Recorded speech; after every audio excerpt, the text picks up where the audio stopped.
Winston Draft has been a fun staple of the channel.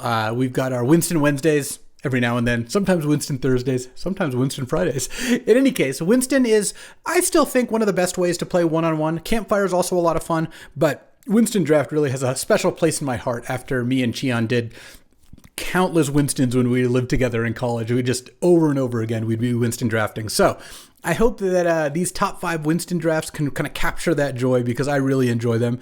And you know what? Take a look at the top 5 Winston drafts and see what you would have done.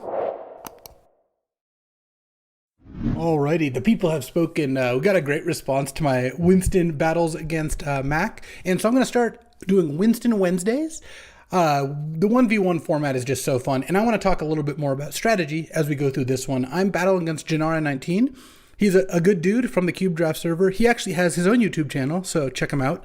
Janara19 is his name on YouTube as well. And here we've got a pick one, pack one, Eureka. And so the way this works is if I skip on this pile, which I'm going to, I look at the next card and a card gets added to this pile. So the piles get better and better until someone takes them. I will skip Eureka. I actually really like Eureka, but I don't think it's a good pick one, pack one. Same with Breach. Breach is interesting. It doesn't just need Brain Freeze. I actually think I'm going to take Breach here, because in a grindy long game, you just cast this as like a 2-mana Yogwell, where you get to play a couple cards out of your graveyard. So now we know that Janara is looking at Eureka plus unknown card. And if you skip all 3 piles, you get a random card. So it's basically like taking the next pile of 1.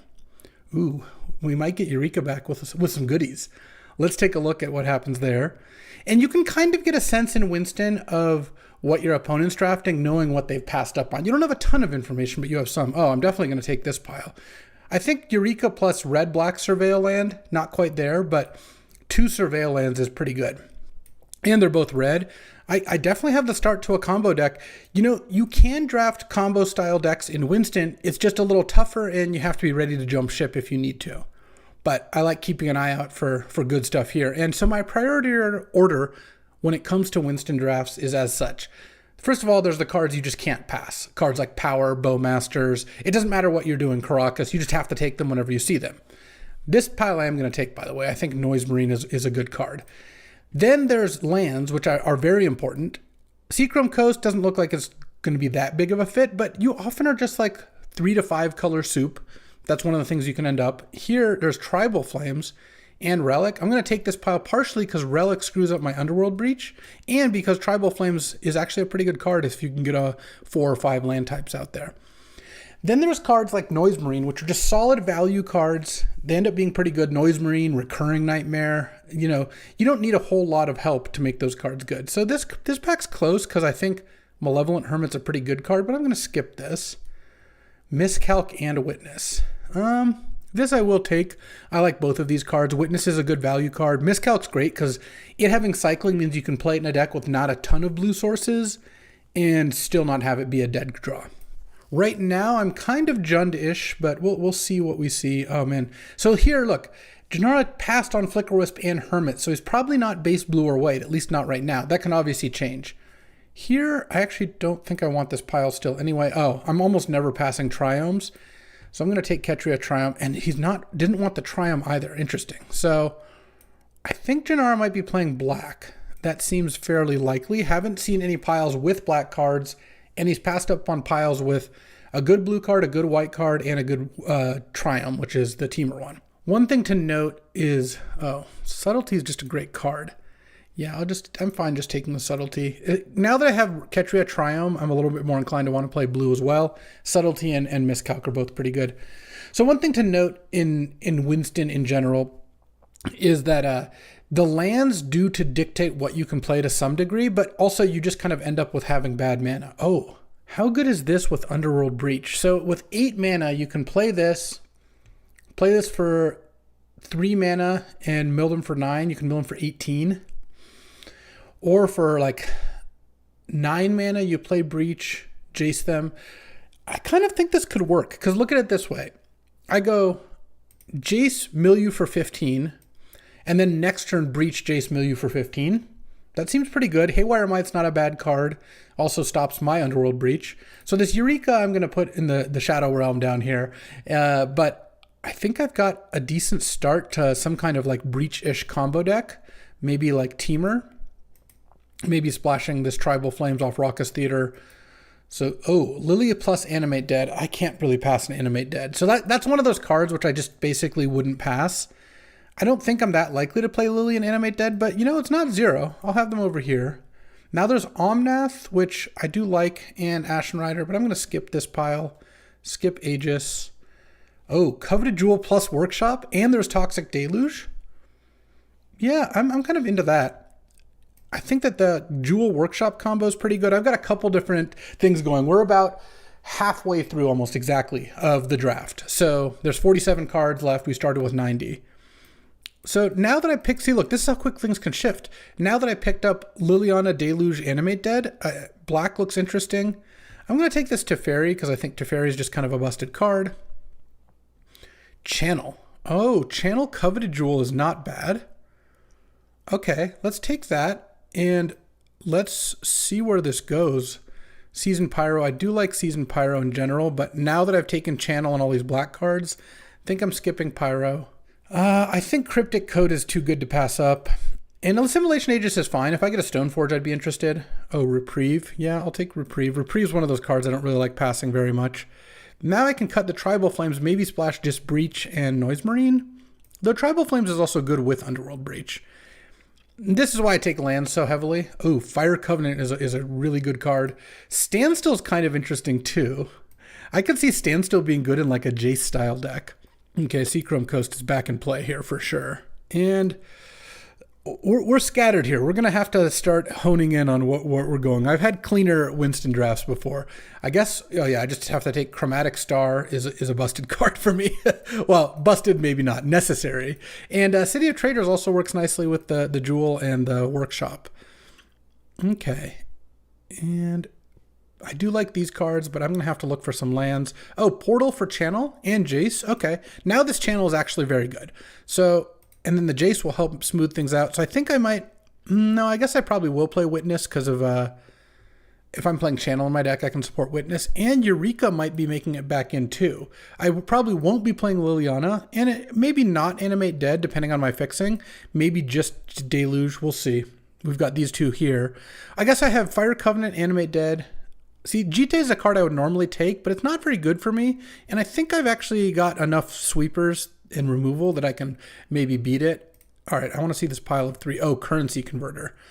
Yeah, I'm going to take that. Currency Converter looks really good in this deck. Direfleet Daredevil is also a pretty good card, good sideboard card. Porcelain Legionnaire is also something I guess I could workshop out, but I'm not that interested in Porcelain Legionnaire. There's 18 cards left. If I got some big creatures for Eureka, that'd be nice.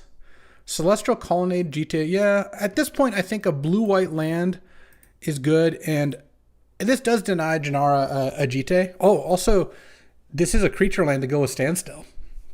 Oh, Mox Diamond's one of those unpassable cards. So, slamming Mox Diamond, and the mana's starting to come together. I do like Aluris. This is not a Aluris deck, though. Aluris Breach and Aluris Standstill is pretty good. Here we've got Memory Jar and Staff of the Storyteller and Loran. Memory Jar, oh, with Jace? Okay. So, Memory Jar is also good with Channel and Workshop. So now I'm looking like I'm actually white-blue, maybe white-blue-green base, something like that. Maybe play a couple red cards, I don't know. Any pack with lands at this point is looking like a must-take, but I've got a bunch of 5-color fixing. Chromatic Star, oh, Retrofitter and Vamp, and there's that Luris. All right, I'll take this. And Vamp is interesting as well. Retrofitter looks like it could be good. Staff of the Storyteller is a great card in this format. Okay. I could use another artifact payoff. I'm only going to get 2 more piles, basically, it looks like. Because he takes this, 1 more, and yeah. Oh, well, Mana Drain. I'll take that. And Thraben Inspector. Oh, what a good pile. Okay. I might end up cutting this Channel. We'll see. Oh, Hallowed Fountain? All right. Let's get to deck building. That's the other thing about Winston Draft. Deck building is actually like a much bigger component because I'm going to look at all this and see kind of where I end up. All right, so let's take a look here. So one thing that helps is to just straight up sort by color. And here, I definitely am going to be heavy blue. I definitely want to be heavy white. And let's see. So I've got 3 blue white lands. I mean, this actually ended up being kind of above average. Let's put some of these other blue and white cards in, because it's a possibility that I could just cut a bunch of the non-blue white cards. I didn't end up getting as much green fixing. I guess I have a red, green, blue, red, black, and then a bunch of 5-color fixing. Let's take out the Noise Marine. Here, let's take out all the non-blue white cards for a second here. I think Luris is okay. It's not great. So if I take out those, and I don't think I actually want Zurin Orb either. I don't think it does anything for me. I mean, this is... Here, let's even take out the lands. This is pretty close to enough cards. This is 24 cards. What does this look like? Just blue-white. Actually a pretty decent standstill deck. Turn 1, play one of these 1-drops. Turn 2, standstill, or Celestial Colonnade. And I have 3 blue-white lands, but I also have basically a red-blue land. And I've got a couple fixers because I would like to get this Underworld Breach in. I think Underworld Breach is going to give me some pretty good outs to just win with. Like, if I've Jarred and then Jaced, it's just that they're not going to have very many cards left in their deck. Porcelain Legionnaire looks a little bit mediocre. So does Elspeth. And if I just play Underworld Breach, this would be 17 lands. I usually play 18 lands in Winston. Oh, at this point, the Portal's not looking very good because I'm not really casting Portal without Channel. If I wanted to play Channel, what would I do? I could also build blue-green. So let's take out, and then maybe I would splash like Teferi, and so I'm losing. So if I do that, I lose Luris, Assimilation Aegis, Thraben Inspector, and I maybe splash Reprieve, and like I could splash a couple white cards, but I would take out those. Those cards aren't that good. Channel looks like it would be nuts here. Eternal Witness is pretty solid card in general. Briarbridge is a good card, and then Eureka? Eureka's good with Portal. It's pretty bad with everything else. I guess I could put in like a Portal and a Coveted Jewel in a memory jar. It's basically just how bad do I want this channel? Because I don't think, and then I could also get a Commercial District in, which is kind of nice. It's not nothing. Let's see. Because right now, let's say I played 18 lands.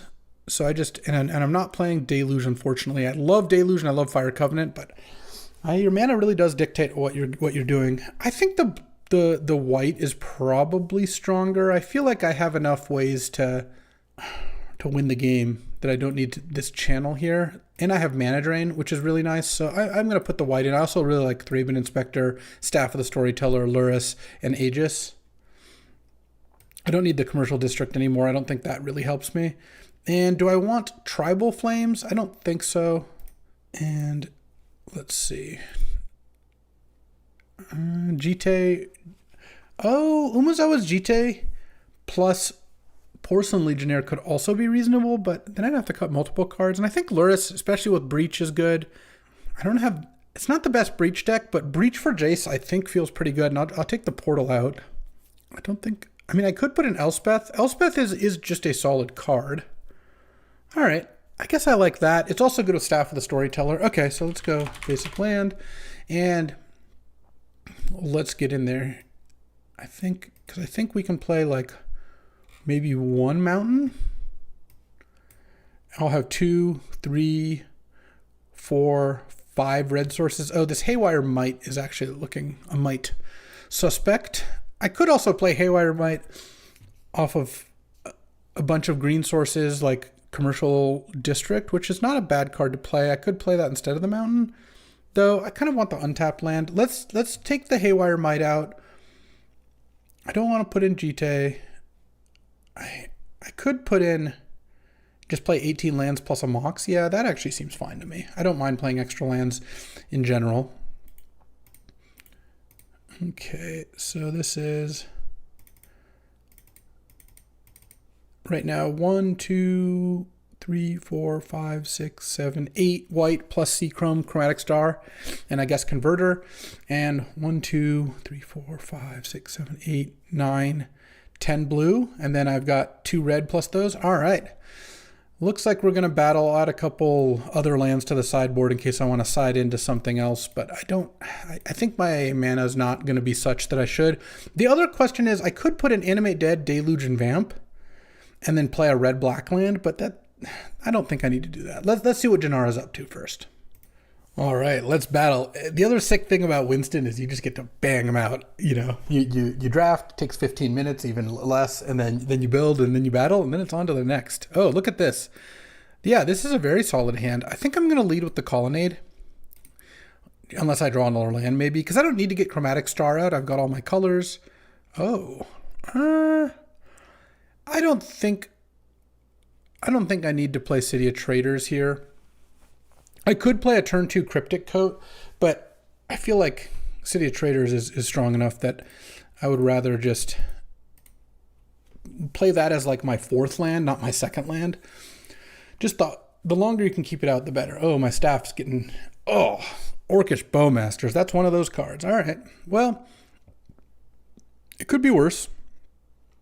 I can Aegis the Bowmasters and hope he doesn't have an artifact removal spell. I could also just play Cryptic Coat, which I guess I'll lead with here. Jace is kind of nice. Okay, what got... It's my Breach. Yeah, that's unfortunate. I guess I have no way to get that back, right? Take a look. Oops, it's a 64-player draft. I'll be recording one of those, too. Yeah. No, Breach is gone. What do you do? Virtue of Persistence. All right. Now it's definitely going to be time to play the the City of Traders here. Let's go City of Traders. I think Assimilation Aegis is going to be good. So let's go Assimilation Aegis. Exile the Bowmaster. Thraben Inspector. And then make a Chromatic Star. Man, if I had an Academy, this deck would be so sick. I have a plan here. It's going to take a few turns to come to fruition, but if I equip the Aegis... Oh, sneak. I don't like seeing that. If I equip Aegis on Thraben Inspector, then pop Jar, I do get some good stuff. Well, I don't want to play Standstill here. Let's start by cracking Chromatic Star, especially since I don't really even need red anymore, since my one red card is in the graveyard. Miscalc, that would have been good at other points in time, but not so great here. I have 5 mana. I could just play Jar and pass and hope. That doesn't feel great to me. I would like to find Workshop. That would also be nice. Let's draw with Staff of the Storyteller. Draw with the Clue. Okay, I guess I'll equip the Aegis. Turn this into a Bowmasters here and then pass the turn. If I get sneaked, I mean, he's got all spells here. Torsten. Okay.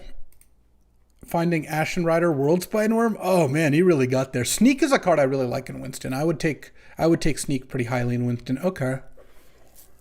Sneak's annoying. The Orc's really annoying, but I don't know what I can do about that. World Spine makes the milling plan not impossible, but a little bit worse.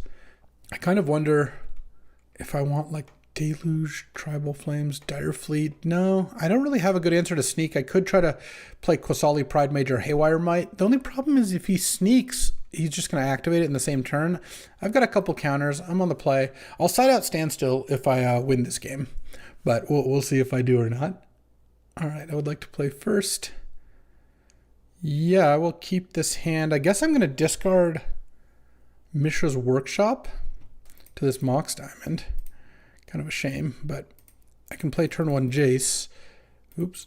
And then that'll find me more lands. And I can like discard Retrofitter to the Jace and play Luris. Don't kill my Jace. Okay. Gotta definitely loot now because of the stupid Bowmasters. All right, I'm going to get greedy. I'm going to discard Retrofitter and then play Luris here. And then try to Retrofitter back off of Luris. Oh, Birds of Paradise. So he drew the green or the birds this turn. Oh, Standstill? Yeah, let's do that. So let's go Jace. I think I can discard the island because I can go Retrofitter Foundry, play Ketria Triome, play Standstill, and then smash with Luris. And if he plays... I guess this opens me up to sneak attack. But if he plays anything, I draw 3 off Standstill, and then I replay it off Luris. See, that's the other thing that's awesome about Winston Draft is I get to put a bunch of cards in the cube, because this is the Winston Cube version, that weren't quite good enough for regular cube. Luris Standstill is just, this is cracked. Look at this. What's he going to do? He's going to charge the relic, I guess. And then I have Subtlety plus... Miscalc up. Well, I don't have both at once. I guess I'll wait on the Jace. I guess maybe I should have Jaced here first, but I was pretty excited to play the Standstill. Okay, let's hope this isn't anything too impactful. Oh, Torsten? Okay, let's crack... Or Vaultborn. Wow, he's got a great sneak deck. But I'm going to Mana Drain the Vaultborn Tyrant. And... Oh, I guess I should have even done that first. All right, well, we got them by so much here. All right, so that was sick. That was really good. Let's see. Is there something else we can do against this sneak plan? I really don't think so. I don't even think the channel thing is very good. You know what? I think I am going to put in like a forest in a commercial district. Take out... Elspeth does not seem very good here. Take out plains. Take out... I guess an island, or I could just take out another plains.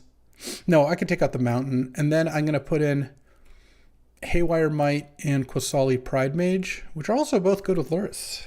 And then I think I take out Standstill, though. Now that I've put in these 2 low drops, I kind of like just having that. You know, maybe I just take out Underworld Breach. Oh, I have a Loran as well. Yeah, I kind of need Breach as a way to win. Maybe I just don't... Maybe the Pride Mage is the worst one. All right. But I like having the Haywire Might and the Loran. And so if he taps out for Sneak, I can maybe pick it off here. Okay. I would like to see Mox Diamond in the opener again. That was a big part of how I was able to win there. Though Mishra's Workshop in the opening hand, also not bad. I guess in that game, all it did is get discarded to Mox Diamond. But... Game 3, we're on the draw here. All right, well, this looks like a pretty good hand. I get to go turn 1 Commercial District, turn 2 Miscalc. Okay, I'll put Mox into my graveyard. That does not help me.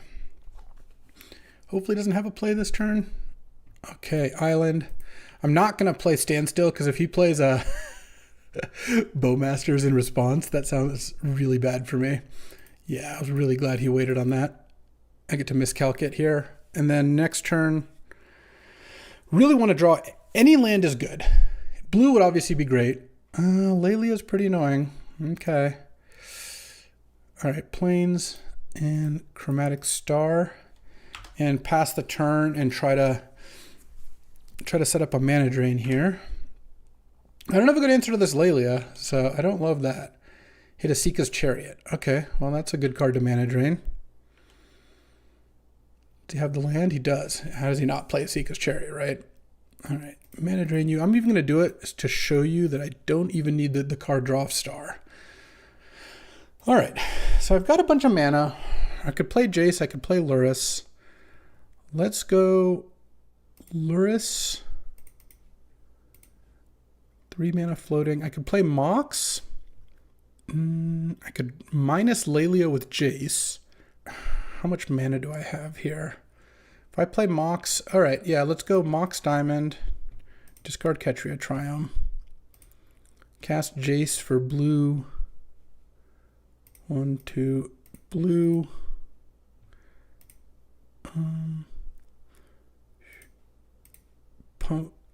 Do that to Lelia, and then... I think just pass the turn here. I don't think I want to play Standstill here. I don't know. Maybe I should. It didn't seem like I was in great shape there. Okay, so Lelia gets to attack Jace for 2. Let's see what he exiles. Hex Drinker. All right. Yeah, maybe I should have played Jace with just 2 less loyalty.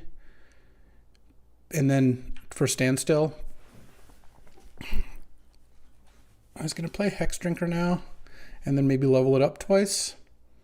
Hopefully he doesn't have another play here. Oh, man. And he's got a way to kill Luris.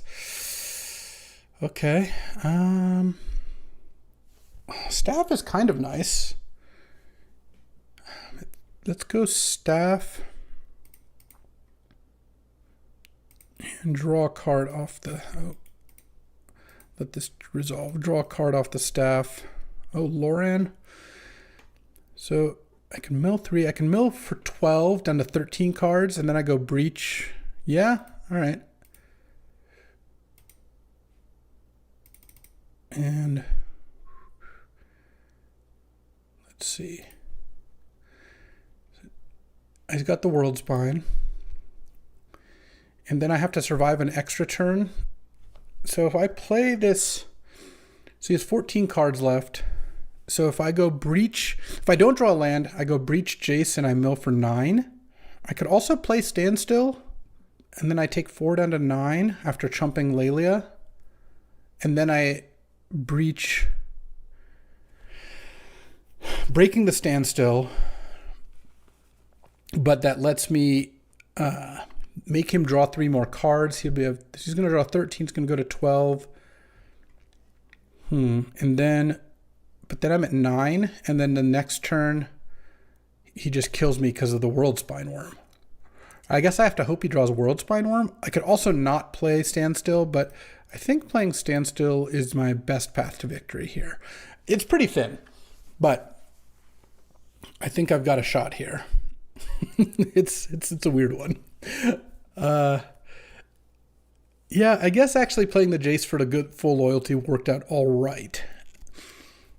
His deck is definitely better. He's got Chaos Defiler, Sneak Attack, Bowmasters. Yeah, he's got a very nice deck. And I think that I just kind of hope here that he draws World Spine of those among those 3 cards. I think that's the plan. Or exiles it with Lelia. So he can draw it on draw step, exile it with Lelia, or draw it in one of the standstill cards. So I've actually got a pretty good amount of outs to him finding. It's not quite a third of the time he finds the World Spine. Also, if he casts a spell this turn, I draw 3 and then I'd hit a land. Presumably that I hit a land at least, and maybe find something to do. All right, I kind of like how this is going. I mean, this has been a good game. All right, Sneak Attack. Oh, cracking Standstill. That probably means I lose, right? Ashen Rider. Yeah, I'm just dead. I mean, that's not not very difficult. All right, well, I was going to try, but we didn't get there, and that's round 1, but I'm going to play a couple more of these. That's the cool thing about Winston. You just get to keep firing them off, and I'll be back with the next. All right, we're jumping in against Mac here. We're on the draw. We're second. I really don't think it matters that much. I don't think I want to take a Nissa to start out with, or a Collective Brutality, or a Hymn to Turok, a double black card. Let's skip, and all right, a Call can be good. You can definitely draft artifacts. I do like Thief of Sanity a lot, and Porcelain Legionnaire is good with a call. All right, I'll take this. This pile's marginal, but it's good. If I end up being artifacts, I also don't really want him having that Nissa. So I think I'm going to start here. Ooh, Crucible and Bloodthirsty, no. Oh, Mac passed on a Noble Hierarch. I think I am too, though. Animate Dead, I will take that one. All right, that was a good pass there, because Animate Dead is awesome. Oh, I don't really pass Flame Tongue very often. I think it's just really, really good. And Explosives is good with a call. Also, Bloodthirsty Adversary is a good card. So, oh, he passed on a Jace. I'm not going to, though. And a Palantir. Like, both of those cards are pretty good. So I've got Bloodthirsty and Flame Tongue. And I try to, like, vaguely see what I'm doing. I've got a Nissa and a Crucible hiding over here that I don't think I want. I will take Inquisition because I look like I want to play black. And Arcane Denial is also a fine card. So right now, oh, Kaito. I looks like I'm going into blue-black, maybe splash red, which I think is solid. Max almost assuredly playing white at this point. I don't know if he's playing green. Okay, I'm going to take this mostly just to hate the Council's Judgment and the Shieldbreaker. Those both look like they might be good against me. Oath of Druids, huh? No, not for me. Probe and Courser. No, I think we can skip that. Oh, Strip Mine. I will take that. And I have the Crucible randomly. Ha! All right, that is great. Okay, so we got a little bit of a plan there. And here there's a blue-black Surveil land. That's going to be pretty hard to pass up, so I don't think I will be doing so. And I've got Kaito and Jace, and I think I'm just splashing just Flame Tongue right now. But I'm going to take this pile. I don't think Oath of Druids is getting in there, but it wouldn't be crazy to consider. Oh, Counterspell plus No More Lies. He knows I'm drafting blue now, or at least probably has a good assumption. I don't think I want the No More Lies in, but we'll see. Oh, you almost never pass Dismember. Dismember is among the list of cards I think you should basically always take. It's so good and it's colorless. Oh, Easy Preordain. We're drafting a really nice blue-black deck here. Not really... This one's not looking so messy. I mean, we'll see. We're 2/3 of the way through. Passing a Mind Collapse, but I think I can live with that. Oh, Entomb for my Animate and a Larcenist. All right. And now that I have Entomb and Animate dead, I could be in the market for something large. Oh, interesting. Fast Bond with Crucible is a thing, and Saheeli looks like it could be good here anyway. All right, I'll take this pile, and I'll keep this Fast Bond in mind. Got a Saheeli here. Oh, I'm slamming Memory Lapse. Okay, so Mac did not want to hate the Memory Lapse, even though he's clearly not playing blue. Duels of the Mind and Underground Sea? All right, well, this is looking easy. Oh, man, Stoneforge is so good. I don't recall passing any equipment. There's 19 cards left. I think I'm going to skip it. I'll skip Touch the Spirit Realm. I don't really want Talisman. Oh, all right, I'll just gamble. Oh, Prismatic Vista. What a good gamble. That's so good. Because now I have Waterlogged Grove and Prismatic Vista to splash Fast Bond. Oh, very good Daze deck. This deck's looking awesome at dazing here. I could Treasure Cruise here. This actually looks like a pretty sick Treasure Cruise deck. Passing a Gitrog, or start taking a Gitrog as well. And, oh, Mystic Confluence, plus Force of Despair as well, which I don't think I'm going to play, but I guess I could consider. There's 3 cards left. If I see a Zern Orb, that would be really funny. I'll take a Thieving Skydiver. I think it's just good. He also saw both those piles and didn't take them, so it's not like they're full of great cards. Imperial Seal, Oust, and Night Scythe. Yeah, I never got a big creature to tutor up, so I don't think I'm even playing this Entomb, most likely. Though, actually, it works. No. It works for Strip Mine, too. Imperial Seal, Entomb. I have a lot of outs to Strip Mine, so let's and Crucible here. So let's go to deck building. All right, didn't get the Zernor, but I got a fetch land to go with this. I think I'm definitely gonna play this Fast Bond. All right, I have the weird Entomb art. I don't want the Oust. I don't think I want a Call Pakal, because I don't really want Porcelain Legionnaire either. Gargaroth. Explosives is okay. Do I want this Flame Tongue? I probably still do. I have no fixing for it. I could probably leave it out. And I don't really want Oath of Druids. Beseiju, I guess, is probably worth playing because I'm going to play at least another green or two. And then there's a Gitrog if I want something large. I mean, Saheeli doesn't look all that great. Right now, this is 18 lands. So would I cut anything for a Gitrog? This deck's not the best at closing the game out, but it's got Jace, Kaito, Treasure Cruise, Mystic Confluence, Night Scythe is decent, Thief is decent, Cardsail Larcenist. I can animate their stuff. All right, I think I like this because I do want to play 18 land again, especially with the whole Strip Mine Fast Bond thing. And how many forests do I need? So if I have 1 forest, I'll have 4 green sources. I would like to have 1 more just because Fast Bond seems really nice. And I think my mana is good enough because I have 1, 2, 3 blue-black lands. It's just awesome. I mean, this deck actually has great mana. So now it's like 5, 6, 7, 8, 9 blue is good. And if I do this, it'd be 5, 6, 7, 8 black. I could even play 10 blue, I think, with this Preordain. All right, this deck looks sweet. I actually really like how this turned out. Let's see how this does. All right, and I'm on the play. All right, totally fine hand. No black mana, which is a little bit annoying, but leading on Memory Lapse into maybe Thieving Skydive or something, into Mystic Confluence, it's a pretty good plan. And Treasure Cruise, not a ideal draw early, but you know it'll be good at some point here. I want to find that Strip Mine at some point. Luminarch, oh yeah, we're gonna Memory Lapse that, all right. All right, any more action? No, I don't think I want to just play the Thieving Skydiver because by the time he attacks with Luminarch, I can't even block it. Oh, okay, now I can animate the Oliphant if I draw a black. Wouldn't mind that. And he got a Sacred Foundry, so he's looking just like red-white. Okay, this could be a little tough. All right, black would be a perfect draw here. There we go. Animate dead the Oliphant. And let's just leave the Thieving... No, let's play the Thieving Skydiver. With Oliphant out, Thieving Skydiver basically attacks for 4, and then I can have Mystic Confluence up after that. So Mac has to have a pretty good play this turn. I mean, anything that kills Oliphant this turn is pretty good. But we're getting to the phase of the game where I'm going to be able to go Mystic Confluence on something, untap, and just cast a 5-mana Treasure Cruise. And that's totally reasonable. Okay, please don't kill Oliphant. Collective Brutality. Discard Luris. Yeah. This is fine, because now I just cast Treasure Cruise on my turn, and I'm pretty happy about that.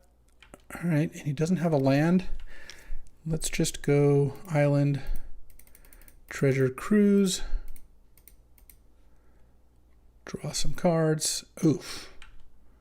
3 lands out of my last 4 cards, so now I'm in trouble. Because he's got no lands in hand. Okay. I guess I'm taking 10 here. All right, so be it. Wish I'd attacked. Well, now I'm definitely not attacking. Not land? Okay. I guess I'll just draw 5 land in a row or whatever. This is going to be tough. I'm going to kill the Luminarch Aspirant before he goes to attack, but he might play something pre-combat here. Okay. The problem is I've used my Mystic Confluence and my Treasure Cruise, and I still just have like all lands. I don't have any big card draw here to kind of pull me out of this. And he's on, now he's got 4 spells in hand. It's just going to be pretty tough to win this. Ooh, and Time Walk. Time Walk's a good one. I mean, I assume I'm just dead here. Yeah, I'm literally just dead. All right. Well, there we go. I had to reveal hand, of course. Got to get your Complaint Equity in. Do I want Force of Despair? It's a pretty good card. I don't think so. I don't have quite as much as I would like to pitch to it. I think we're just battling here. And hope to, I guess, just not flood so much. I mean, that was mostly what happened there. All right, well, this hand is amazing. Turn on Inquisition you to see what's going on. Turn 2, I could Imperial Seal, but I could also keep up Daze. Ash Baron's Time Walk, him, Chain Lightning. Oh my god. What a good hand. I'm going to take the Chain Lightning because I really want this Thief of Sanity to get in there. So he's going to go turn 1 Swamp past the turn. I'm going to go Island Go. I'm going to Daze the him and then play a Thief, and I think that'll be pretty good. Let's see, he got another Swamp because he's going to play this him here, I would imagine. I mean, he might not, but that's fine. All right, cast Daze on that. And I wanted to be able to hard cast it so I can slam Thief of Sanity and hopefully ride that to victory. I guess I'll play the Underground Sea, sure. And maybe next turn I'll Imperial Seal for Mystic Confluence. I don't know. Don't kill my thief, please. All right. I mean, I guess I get a land out of the deal. All right, not land, please. This deck's cursed. Let's pick up, because I remember I'm not getting this now. It's in an extra turn. He's going to play a Nettle Cyst next turn, and he maybe has Time Walk. I'm just going to get Mystic Confluence because I think getting Jace the Mind Sculptor is too risky against Time Walk, where it's just too often it doesn't work out. Oh, cycling? Okay. Interesting. I mean, it's kind of obvious what I tutored for now, but I think that's okay. Like, what's he going to do? If he doesn't want to play spells, he can not play spells. Luminarch, yeah. Counter that and draw 2 cards. Boom. Okay. Kaito the Dancing Shadow. That's something here. Oh, and Night Scythe. All right, so let's go Kaito. Let's just draw a card. Oh, Strip Mine's pretty good. Yeah, let's just strip mine the Sacred Foundry. I really don't want him playing another creature here. And it makes it so he can't go Nettlecyst Time Walk in the same turn, if he even draws a blue, which he doesn't have right now. And then next turn, okay, so he can Time Walk, but okay, he's playing a Baleful Strix first. All right, that works, because I wouldn't even have been able to get through with the Night Scythe. All right, let's draw. Well, I guess I would have Kaito'd here. Oh, that's kind of nice too. Until your next turn. Okay, that's pretty neat. Let's go Jace the Mind Sculptor and draw 3 cards. Oh, Thieving Skydiver.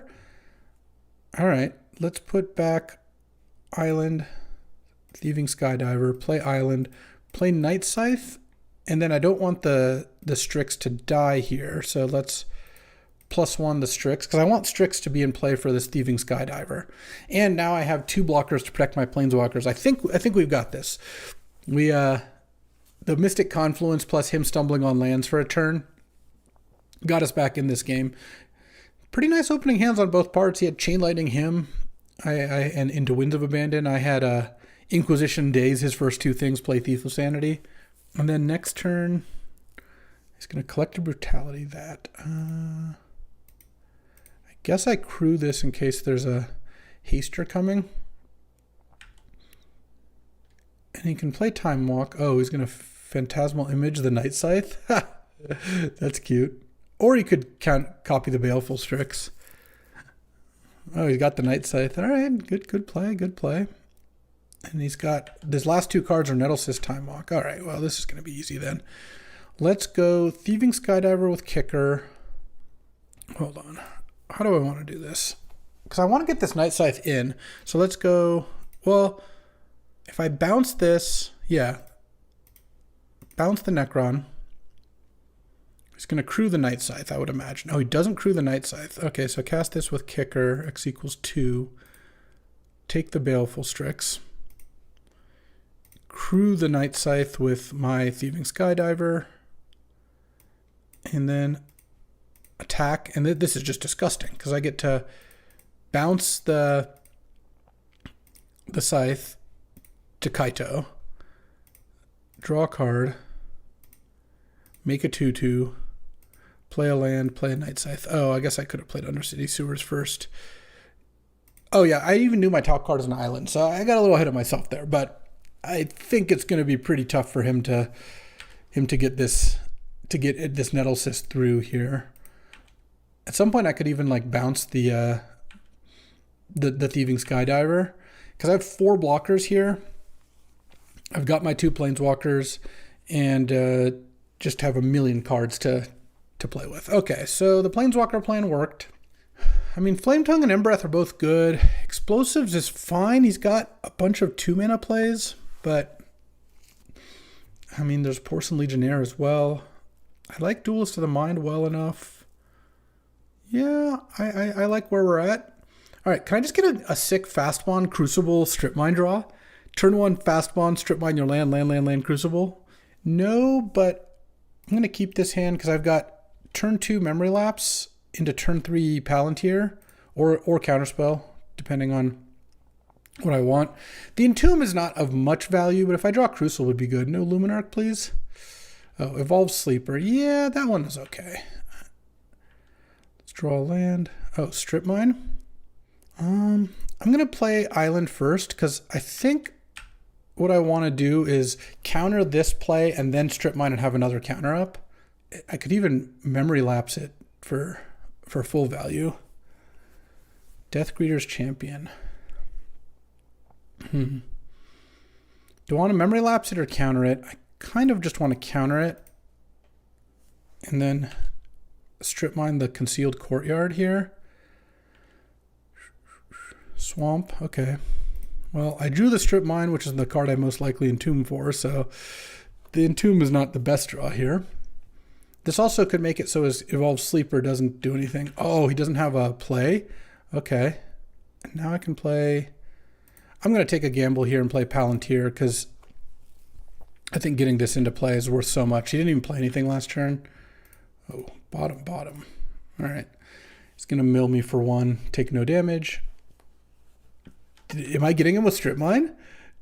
Oh, I think I am. I think this game is over. Land, Jace the Mind Sculptor. And now I'm just going to +2 it on him. See what I hit. Swamp. Okay. Yeah, I'll use the ability. All right, get out of here. Swamp. And then Palantir pops off. Let's see what I hit. All right. Land. So that was 5 land in a row. Very nice. Very nice. Ooh. He's got Burst Lightning to the Jace. Okay. I mean, if he has Chain Lightning as well, that could be an issue. Oh, he had Mox. Huh. I don't get it. Oh, okay. Luris. Interesting. So I guess he had Mox in hand and drew the Ash Barrens. Yeah, that makes sense. Next turn, he can't play anything out of the graveyard with Luris. I've got Memory Lapse. The thing is, if I bounce the Luris, it doesn't really do much. I think I'm just going to draw 3. Put back this Entomb that does nothing. Put back an Island. And then now I can go... I think I'm going to go Prismatic Vista. I'll get... I guess I get a green. I don't really need the 3rd black very often. And I'm going to stop at the end of my turn here. I'm going to Palantir first. Bottom, those. And then I'm going to go bounce, draw. Bounce, draw. Because that protects my Jace. And hopefully that... Ooh, Animate Dead. I guess I could have kept Entomb. I have a Death Greeter, or he has a Death Greeter that I can take, which is still a fine blocker. And I think he's just too choked up on mana to do too much here. Okay, he drew Watery Grave. If he has a Time Walk play, this would be annoying because he could kill my Jace. It's not the end of the world if the Jace dies, but let's see what this is. Is this Baleful Mastery on the Jace? Okay. That's fine, because now I can Inquisition... Evolved Sleeper, Luris, Chandra, Chaos Defiler? Hey. Okay, I guess I take the Luris. And I could have Animate Dead the Luris and play Nathan. I think I want to keep up Memory Lapse, so let's animate. I think I still animate the Luris, actually. I just don't play anything with it. And then play my land and pass the turn here. And keep up Memory Lapse for whatever he plays next turn. And at some point... Palantir is going to be good. Bottom, I'll put Crucible on top. I don't think he can mill 4 anymore. And then now this ends the game, because now I go Memory Lapse your play, it's Chaos Defiler, and then Crucible Strip Mine. I mean, it's not just dead, but yeah, he's pretty dead at this point. All right. Whew, got a nice one there. Crucible Strip never really came into play, but that was a nice little deck, and we're going to do one more battle here. Alrighty, for my third opponent, I've got none other than Eli Cassis, and I'm going to slam an Emberwild Captain as my first pick. This card's splashable, really powerful, just a great Winston card. Here, there's Show and Tell and Copperline Gorge. I'm going to skip those. I think Show and Tell is too situational to take early. If it was a Taiga, I'd be more into it. And Analyze the Pollen, I'm going to skip as well. Ooh, Necron Deathmark, I will take that. Good start to like red-black here. I mean, it's early on. You rarely can be exactly 2 colors, but if you get lucky, you can. Oh, Metamorph is not only great because it's colorless, it's powerful, and it's really good with my first 2 picks. Metamorphing either of those can go a long way. Oh, I'll take this pile.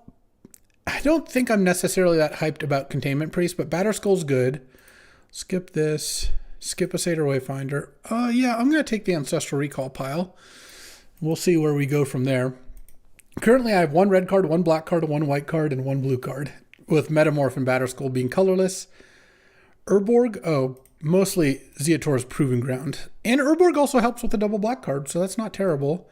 Lush Portico, I can skip on that. Student Warfare can definitely skip. Forensic Gadgeteer, I got 3 artifacts. No, I'm going to skip and draw. Kind of bricked. I think Courser is... very far from what I want. Ooh, I do like Kaito, and I think that I could be decently set up for Grixis here. I am going to skip Eternal Witness. I'll skip Haywire Might and Student. Oh man, Sentinel's really good, but these cards don't do it for me. Skip into Lotus? Oh, this is shaping up to be a banger. True Name is also pretty sick. It's double blue, but I think I'm going to take it because I think especially with Lotus, I'm happy to commit to blue. And I know I'm going to play Ancestral, so I already know I've got like some uncuttable blue cards in deck. So yeah, this looks pretty good. Gristlebrand and Trinket Mage. I will take the Trinket Mage because it can go get Lotus and the Gristlebrand. Remember, Ely has Show and Tell. We know that because we didn't take it. So I don't really want to give him Gristlebrand Show and Tell anyway. Okay, pile of 4s usually get taken. Oh, I'll take a Jace. He now knows I'm heavy blue. That's okay with me. I think Jace is also great with Lotus, so pretty happy about that. And I've got 2 black cards and 1 red card. So he didn't want Titania or Concealing Curtains. I'm good to skip those, I think. Simian Spirit Guide into Noise Marine. All right, I'm going to take this because Simian Spirit Guide is solid, especially if you have good things to turbo out, and Noise Marine is really good. Goblin Rabble Master. Yeah, I think I take this. I think I can be blue-red aggro, and I'll definitely take Lotus Petal. That card's just good. And if the mana works, I might play black as well. But we'll see. Ely is most likely playing white at this point. I would be kind of surprised if he wasn't. So I've got these 2 black cards, but I'm all blue and red otherwise. I could use some duels. Don't have those yet. Nurturing Peatland, Mana Tithe. All right, I got to remember Mana Tithe. And Briarbridge Hero. I'll skip those 2. Sign of Draco, Sarah, Paragon, Dig Through Time. I do like Dig in this kind of deck. It's a little slow. I'm going to skip, I think. That's some might call it justice. I don't know. Ely certainly won't. This is ridiculous. Ash Barons. It's okay, but you know what? I think I can do better. Oh, yes, I did. Smuggler's Copter is in fact doing better, and it denies him a Hero of Bladehold. Pretty happy about that. All right, Ely, skip the first pile. 1 card second pile. Oh, I'm going to take this pack. Not only is Talisman and Ash Barons good, it also denies him a Winds of Abandon. That card's also pretty busted, so I'd rather not have to play against that.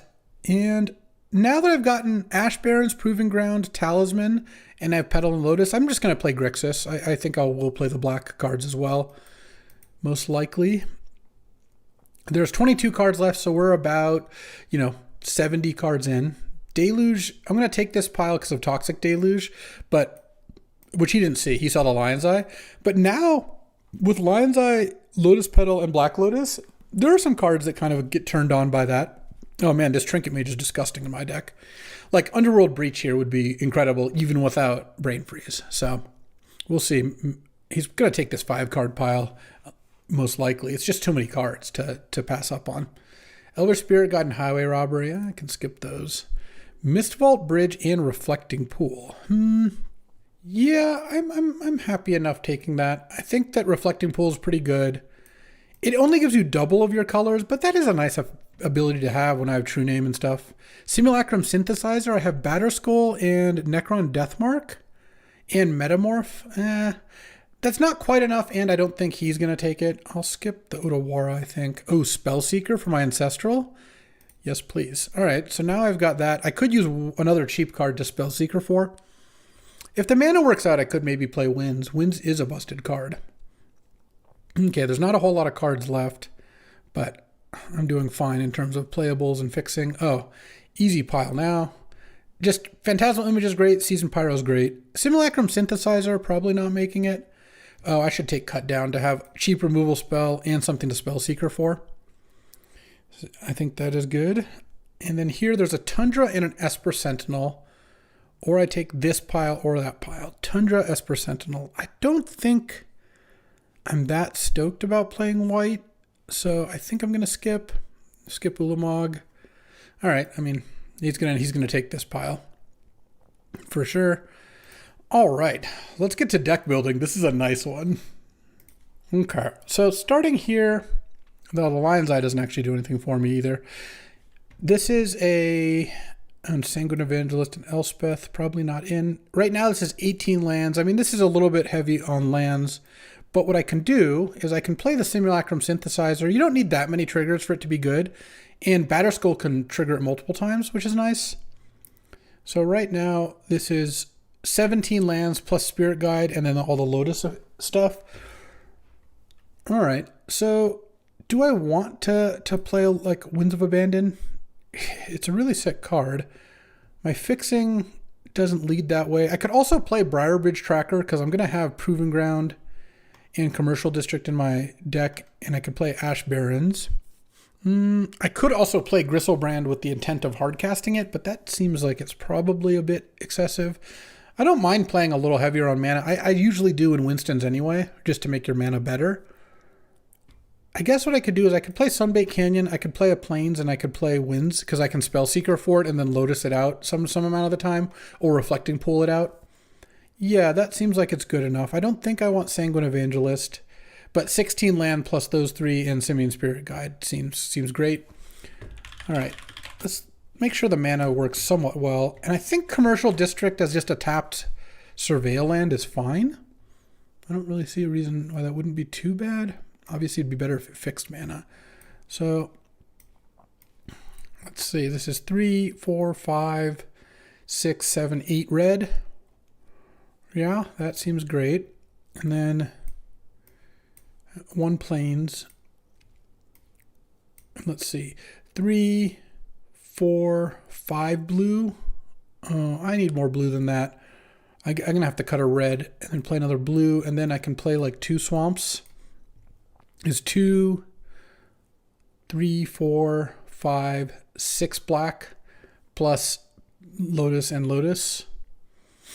Yeah, that should be plenty. And is this enough blue? So it's 4, 5, 6 blue plus the 2 Lotuses. Oh, I have a red-black Talisman as well.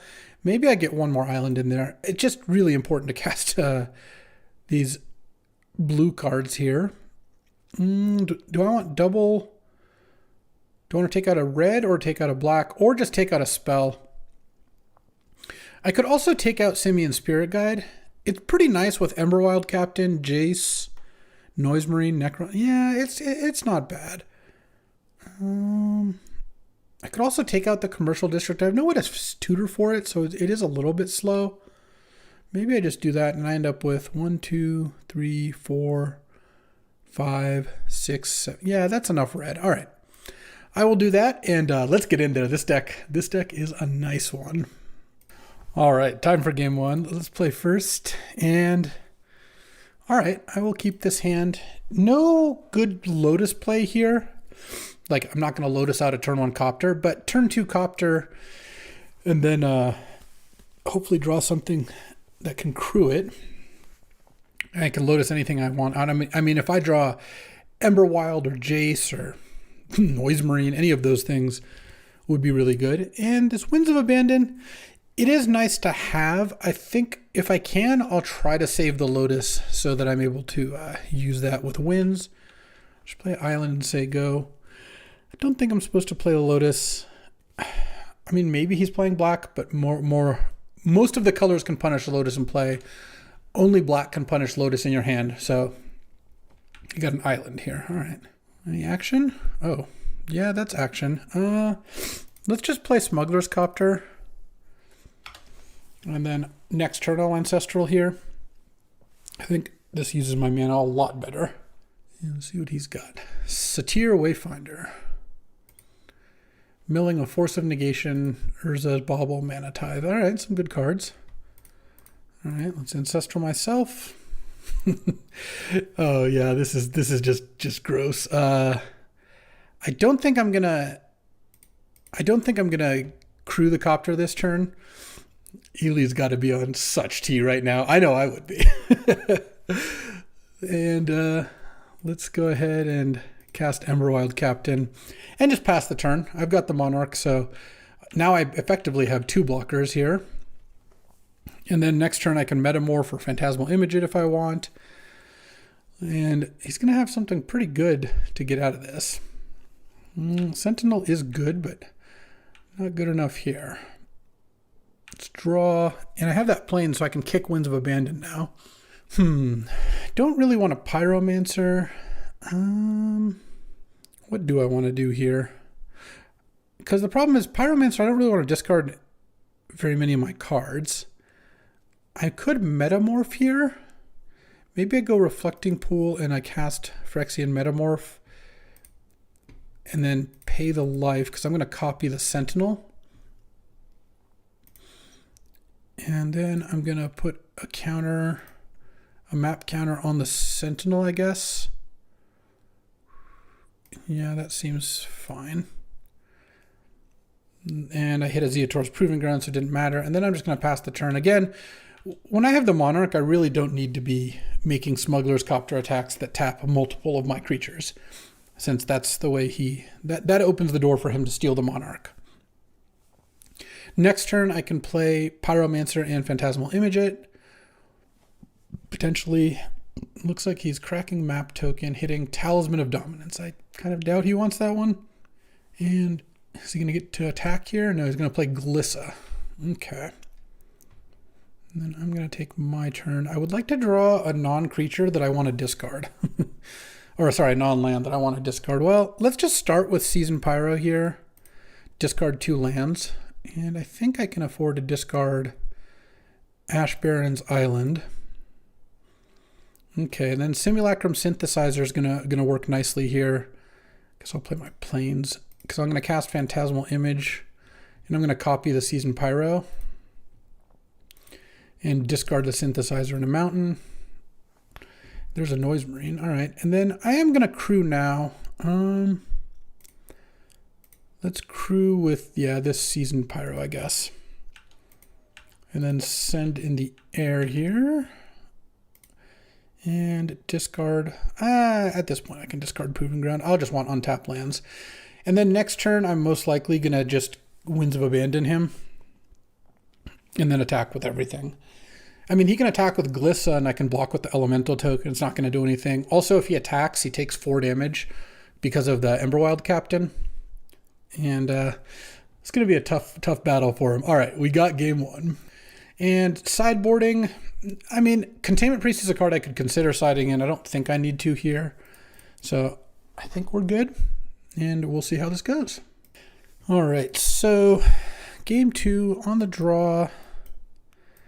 Yeah, I think this hand's okay. It's not amazing, but Trinket Mage for Soul Ring or Lotus is pretty strong. And having Simulacrum Synthesizer in the opener, I feel like if I can find a little action for that, that would be pretty good. Oh no. Is this an elf? This is going to be bad. Oh, even worse. Okay. I guess I need to draw something pretty good. Lotus? Lotus would be pretty good. Phantasmal Image at least gives me something to block Ragavan with, and then the next turn I can follow up with another one, but I don't like it. I feel like I'm going to lose here. And if he hits any of my good cards, like Lotus, Soaring, Ancestral, it's going to be such a beating. Okay, he hit a mountain. Okay. Let's see what the follow-up is. Talisman? Okay. I mean, I'm forced into playing the Phantasmal Image here. Image of the Ragavan. Oh, it's got a counterspell? Miscalc, all right. So here's the good news is I did draw Deluge, so it's kind of a painful way to do it, but I could go Trinket Mage, Lotus, Deluge if I don't draw black. And that could be pretty good. Yeah. Or I could just draw black here. That would also be pretty good. All right, let's hope Lelia misses and Ragavan misses. Let's see. Verdant Catacombs, not a miss on Lelia. And Ragavan, Kaito, yeah, that is a miss. He doesn't get to cast it this turn. Play one more creature, please. All right, drawing a black here would have been pretty nice. I could have played red to try to draw into Season Pyro. I think what I'm going to do, though, is play Trinket Mage, get Lotus. I think I should... Oh, I'm getting Subtletied. Okay. Yeah, wow, he had quite a draw over there. I'm going to put it on the bottom, because if I put it on top, he just Ragavans it. And I don't think I want him Ragavaning a Trinket Mage. Yeah, I mean, turn 1 Ragavan into turn 2 Lelia into... Or sorry, it's turn 2 Talisman, turn 3 Lelia plus Miscalc. Yeah. I don't know. It was a lot of stuff. It wasn't good for me. And I'm hoping that game 3, I don't get turn 1 Ragavand. I mean, I'm not dead yet. I'm taking 6 this turn down to 7. And then I can Deluge for 4. I go to 3 if I draw a black source. And he hit my talisman. Sure. I would have drawn talisman. That would not have done much for me. So I'm kind of hoping Ely plays another creature here, because that would give me a shot. Winds of Abandon. I mean, I'm still not quite dead, because I get to play Seasoned Pyro here. And at this point, I think I discard Synthesizer and Deluge because I want to get some creatures. And Deluge is going to be already not really good enough at this point. And then Winds of Abandon. If I find Lotus or Soul Ring, then I can cast a Winds of Abandon next turn. Okay, he's going to hit with Lelia. Exile Pest Infestation. Well, let's see how this works. I mean, Winds of Abandon, after he casts a Pest Infestation, he's going to have every land in his deck in play. That's not really going to work out very well for me. Oh, this is something else. Hopefully it's something that just gets hit by winds, because that would be nice. Oh, Fiery Confluence. Okay. Well, at least I didn't show him winds or Toxic Deluge in a game that I was going to lose anyway. All right. Let's maybe mulligan a little more aggressively. I thought that hand was okay, but I got pretty trounced there. And Pest Infestation is going to be annoying, but, you know, what can you do? All right, I'm on the play. Let's go Soul Ring. Yeah, all right. Yeah, I mean, I need a Swamp or a Mountain. If I draw either of those, this hand becomes awesome. If I draw Trinket Mage, you know, that's great too. And any land gets me a turn 3 Batterskull, which is a pretty solid play too. So I'm going to go Island, Soul Ring, and really hope to draw a Swamp or Mountain here, so I can play a turn 2. I mean, Swamp would be better. Turn 2 Kaito would just be absurd. All right, no Ragavan, please. That would be really nice. Okay, that's not a Ragavan. All right, Swamp, Swamp, Swamp, Swamp. Oh, huh. I'm just going to get a Mountain, I think. I hope to draw Urborg. The thing is, if I get a Mountain here, then I get to play a Rabblemaster. And casting Rabblemaster into Batterskull sounds pretty good to me. So I think that that's going to be better than getting a Swamp and then next turn playing a Kaito and not being able to play Batterskull that turn. Urborg would be my best land to draw for sure. Oh, his second land is a Nurturing Peat land. That is painful. Oh, Haywire Might. Okay. Yeah, he's going to kill my Soul Ring. I guess his second land is that for untapped green more than anything else. Let's play a Plains and... All right. Need to draw something here. I get to hit here for 6. And, I mean, I need to draw something in the sense that, like, I can't cast very many of the cards in my hand. In fact, I can cast none of them currently. But Ely's also at 14 with a Pain land in play. If he doesn't have an Answer to Rabble this turn, he's basically dead. So I'm just starting from the assumption that he's got an Answer to Rabble, which maybe he doesn't. All right, Swamp would be so good here. Oh, he's going to upkeep, kill my Rabble. Damn. All right. Yep, it's fired. Still need Swamp. Oh, Urborg. What a dream. All right, Kaito. Let's go draw a card. Attack with both. I'm going to bounce one of the tokens. And I'm going to make a 2/2 here. I think that's a good upgrade. And then now I have Necron Deathmark for his next play. And a Batterskull here. Okay. Feel pretty good about this. Let's see what he's got. Can he kill... Oh, Ballista for 2. That's pretty good. It kills Kaito. Yeah. And he can block and kill the Goblin. All right. I'm still winning, but Ballista was a pretty nice one. I guess I did know about the Ballista in his deck, so... I guess maybe I should have just ticked up Kaito twice to draw cards. Seemed like getting a creature into play was pretty good, though. And then here I'm just going to play Batterskull, I think. Yeah, and really hope he doesn't have Pest Infestation. The problem is if I leave mana up for Necron Deathmark, that just doesn't seem like it accomplishes that much. Because if he doesn't play a creature next turn, then I'm just playing it as a flash idiot. Hopefully he doesn't have land Pest for 2. If he just has Pest for kill your Batterskull, make 2/1/1s, I can live with that. Okay. It looks like 4 mana. Oh, he does have Pass to Kill Your Batterskull. Okay. He keeps having all the things. That's unfortunate. All right, land wouldn't be terrible here. I'm going to send... He's probably going to double block. And then I'm going to cast Necron Deathmark to save my token. And I guess I will mill myself for 3. Ooh, I even milled a Seasoned Pyro. Nice. And this saves my token. And then if he tries to flip the Concealing Curtains, I get to cut it down. And right now I've got 2 big things in play. I really hope he doesn't play a removal spell, but this was perfect. Even off the island because of the Urborg. And now I think he's in a lot of trouble.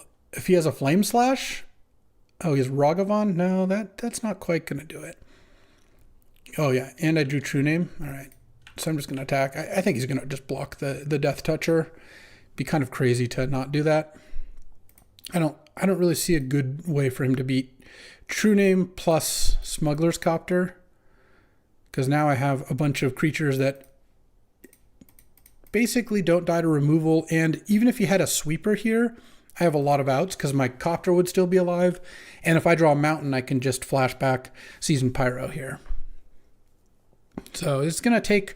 You need a Sweeper to beat True Name. Sweeper doesn't get Copter. And this thing, I mean, if he doesn't have an answer to that, that also does a lot of damage. If he's cracking Nurturing Peatland or... Okay, he's not quite there, but there's not a lot that gets him out of this. Glissa Sunslayer. No, that's certainly not it. Okay, draw.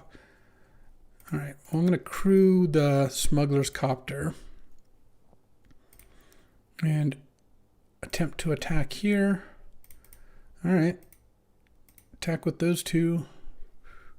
And I think that's probably it. If he had a removal spell, he would have killed the Copter first.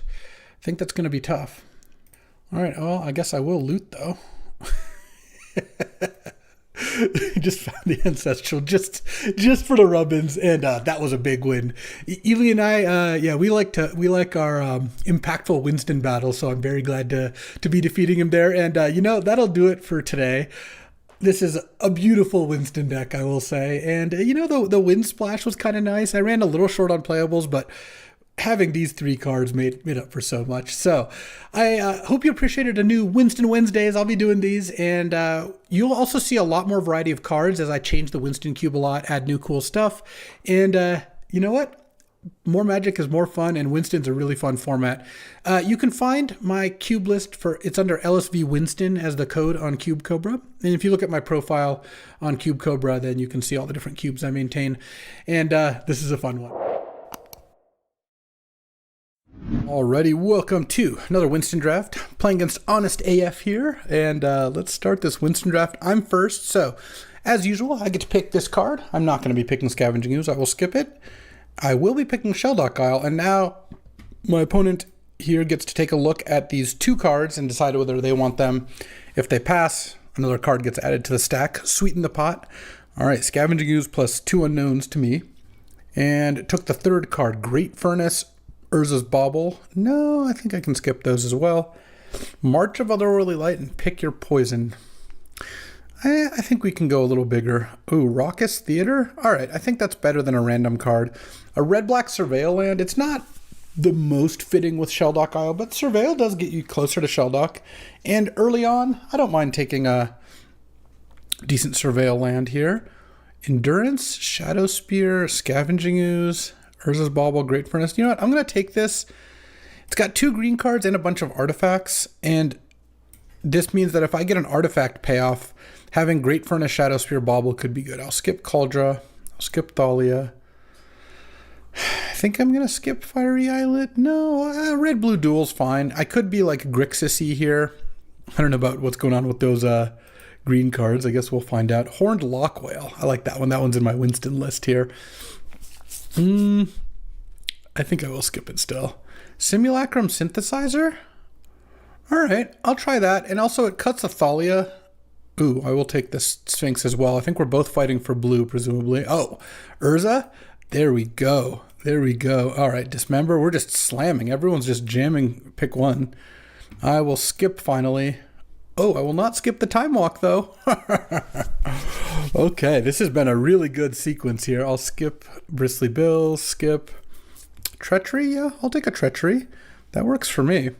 Okay, so I've got start to a really nice artifact deck. Ooh, Pyrogoyf. I kind of like that one. I have some red cards. It's a Tarmogoyf, but it also nugs when it ETBs, which is pretty sweet. Oh, and then Barogoyf. Technically, Pyrogoyf, it hits it makes the Barogoyf nug too. All right, I'll take the 2 Goyfs. That sounds like a pretty good plan to me. I would like to pick up more artifacts here if I can find them. Oh, Skullclamp definitely counts as one of those. All right, any artifact token making? I'll skip Resto. Spyglass Siren, actually we'll take that because of the Skullclamp. I feel like it's going to be pretty decent.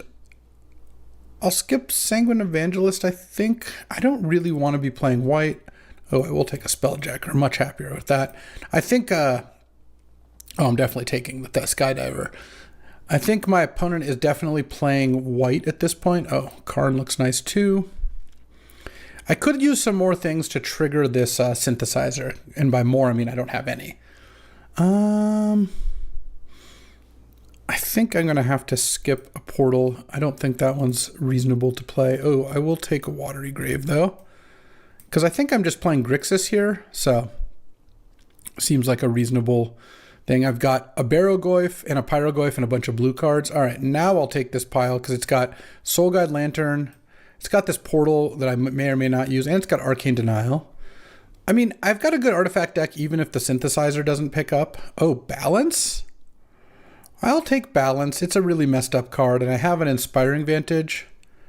So, we'll see. I don't want any of those. I don't really want Dress Down. Let's skip. Oh, Chromho Seed Shark. That was a nice little skip. Okay. And I don't know about the Simian Spirit Guide or anything. Bloodthirsty Adversary. Pretty good with Time Walk. I think I'm going to take it just because of that. I'm basically going to be red-blue, maybe splashing white, maybe splashing black. I'll skip on a Sylvan. I think I'm playing against green-white here. There's 18 cards left. Skip. Ooh, skip and brick. All right. Rabble Master, I can skip that. Prismatic Ending, Lush. No, these just aren't very good. Wodrek Investigator, Dress Down. All right, I'll skip again.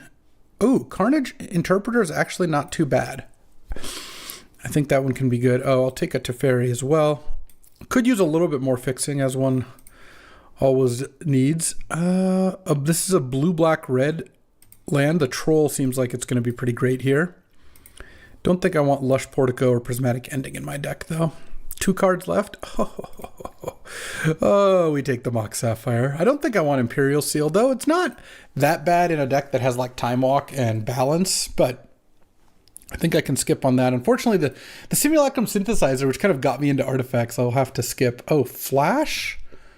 No, I don't think Flash does anything, so I'll skip that. Oh, last pick Retrofitter? All right, this worked out really well. Let's get to deck building. All right, so unfortunately the Simulacrum Synthesizer and the Portal I think are going to be out, but this right now, I mean, this is actually about right in terms of cards. I have to go get a Barogoyf, I guess. So right now I've got Balance, Teferi as white cards, and just Barogoyf as a black card, but I think the Barogoyf's basically free because I have Watery Grave, Troll, Raucous Theater. I don't even know if I need a Swamp, to be honest. And I think Barogoyf with Pyrogoyf sounds really good. And right now, this is also, it's also just a couple red cards. I think this Hedge Maze I probably don't need. I don't have any use for green mana. And let's do lands before I decide whether I want to play Imperial Seal here. Great Furnace for Urza seems fine. And to make Karn tokens bigger. Well, Urza tokens bigger, Karn tokens bigger. Let's see. Dismembered goes down there. So I probably want like 11 or 12 blue, something like that. Let's see. 3, 4, 5, 6, 7, 8, 9, 10. I guess 11 would be ideal. And this leaves, no, well, how many white do I need? I've got an Inspiring Vantage. I kind of wish I took the scrub land, but that's neither here nor there. I might not be able to play this many blue. This 6, 7, 8, 9, 10, 11. Yeah. One swamp is 1, 2, 3, 4. 4 black sources for Barrogoyf. And we're basically playing the troll anyway. And then how many planes do I need? I have Inspiring Vantage. And that's it for this balance. The thing is, I think balance into Teferi. I'm probably not going to be able to play. I'll stick with 10 blue. That's still a lot. Because I want 2 planes. And I want like at least 2 mountains. So 1, 2, 3, 4, 5, 6. Oh, this is 7 red for Pyrogoyf Bloodthirsty. Bloodthirsty is double red, but it's going to be really strong in the late game. And then I can maybe even fit in a swamp or an island as my last land. Yeah, I'll be able to cast this Carnage Interpreter often enough, I think. I don't really need triple blue or anything. It's not like I even have Cryptic Command in my deck. So 5, 6, 7, 8, 9, 10 blue. Usually I end up with like a little bit of a Pentad Prism type card in these decks, but I did not. There's Lush Portico and Hedge Maze. They don't really do much for me. And right now I have 3 white sources. Honestly, I could play 1 more white source just because balance into Teferi are so good. Right now I've got 3 black sources for Barrogoyf and 3 white sources for Teferi and balance. So it's just, do I want an extra black source or do I want an extra white source? And the black source has the minor upside of being able to cast Carnage Interpreter, but I think another white source will be good. All right, let's get in there. Let's see how this does. All right, time for game 1 here. Yeah. This just looks like a great artifact deck. You know what would make this draw better? Mox Sapphire. Or a Time Walk. Yeah, those things. It's okay. They're in my deck. I can still draw them. And get to go turn 1 Retrofitter. Turn 2 make a token. Turn 3 Chrome Host into probably Urza. Potentially Karn. No 1-drop, please.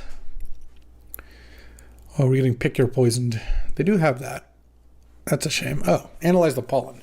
That's probably the least bad 1-drop I can imagine here. Any Moxes? Ooh, a Spyglass Siren's actually not too bad. I'm still better off just making a token this turn.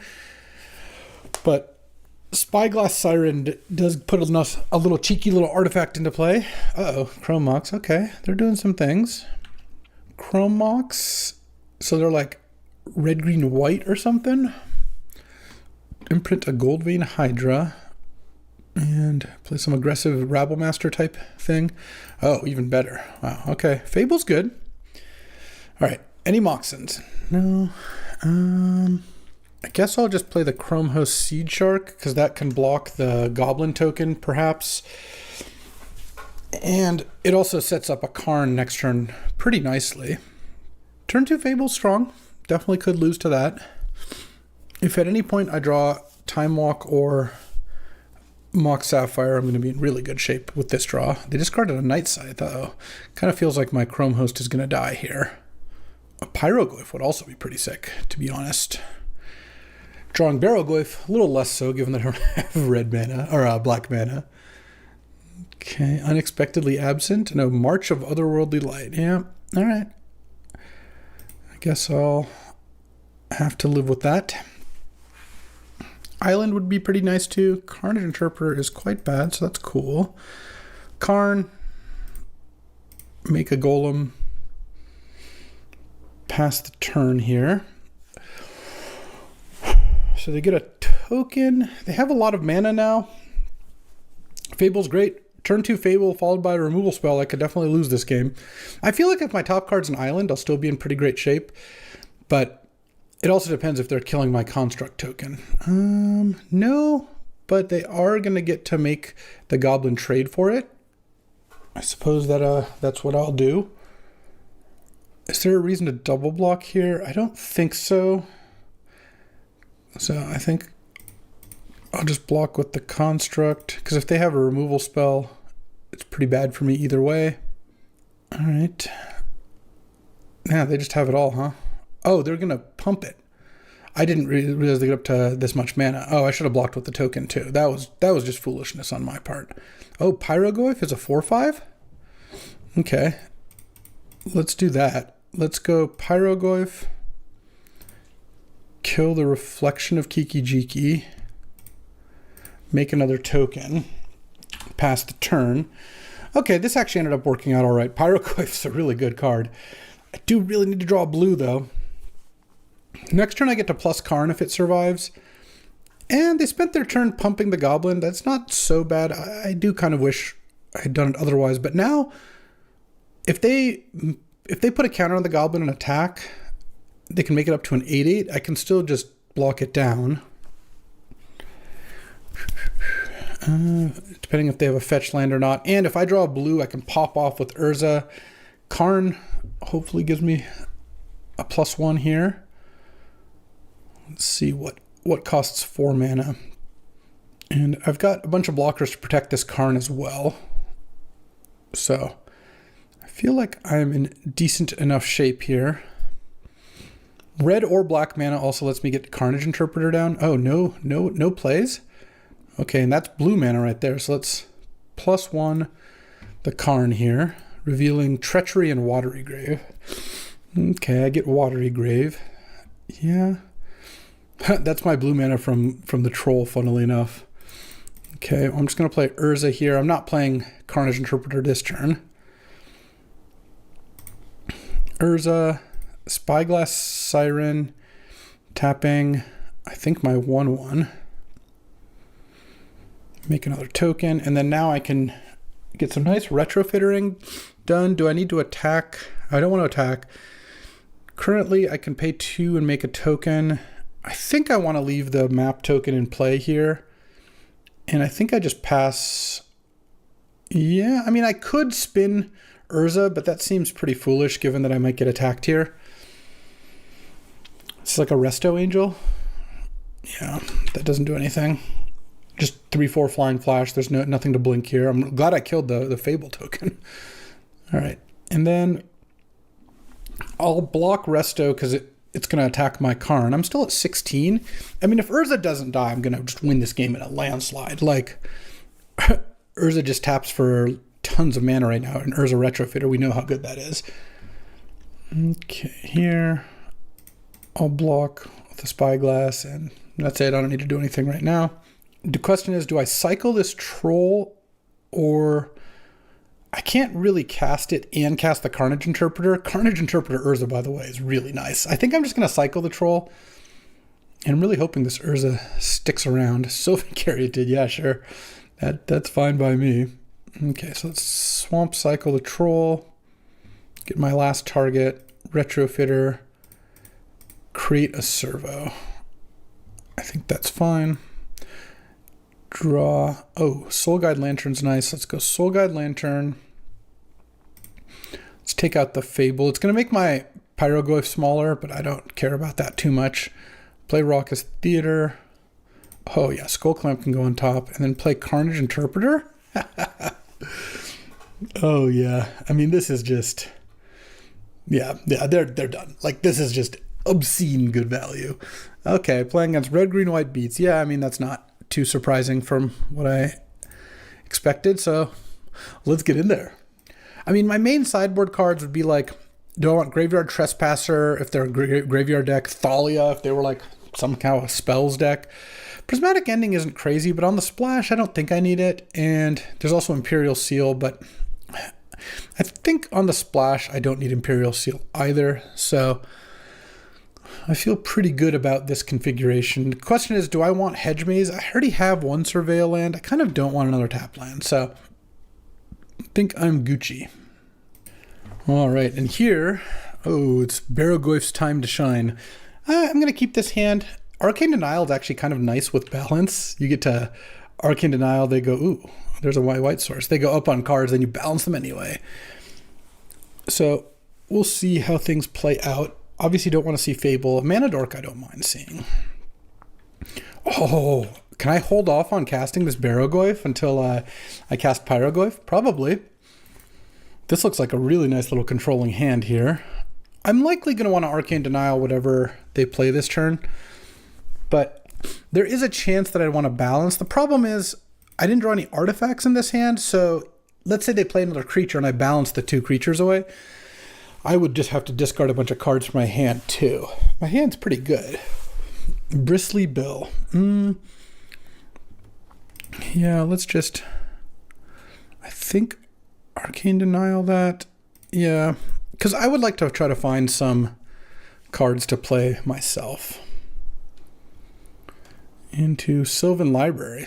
Yeah, that's pretty good against balance. I kind of wish I had Arcane Denialed that one instead, but... C'est la vie. All right, draw. Carnage Interpreter with balance is funny too. Let's just pass, and I think I'm just going to go Pyrogoyf into Barogoyf. Seems like a pretty good deal. And again, with balance in hand, I don't really feel the need to just get onto the board here. Are they going to pay a little life here? They did. And then... oh, they have a Mox themselves. Well, I have a Thieving Skydiver in my deck, which looks pretty good. Next turn, slamming Pyrogoyf, and then Barogoyf, and then... well, maybe depending on the board, I could also go Pyrogoyf into Smirking Spelljacker. Yeah, I didn't really want to see Fable either.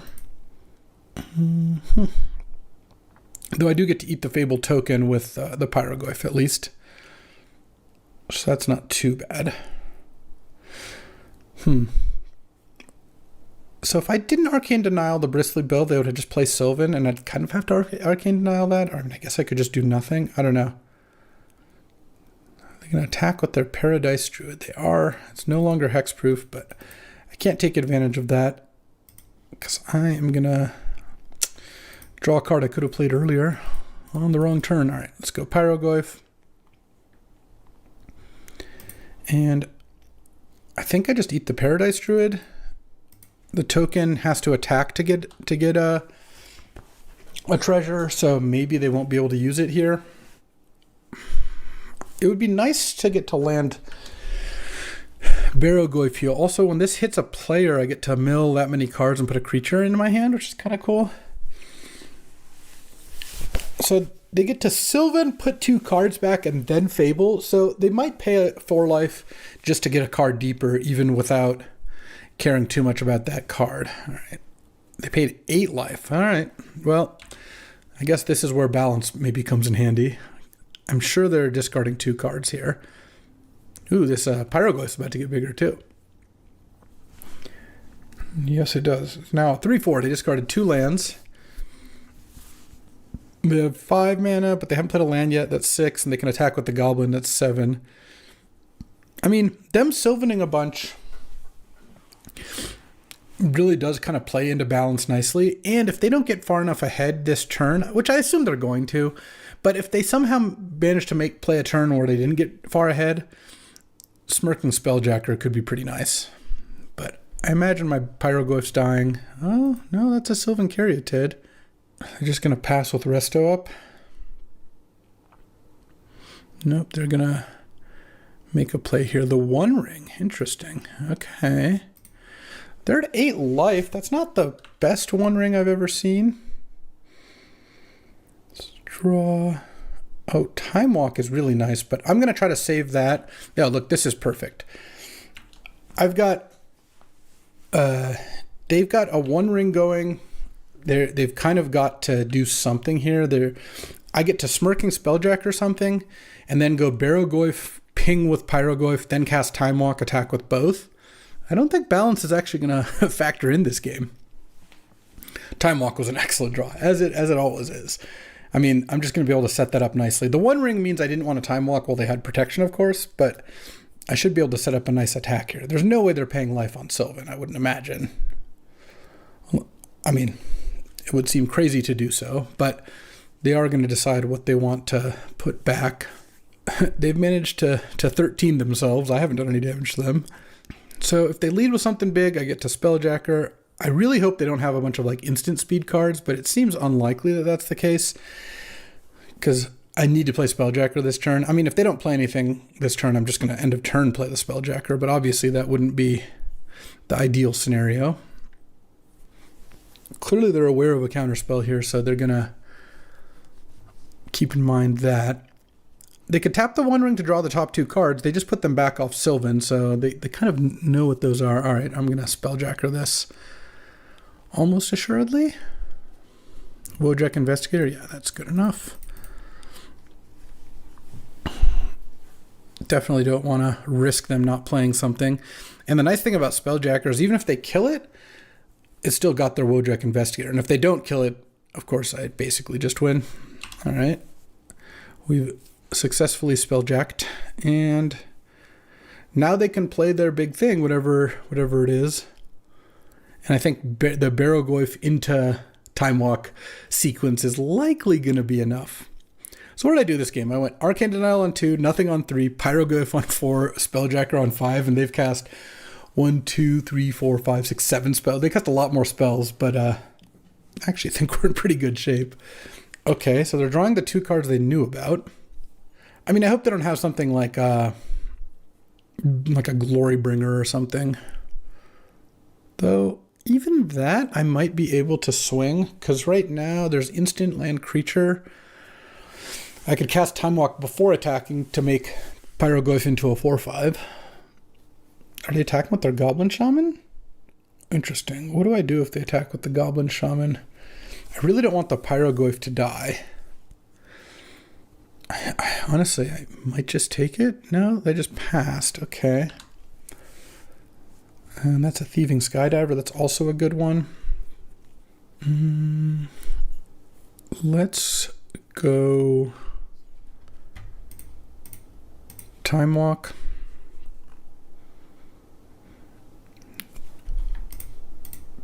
Barrow-goyf. I just don't want my Pyrogoyf to die in combat, so I want to make sure that I get my trigger here. And it's even that creature. Nice. So I would even gain the 4 life. Oh, they have Path or something? Well, then I get my Spelljacker, so that also works for me. Though if they have Resto Angel, it's kind of annoying. It feels like they do have a Path here. Hopefully it's Path and not Swords, since another land would be pretty nice. I mean, if this resolves, I might just nug them. They're at 7 and they have a 1 ring in play. Oh, they're March of Otherworldly Lighting, Exile and Flicker Wisp and Get Lost. Okay, so they definitely have Restoration Angel in hand. Like 100%. There's no real point in me attacking then, I don't think. Yeah, let's... Because they discarded Get Lost and Flicker Wisp. All right, so let's just take my extra turn here. Maybe I'll draw a counter or something. I guess I already played my counter. Okay, Skull Clamp. See, there we go. That's actually exactly what we need to do, because now I can go cast with Kicker here. Steal your Mox. I'm not stealing the 1 ring. And then I'm going to get to put the Skull Clamp on the Smirking Spelljacker. And now they get to trade. They do get to flicker the Reflection of Kiki Jiki into Fable. That's a pretty strong play. But I can't stop that. All right. But now I get to go Skull Clamp. Equip on the Smirking Spelljacker. Attack with both and cast Wojak Investigator here. And now they need to trade and chump. I go to 22. I draw 2 cards. I haven't even played a land yet. And equip the Investigator with Skull Clamp. All right, your turn. I feel like that was a pretty good sequence and some good playing around on Resto. Not that took genius or anything. It was so obvious they had it. I thought they might have it even before their March, and then once they used the March, they definitely did. Pyrogoyf was excellent this game. Okay, they discarded some lands, but I imagine they're in a lot of trouble here. My hand is also still pretty decent, and especially with Skull Clamp, that can go on the Skydiver, though, given how low of a life total they are, I certainly didn't want to put myself behind on board. And now they're in like kind of desperation 1 ring mode where they're at 5, they're tapping this 1 ring. I mean, look, cube's powerful. There's definitely things they can do to win here still, but they also had to exile a Flicker Wisp, which would have been excellent here. Would have stolen the Wojak back or reset the ring. Right now, they're at 5 and they're losing 3 life, so they have to either do something about the ring, if not this turn, next turn, but if they don't deal with the ring, they have to stop Skydiver or Investigator from hitting them, and the Barrogoyf is just demanding a chump block every turn. I'm at 21. I'm not even that close to dying. Pick your poison. Does that do anything here? Not really. They can make me sack a Thieving Skydiver or a Mox Emerald. Next turn, I can also go Seed Shark plus Retrofitter plus Carnage Interpreter, discarding the balance that I'm never going to end up casting. All right. Well, I like where I'm at. I think we've got a pretty good situation going here. Analyze the pollen. Okay. They collected their evidence. What are you going to get? I'm not that scared of most creatures here. I mean, Aurelia's Vindicator? There's just no way. Okay. So they got Aurelia's Vindicator, so now they can play it face down and they can't even really flip it up for much value. I mean, they have to attack with the Goblin Shaman in order to do that, unless they have Black Lotus or something. Okay, pick your poison. Actually, at this point, I think I am going to sack the Wojak Investigator because I don't want them to Aurelia's Vindicator and get it back. And they can attack, and they can't quite flip that either. Yeah, that's fine. I'm not really sure what their plan is here, but I guess we'll find out. Because I get to attack them down to 3 with the Skydiver. I mean, they're 1 mana short of flipping up the Vindicator here. It's X3 and a white. And then the Barrogoyf gets to attack 2 and probably eat the Sylvan Caryatid. Huh. I guess we'll see. None of the cards in my hand do anything right away, but obviously we can see what happens. I don't think... Does it make sense to play any of these pre-attacks? I don't really think so. Oh, there's no artifact in the graveyard. All right, let's go. Let's play the Seed Shark. Play the Bauble. This way I can make Barrogoyf into a 5/6.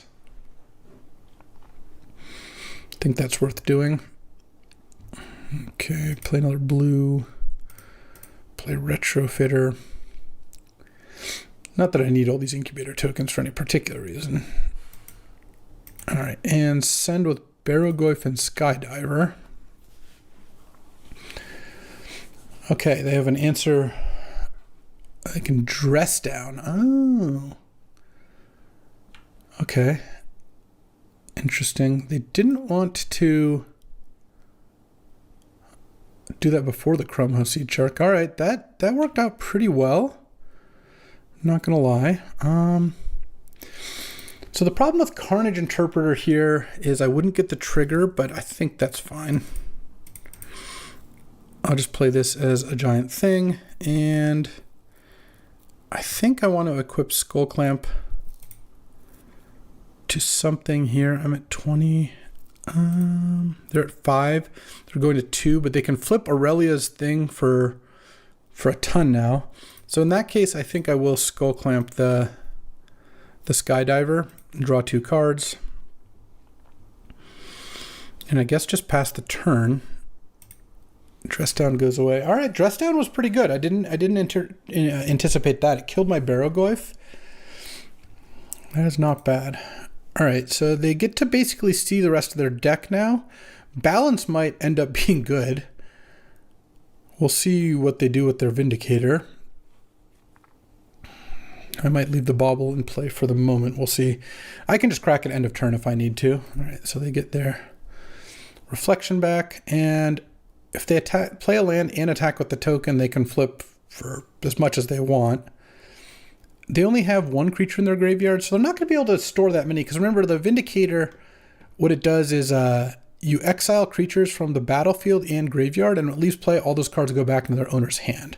So they're definitely going to flip the Vindicator this turn. The question is, what do they... Oh, and it's going to even have a spellbook token. I kind of feel like they're going to want to flip it and just exile my 2 things, which is going to set up balance really nicely. I mean, I assume they're putting the counter on the lifelinker. So I'm going to go up to 7 from this. Okay. Oh, you got to attack with the Goblin Shaman too, I would assume. Because you're going to exile my things. All right, well, I'll take it. And I'm not going to crack the Urza's Bauble yet because of the balance. Oh, interesting. They just wanted to get that one. Okay. Not the Carnage Interpreter? I guess I'm a little surprised by that, but all right. Next turn, my Carnage Interpreter can attack here. Let's just draw for turn. Bloodthirsty Adversary would also be nice. Do I want to Skull Clamp the Carnage Interpreter? Not really. They're at 7. They have to block it. I guess I can Skull Clamp after blocks if I would like. I mean, I would assume they're going to block it here. It would be kind of crazy not to. Okay. If they just chump it here, I'll Skull Clamp it. I don't care that I have to discard a bunch of cards to this balance, because them getting all their creatures is pretty nice. All right. Chump. Skull Clamp the Interpreter. Draw 2 cards. All right. They have 3, 6, 7 lands, and I have 3, 6, 7, so it kind of doesn't matter. And they have 3 cards in hand, so I'm just going to discard a million lands. I guess I can play a land, cast Balance. I can sack that Plains. So 1, 2, 3, 4, 5, 6, 7 lands. Keep Dismember, Island, I guess Mountain.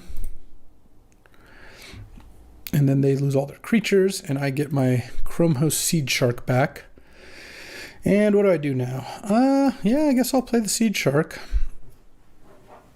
And I'll equip it with the Clamp, because... no, I don't need to equip this with Skull Clamp. I think I'm fine without it. Because right now, yeah, they didn't tap their ring wisely. They go to 4. They get to Sylvan. I think they can basically see every card in their deck. I just don't know if every card in their deck is good enough to win. I'm going to get to crack Urza's Bauble here, make a token with Retrofitter. I still have Dismember up. I'm at 13, so I've taken some damage, but I haven't taken that much. An Island, okay. I guess we saw Dress Down as a blue card. Okay, tapping the One Ring. Going to 4 cards in deck at 4 life. And Mox too. Ooh. They got a lot of power. I mean, I guess I do too, but that wasn't uneven. Unruly Crisis, sure. Do you have like a way to give it haste or something? Sanguine Evangelist, also sure. And they're at 4. They do have a way to give it haste. All right. Yeah, sure. And I guess I just Dismember the Crisis. Do I want to pay? I guess I just pay the life. I go to 9. And then I pay 3 life, block. Sure. Make a 3/3 token. And then I don't die here. Whew. All right, we got him. That was the first match. Never even played the Sapphire, but this deck ended up really nice. All right, we're right back into it. On this day of wants a rematch, so we're doing that. Winston, back to 6 packs here. That's the kind of more standard amount. And a Mawloc? Yeah, I'll take a Mawloc. always take a Moloch. A Black Lotus? Yeah, I'll take a Black Lotus. Restless Vinestock? No, I'll keep going. Cryptic? No. Oh, Zagoth Triumph. There we go. I'm a lot happier with Zagoth Triumph than Vinestock. Pile on? I think I'll skip that. Oh, I will take a Chaos Defiler. The Cryptic, whatever, but Chaos Defiler plus Moloch is great. I'll skip Jeweled Amulet. I'll take Fracture Identity. I just have all these powerful gold cards. I'm removing the Cryptic for now. I will take Fire Ice. Regardless of where I go, Fire Ice will be castable. Inti. Yeah, I will take Inti. It looks like I have now 4 good red cards. And I will take Trop as well. If I'm going to be 5 colors, I'm going to take most of the duels and basically all Triumphs and Fetches I see. Blooming Marsh I can skip. Oh, I will take Headliner Scarlet. We're like 5-color red here. 2 great mono red cards, a red-green card, a red-black card. Oh, Psychic Frog? Yeah, I'll take that too. This deck is looking good, like a really good, like aggressive, more like aggressively slanted mid-range deck. Hedge Maze, huh? I think I can skip that. I think I can skip Malamute. Oh, Ancient Tomb. The problem is if you're 5 colors, Ancient Tomb is... Yeah, I'm just going to take it. It's better than a random card. I'll hope to make a mana base where it works. I'll skip the Territorial Kavu. As much as I like Brain Freeze, I'll skip that too. Flage, Titan of Fire's Fury. It's a really strong card, but Deep Cavern Bat's much better. I just think the mana on Flage wasn't really doable. Interesting. They don't want Hedge Maze. Oh, they're going to take Flage for sure. That's kind of annoying. Oh, Relic of Sauron. Yeah, Relic with Ancient Tomb sounds pretty good. Oh, I'll take Glorybringer too. Territorial Kavu also might get in there. This could be like 5-color no white. I'll skip the Balrog. I will take the Mox Sapphire. Dark Confidant also could be pretty decent. Oh, Urza Saga with Lotus and Sapphire. Yeah, I'll do that. Okay. Duress and Urborg, huh? Yeah, I think Duress is going to be pretty strong. Fracture Identity is the card I'm most likely to want to cut at this point. Also, Urborg Ancient Tomb is a pretty nice combo. Just lets you buy out of taking damage on Ancient Tomb. Chromatic Star, yeah. I don't care about the Woodfall Primus, though. With Woodfall Primus and Ashen Rider, Flash could be good. Oh, Balance.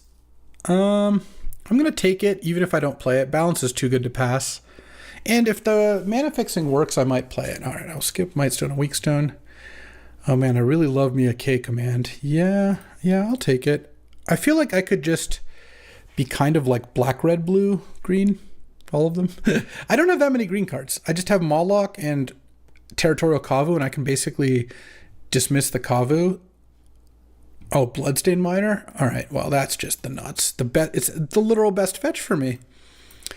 All right, I'll pass a Sarah Paragon. Oh, wait, I have Brain Freeze. I got the Brain Freeze. I just picked up Brain Freeze Breached Lotus. Oh, that is disgusting. All right, I'm taking Ponder now. Yeah, now we've changed priorities a little bit. I'll skip Pillage the Bog, even though I do want the card, because I don't think my opponent can use it. All right, well, I skipped and bricked. Okay, let's get this Mightstone and Weakstone out of here. Well, I'm not sure exactly what we're doing here, but I like it. Grave Titan and Elvish Mystic. Pillage is just really nice at finding Brain Freeze Breach. All right, I'm hating an Elvish Mystic and a Grave Titan while also taking a card I like. Oh, Gemstone Mine looks amazing here. I'll skip Inspiring Vantage. I'll skip Staff of the Storyteller. I will just hate Othari and touch the Spirit Realm. I think that's better than a random card. Luris to go with my Lotus. Oh, how close are we to Lurising, he says.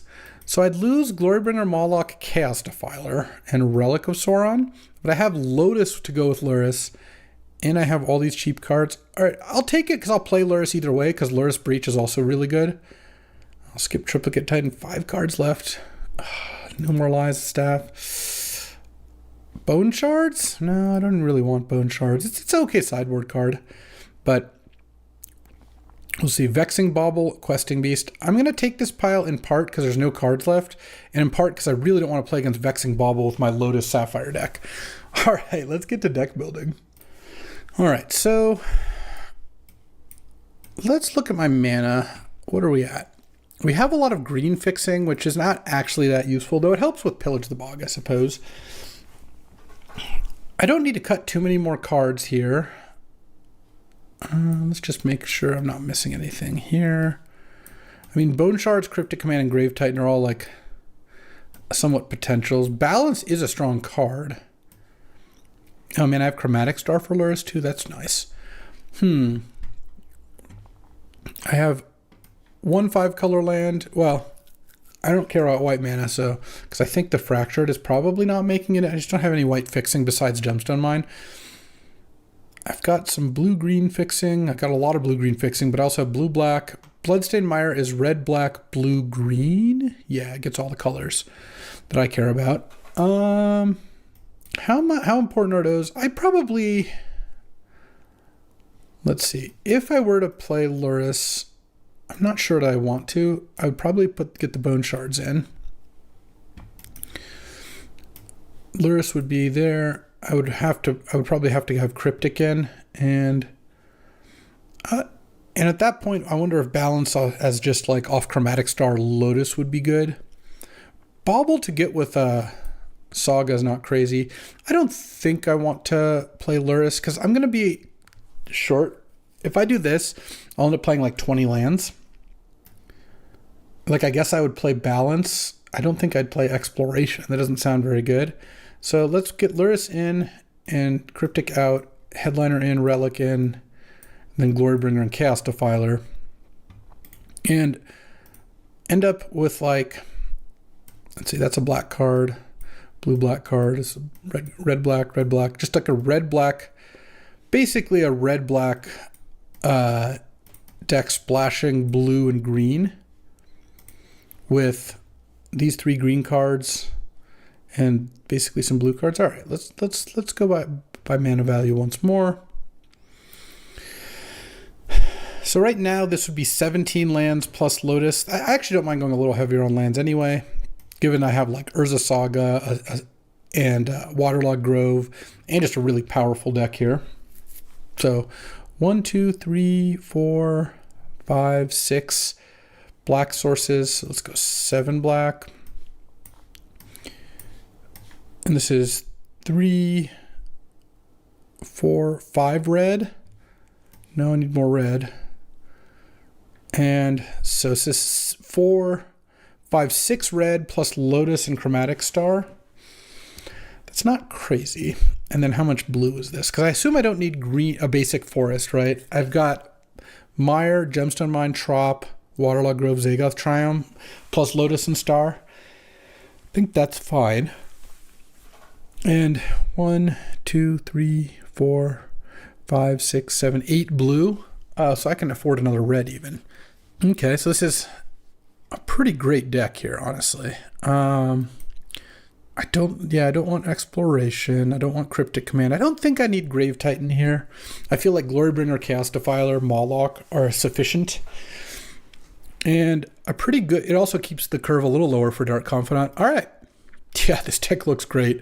Let's put a couple lands in the sideboard in case I end up wanting to switch it up to a Lurrus deck, and then I'll put a couple planes in there just for balance.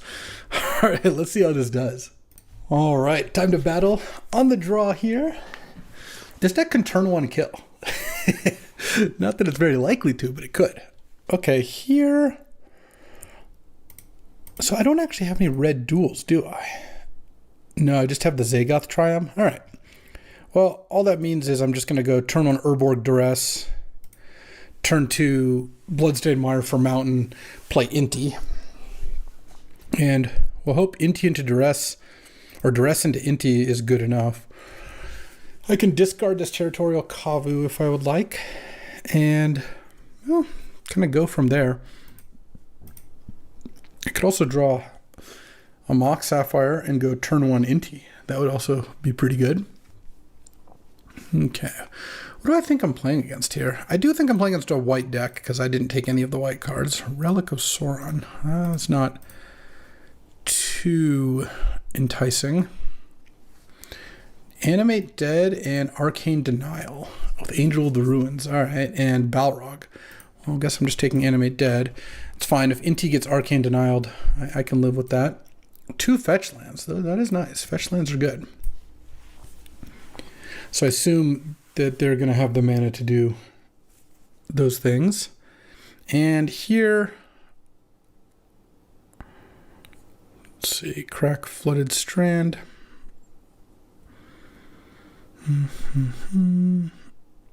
Get the Hedge Maze so they can cast their Sentinel or their Arcane Denial.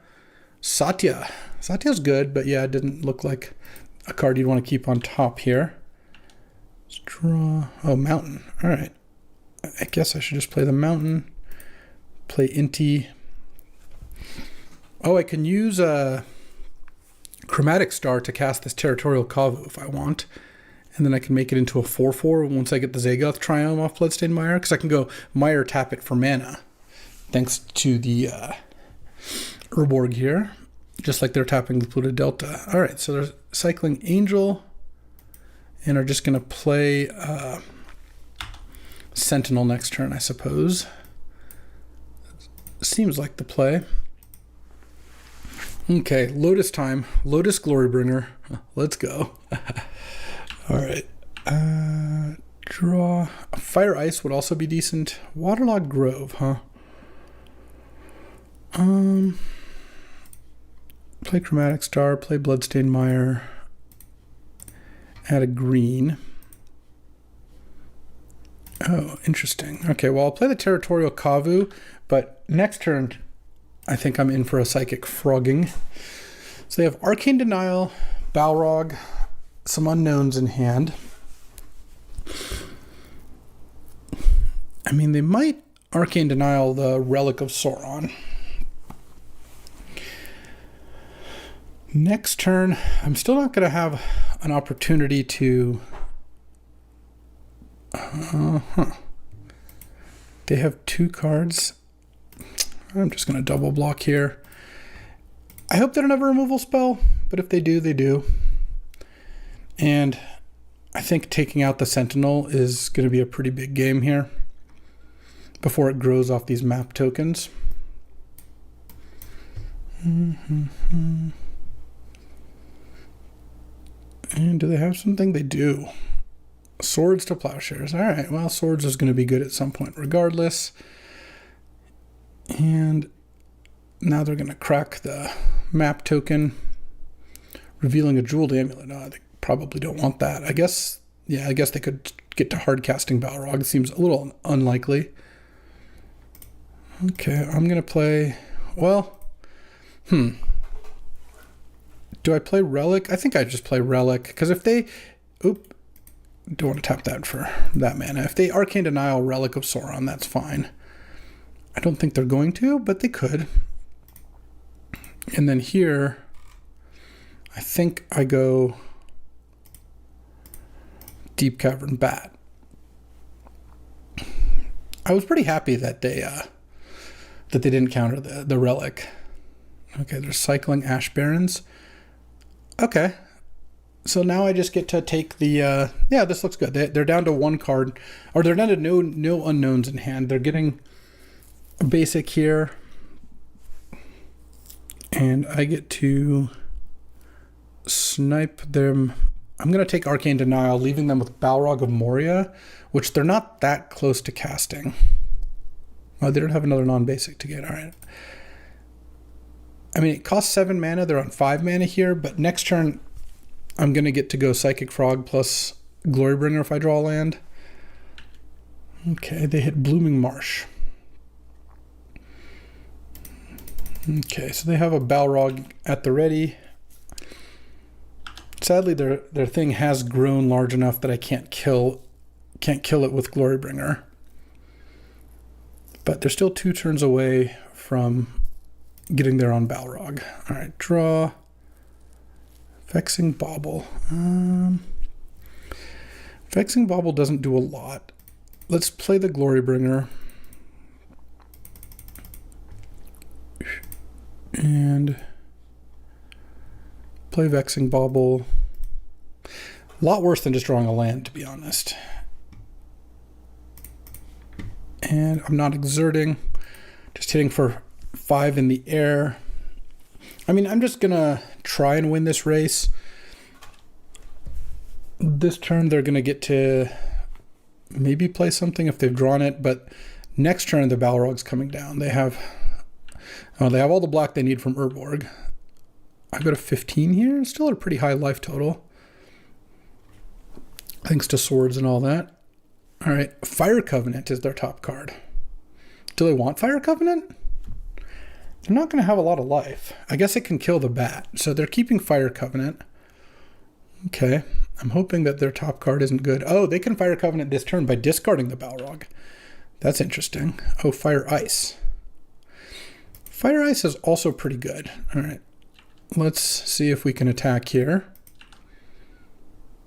Okay, I'm going to attack, and now I'm going to exert, because now I have Fire Ice. So I can fire the Sentinel down. And it makes the Fire Covenant a lot worse because the Glorybringer's exerted anyway. I'm going to cycle this. Okay. Wow, they really beefed it here, I think, because they make 2 treasures. They're going to draw Fire Covenant. And then now they can Fire Covenant, but I got to exert, and now they're going to lose their Sentinel. Ooh, that worked out really nicely for me, not going to lie. Okay, they get Arcane Denial back in their hand. All right, let's crack Vexing Bauble, I think. Ponder. Add blue. Ponder.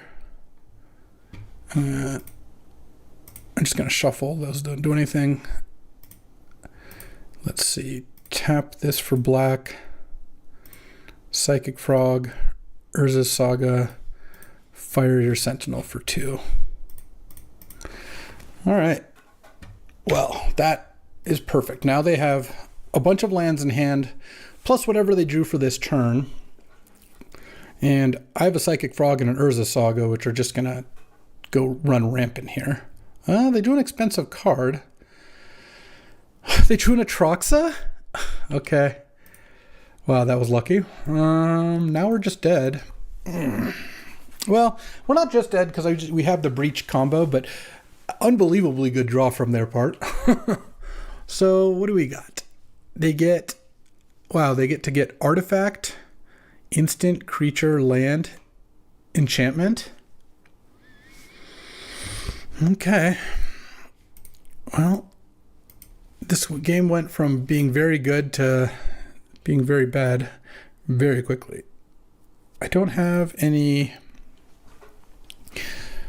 I shuffled, I guess.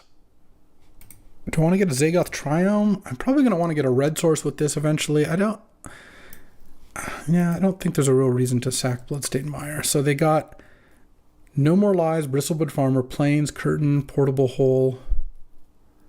Or sorry, Detectives, Phoenix, Remand, Bristlebud Farmer, Portable Hole, and Plains. So not No More Lies. Not Concealing Curtains. Not Fanatic Ronus. Not Generous Ent. Not Luminarch. Okay.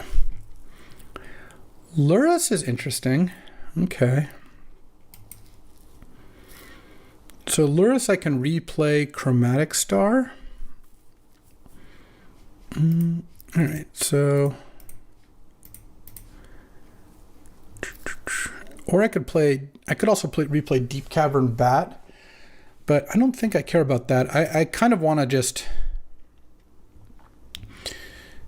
get to Breach as much as I can.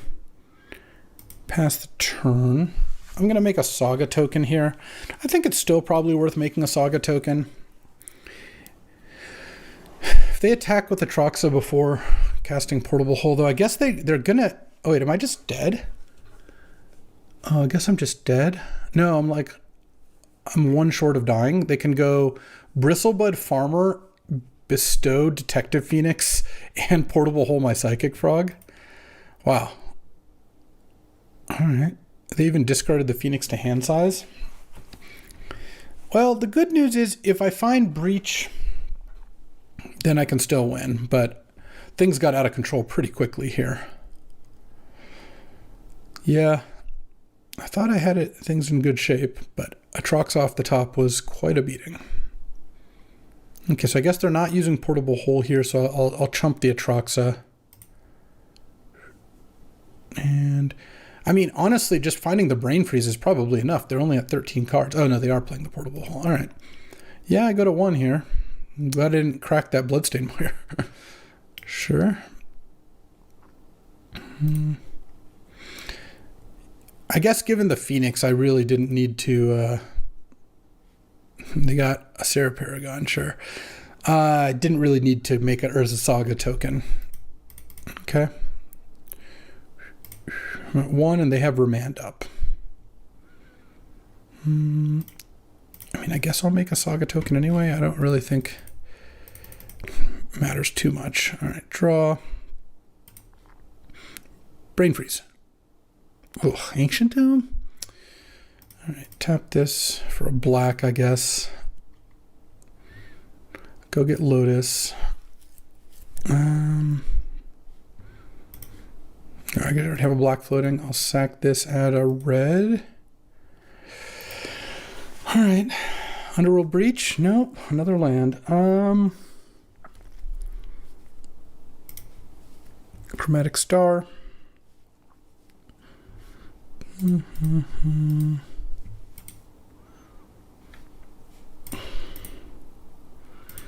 Get a red. I'm going to get to see a few cards here. Chaos Defiler. That doesn't actually do it, unfortunately. Draw a card. There's Underworld Breach. I think I actually win now. Underworld Breach. Well, I don't just win, but I get a lot of looks here. There we go. There we go. Yeah, remand it. I mean, you're supposed to. Oh, they had Arcane Denial, right. And I already played my Luris. Oh, I didn't really have a choice. I had to crack all those. I was thinking about the remand. I forgot Arcane Denial. And yeah, all right, I'm dead. Completely forgot about the Arcane Denial. I closed that. Okay. 5-color stuff. Yeah, sure. The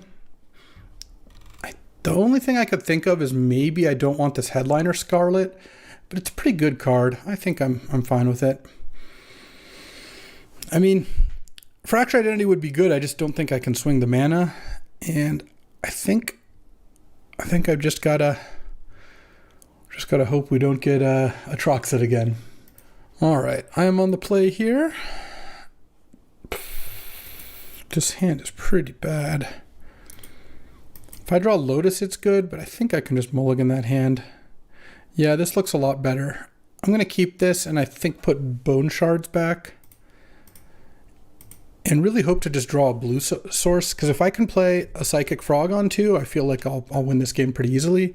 And even if I wait till turn 3, I get to Deep Cavern Bat first. So this looks okay, but yeah, needs a little bit of help. It's a shame. I really like this deck. I'm feeling not as good about things. All right, blue? No, that's a black. That's just a really bad draw. All right, what do we got? Oust, Atroxa, Fanatic of Ronus.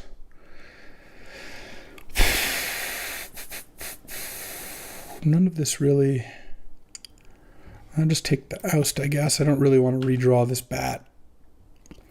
Okay, green or black or blue mana would both be good. In fact, I have some green and blue mana sources that I would love to see.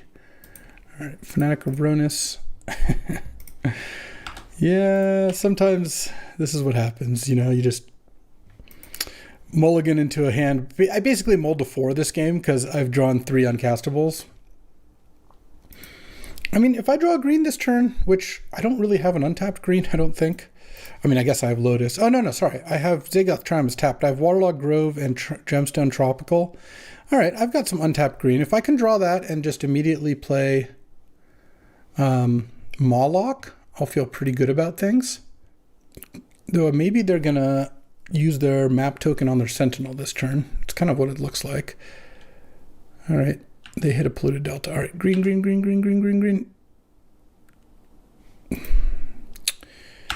Yeah. All right. You know what? Sometimes you have a great deck and you just cast no spells. That is what's happening. I don't think I can win now. Like, yeah, if I draw the right lands. I mean, the Moloch still gets bigger here. So if I go Moloch, eat Sentinel, that's something. They can't Concealing Curtains me this turn, but we're actually getting to the point. Honestly, if the map token hits, yeah, they could cast Atroxa this turn. You don't want to tap your planes though. It's actually, you want to tap anything but planes. Okay, so they could have actually cast Atroxa here if they had planned out their turn.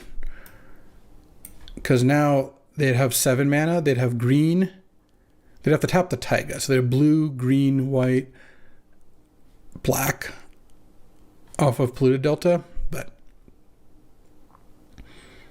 I mean, pretty dead either way here. Like, even if I draw a green, I guess I have to eat the Fanatic of Ronus now, though. Moloch does exile, so that part's nice. Okay. Well, now at least if I draw Lotus, I can win in one turn. That is something. I'm going to lose a game where my opponent could have just cast Atroxa and just mistapped their mana and couldn't. Like, that's how badly I'm losing, that they basically spotted me 7 mana in an Atroxa attack, and I still couldn't convert. But that's because I'm just doing nothing over here. Luckily, they don't have enough blue here to get a counter in the same turn. So, I mean, if I draw a blue source, I'm probably just going to go Breach, Brain Freeze, hope to hit Lotus. That's going to be my plan. But I think I am pretty dead. I mean, I don't know what they have.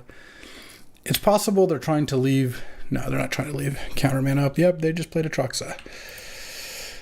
Okay. Revealed. No More Lies, Balrog, Luminarch. All right. Basically, if I draw blue this turn, if I draw Lotus this turn, I win. And if I draw a blue source this turn, like if I draw a Sapphire, that's a 9 looks at Lotus.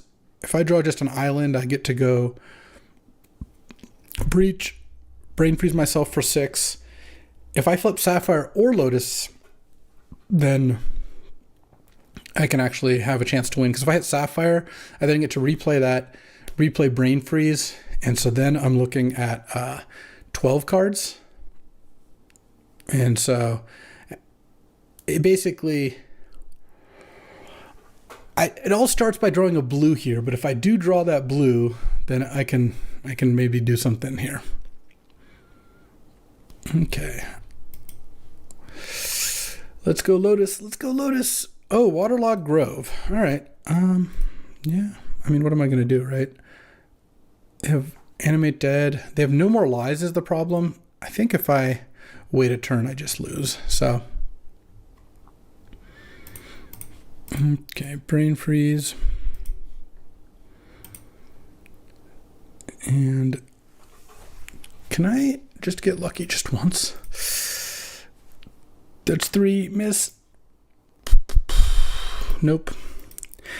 Damn, disappointing end, but you know what? Sometimes that's how it be, and that'll wrap up Winston Wednesdays on, or this Winston Wednesday rather, on an unfortunate end. Lotus, Mox, Brain Freeze, Breach was great. I just drew so badly that game. Territorial Kavu was a kind of mid card, though I think it was okay. It was better than like Cryptic or Grave Titan, and I had enough lands. All I drew was mountains, swamps, and uncastables. But you know what? So it goes, and you can't win them all. Alrighty, and welcome to another 1v1 Winston Draft. I'm playing against Andrew Cuneo, and the way this works, if you haven't seen these on the channel, it's pretty simple. I'm presented right now with a pile of Blade Splicer and Metamorph. I can either take it or skip it. I'm going to take it. Once you skip, another card gets added. If you skip all 3, you get a random card. But I think Metamorph is a good enough card, and it's colorless. And Blade Splicer is fine. I'm going to get back to Vintage Cubes as well, but they took Vintage Cube down offline for a day and wasn't able to get a team draft together, so I'm going to vary the offerings as it were. Assimilation Aegis and Ulamog, I think I can skip that. Oh, definitely want to skip Exploration of Bolas' Citadel. Grim Lavamancer and Talisman. Talismans are okay. You know what? I'm just going to skip and go for a random card. All right, well, Goldspan Dragon I think is fine. Reckless Stormseeker, I kind of like once I have Goldspan and Metamorph.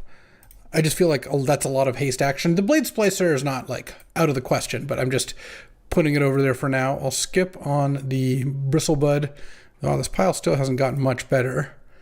This pile I think has now that I'm a little bit more solidified into red, because I got 2 red cards, it makes the Talisman better and the Grim better, and a red-black land and a red-black Talisman are both kind of nice to have together. Once Upon a Time is solid, but I don't know if I'm going to be green. Ephemerate is decent with Goldspan, Metamorph. All right. Blade Splicer, I have a red-white land. I think it's worth taking, and Mishra's Research Desk is a fine little card. Plus, Bolas' Citadel and Exploration are both cards that have their places. Teferi is such a good card. I don't really like passing it, but I think I will. Batterskull's decent. I think we can do better. Okay, Mana Comp's actually pretty good. Just a 5-color land is awesome. Oh, Blood Crypt I will take. Because now, even though I don't have any black cards yet, having Savai Triumph, Blood Crypt, Mana Confluence, Talisman means it's basically free to take black cards. So I'm in for that. Coveted Jewel and Ulvenwald Oddity. I don't think so. Imperial Seal I don't really like that much either. Oh, I do like Hostile Investigator and Nurturing Peatland every now and then. See some play. Oh, there's a Shieldred. All right. I like where we're at. I mean, we could also just be straight black-red. These 2 white cards don't do much. I don't think Wedding Announcement's that big of a deal.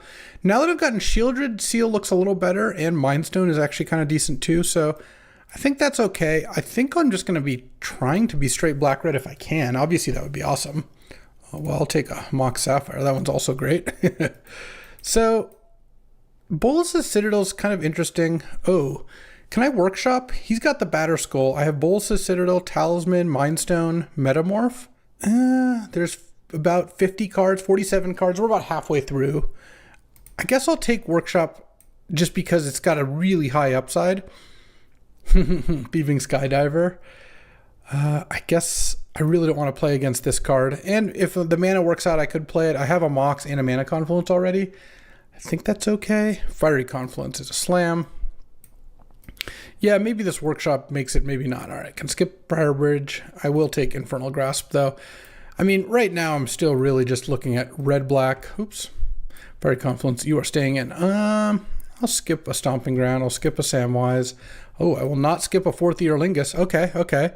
Now this Savai Triumph and Mana Confluence are going to do double duty, and Reanimate is getting in as well. Revoker, I think I can skip. Esper Sentinel and Samwise, skip. Gaia's Cradle, no, skip. Ooh, a red-black Surveil land. Okay, this is going pretty nicely. Force of Despair I actually think is decent, but I am going to skip. It's a pretty hard card to use. All right, I'll take a Vamp. Vamp and Imperial Seal have both gotten a lot better now that I have 4th Eorlingus. Time Twister is also pretty good with the Vamp stuff, and it's really great with Shieldred. I think I'm okay taking Time Twister here. I'll take Oko because I think he's likely to be able to play it, and Oko's really strong. I'll skip Collective Brutality. I will take Scrubland since I definitely want to play black-white cards. All right, I will take Dak Faden. That's also potentially good with Shieldred, and it's just a good card. Oh, definitely want Verdant. Verdant's every color but blue right now. All right, I will skip Narset. I'll skip Hero of Bladehold. Oh, very, very happy to pick up a Deep Cavern Bat. 9 cards left. Skip. Yeah, we can take a red-white land. I think that's better than a random card, even if it's a pain land. I'm not playing this workshop. That did not work out. And do I want Pentad Prism? I think so. I think Pentad Prism is pretty strong. Oh, so is Vindicate. Yeah, I'll take Vindicate. 2 cards left. And I'll skip a Portable Hole. See, a Creeping Tar Pit and a Hero of Bladehold versus 1 random card. I'll take this pile. I don't know that I'll play the Tar Pit, but I think I will. And then Oath of Druids is the last pile. All right, let's go build. I think this is a solid one. All right, so here I'm not playing the Oath. I'm probably not playing Hero of Bladehold. So what if it looks like, and right now this is, I want to play another card or two. Let's look at these white cards. I've got some decent ones. I'm basically black-red here with Prism, Talisman, a Verdant, which is a 4-color land, Savai, Triumph, Theater. I mean, my mana is actually pretty good. I think I can fit in a Thieving Skydiver, Time Twister. Well, let's see, actually. Maybe, let's see, I have 1, 2, 3, 4, 5, 6 white sources already. So if I play 1 Plains, I'll have 7 white sources, which is definitely enough for 4th Earlingus and Vindicate. And I could even put in like a Samwise or a Blade Splicer maybe. Let's see. I think I'm going to have plenty of sources. 3, 4, 5, 6, 7, 8, 9, 10. And this is 10 black sources already. Yeah, I feel like my mana is actually going to support playing a bunch of colors because I just have a lot of fixing. And with 4 red, I'm at 4, 5, 6, 7, 8, 9, 10. Yeah, in that case, I could put in another Plains. And then I could play Blade Splicer and Samwise. And just, now I have 1. Oh, this is 0 islands, but maybe instead of putting in the Plains, and I can take out the Blade Splicer and Samwise, put in another island, and just play a Thieving Skydiver. Oko is going to be a little bit too hard to fit in. There's also Bolus's Citadel. It's not a crazy card just to try to cast. It's a good, powerful 6-mana card. But I think this is good. And then I do need one more card. 2, 3, 10. I have like 11 black. Maybe I just play the Citadel. I don't know. It's got some ramp to it. It's pretty strong if you cast it. I think that's better than trying to like play Samwise or Blade Splicer on kind of a splash. Well, let's see how this works out. I'm kind of interested in playing it. All right, let's get to battling. All right, time to battle here. Talisman and Infernal Grasp plus all of my colors. Yeah, this seems fine to me. Just hope to not draw too many lands. Ooh, Deep Cavern Bat's nice. I'm going to slam that on turn 2. Then I can go turn 3 Talisman plus Infernal Grasp. Cuneo cycling a little Brainstorm here. I mean, maybe he's got a shuffle effect. I'll see. But the turn 1 Brainstorm isn't usually like too big of a deal. Obviously, if he plays a fetch land here, that is a pretty nice little combo. All right, Revoker. What are we revoking? What does he know that I have? I don't know that he knows too many of the things he saw during the draft. Like, I mean, he never saw Mox Sapphire or anything like that. Liliana of the Veil, yeah. All right. I'm hoping for not land, but let's just play the bat here. Coalition Relic, Chromatic Star, Courser of Crufix, Stoic Sphinx. I kind of want to take Sphinx or Courser. I think I'm going to take... If I take Courser, he goes Relic, Star, and then next turn, at some point he plays Sphinx, and I have to leave mana up to Infernal Grasp, but I think that's okay, because I think this gives me the most chance of just trading 1 for 1, and I want the Sphinx dead permanently, so I don't want to... If I take it with Bat, at some point I assume the Bat's going to die, and he's going to get his card back. Okay, more lands. Not ideal. Play Tar Pit. Send with the bat. I mean, I'm glad I put Bolus's Citadel in my deck. it looks a lot better here than any other card I could have played. Let's see if we can pick up a little Shield Drill, a little Time Twister. I mean, who knows? Okay, here comes the star of the show, and he's got Stoic Sphinx and 2 unknowns and is not playing anything. Oh, played the land. All right, a tapped land. Fair enough. Oh, Vindicate's kind of nice. I'm going to send with the bat. Is he going to play Sphinx? Oh, he's going to play Resto. I guess it's Infernal Grasp, the Resto. Wow, I got really punished for not vindicating the Coalition Relic first. His last card is the Sphinx, and now he gets to name Talisman with Revoker. What a play.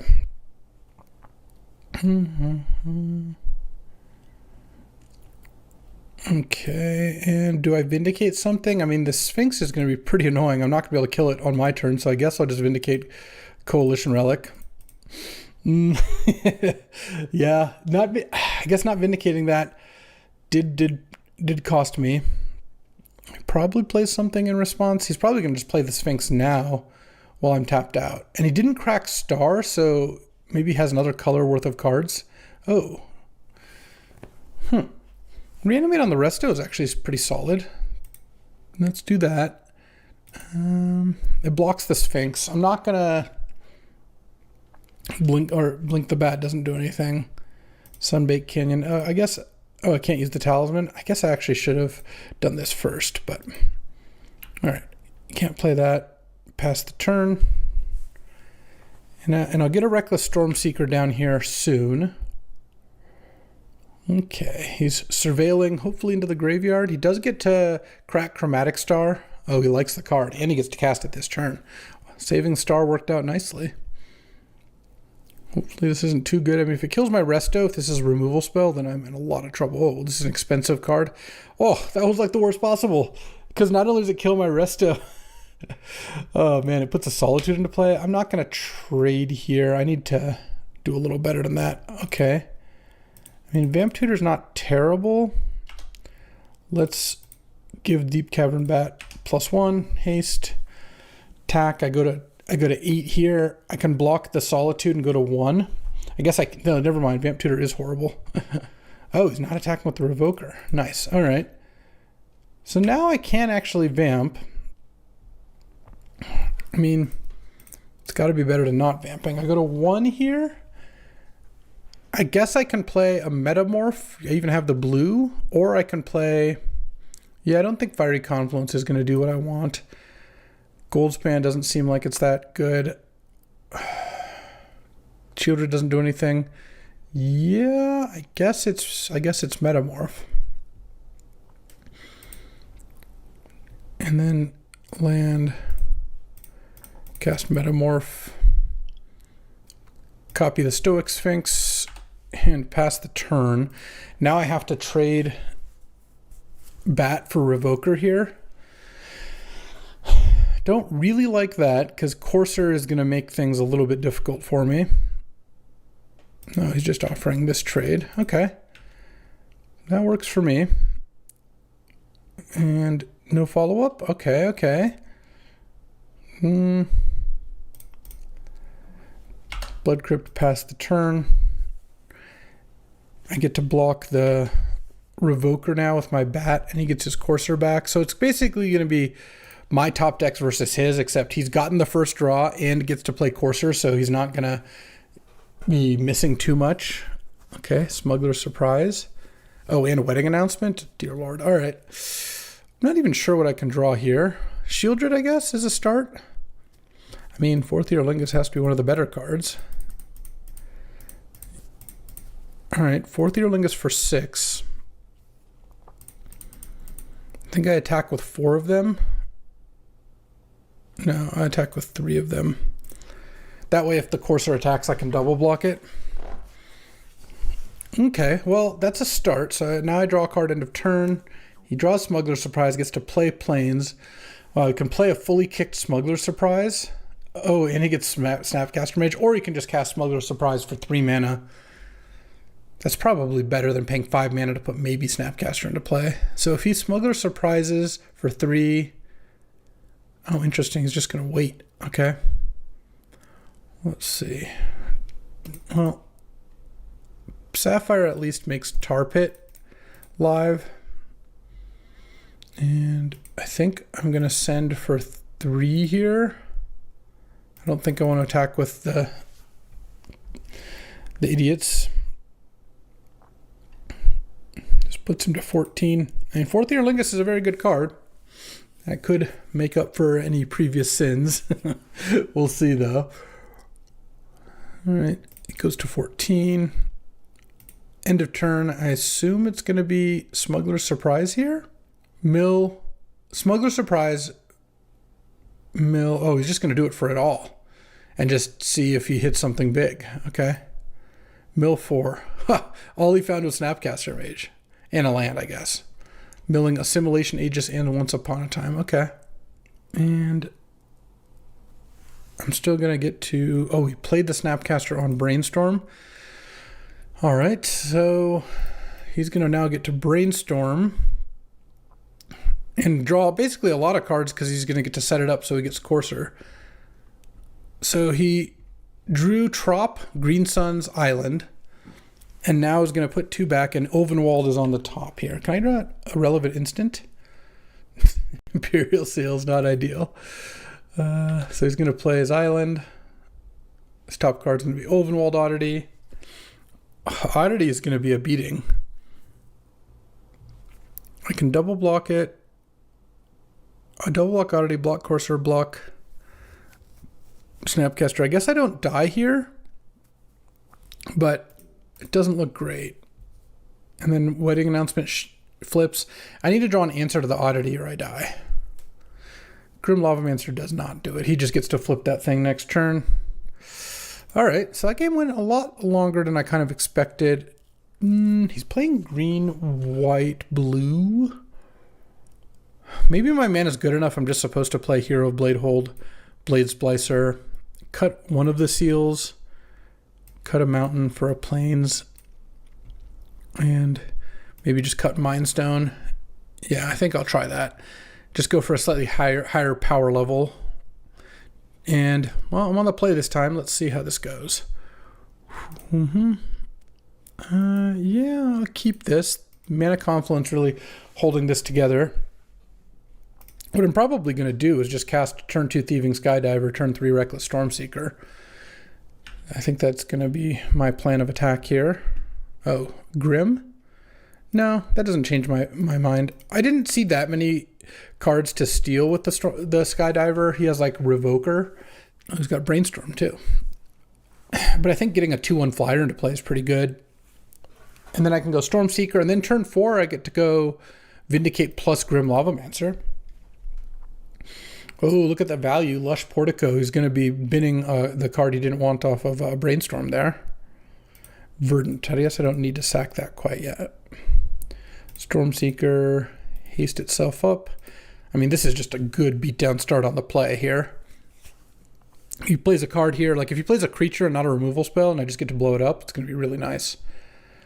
All right, that didn't really do anything, because I get to still blow it up here. Let's Vindicate the Aegis. Get my thing back. Play Grim Lavamancer. Still haste the Stormseeker. Attack. And by keeping fetch in hand, he doesn't know that I can use Grim next turn, though I would assume it wouldn't surprise him. Let's see what this is. Bristlebud Farmer. All right. That's pretty big. A little action here? No, not so much. I could trade Stormseeker for the Farmer, or I could hit, I think I'd rather just pump the Skydiver, hit for 3 in the air, and then I have Grim Lavamancer, and I didn't play a spell, so I'm flipping the Stormseeker now. So if he doesn't play 2 spells, then the Stormseeker is pretty big, and by itself it can even trade for the Bristlebud maybe. Oh, he's going to probably play 2 spells here, because he has a pretty big incentive to flip this thing back. All right, Courser of Crewfix, Revealing Stoic Sphinx. I guess there's no attacks. All right, let's crack this, get Raucous Theater. I'll keep that on top. I don't think I want a Grim Lavamancer here. 5, 3. Wait, was I? Hold on. 5. Oh, no, I actually was supposed to. Because I could Grim him down to 5, attack him down to 2, and then Infernal Grasp my own creature. But I think this is likely going to work as well. But I certainly should have done it that way. Attack with these 2. He's forced to block with Courser. And then I'm going to Grim the Courser here. I guess I'll let damage happen first. Exiling these 2. And because I might as well play a spell this turn, because I already played it 1 spell, so it flips the Stormseeker. Yeah, I just didn't do quite the math with the Infernal Grasp there.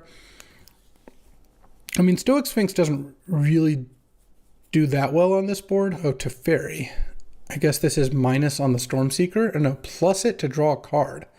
Oh, and then play a Stoic Sphinx when I attack. Or maybe sack some food, I guess. Let's see. Let's see what I draw here. It'd be nice to pick up something.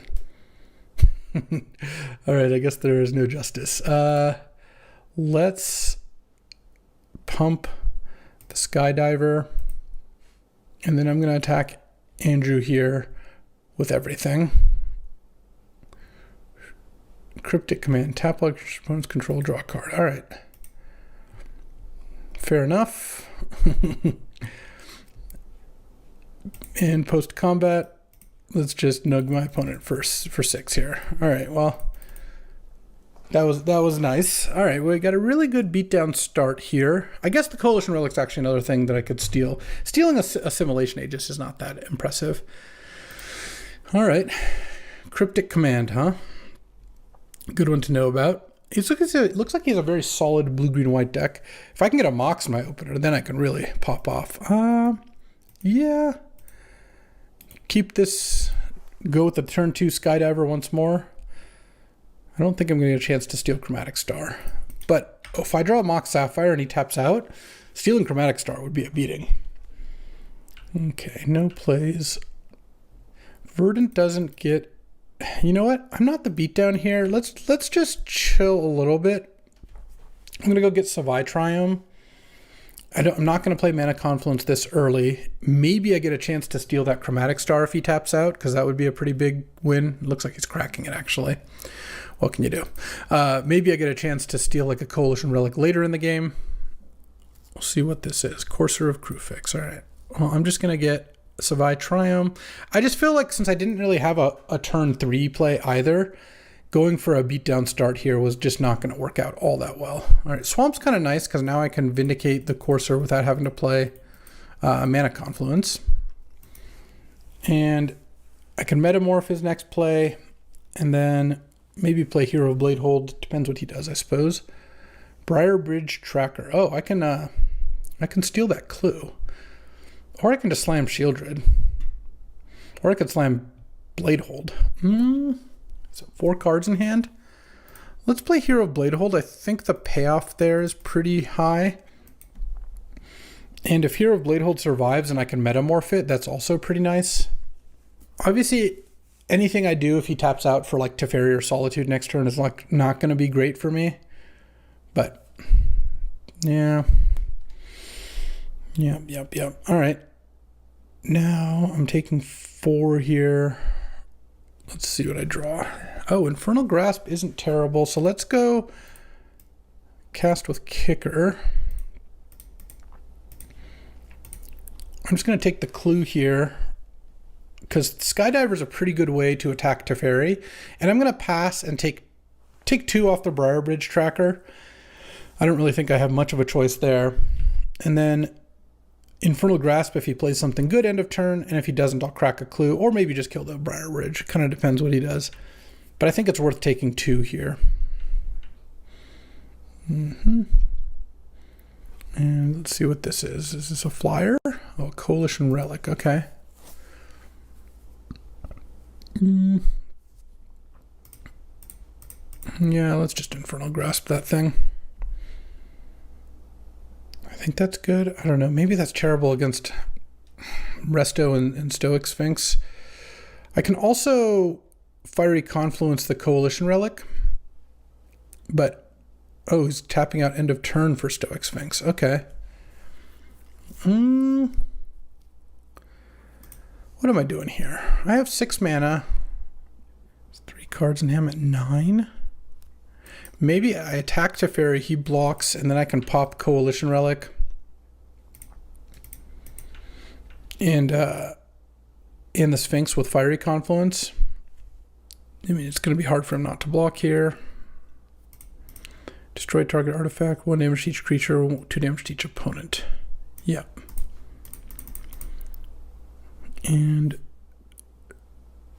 all right, that takes those down. So I'm still fighting against a Teferi, which kind of a losing battle. I guess I'm drawing Hero of Bladehold next turn, though I am cracking this clue as well. All right, well, that I can Metamorph. He gets to crack some clues here, or foods here if he wants. I guess I don't mind drawing a land. because then I can play Metamorph and Shieldred. I'm just not going to beat Cryptic Command, though. Oh, Goldspan Dragon. Oh, wow. That was an even better draw. All right, let's just hope this works. If he has Cryptic, I'm dead.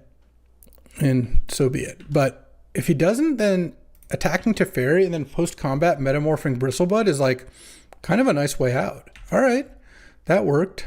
Let's play this for... Wait, hold on.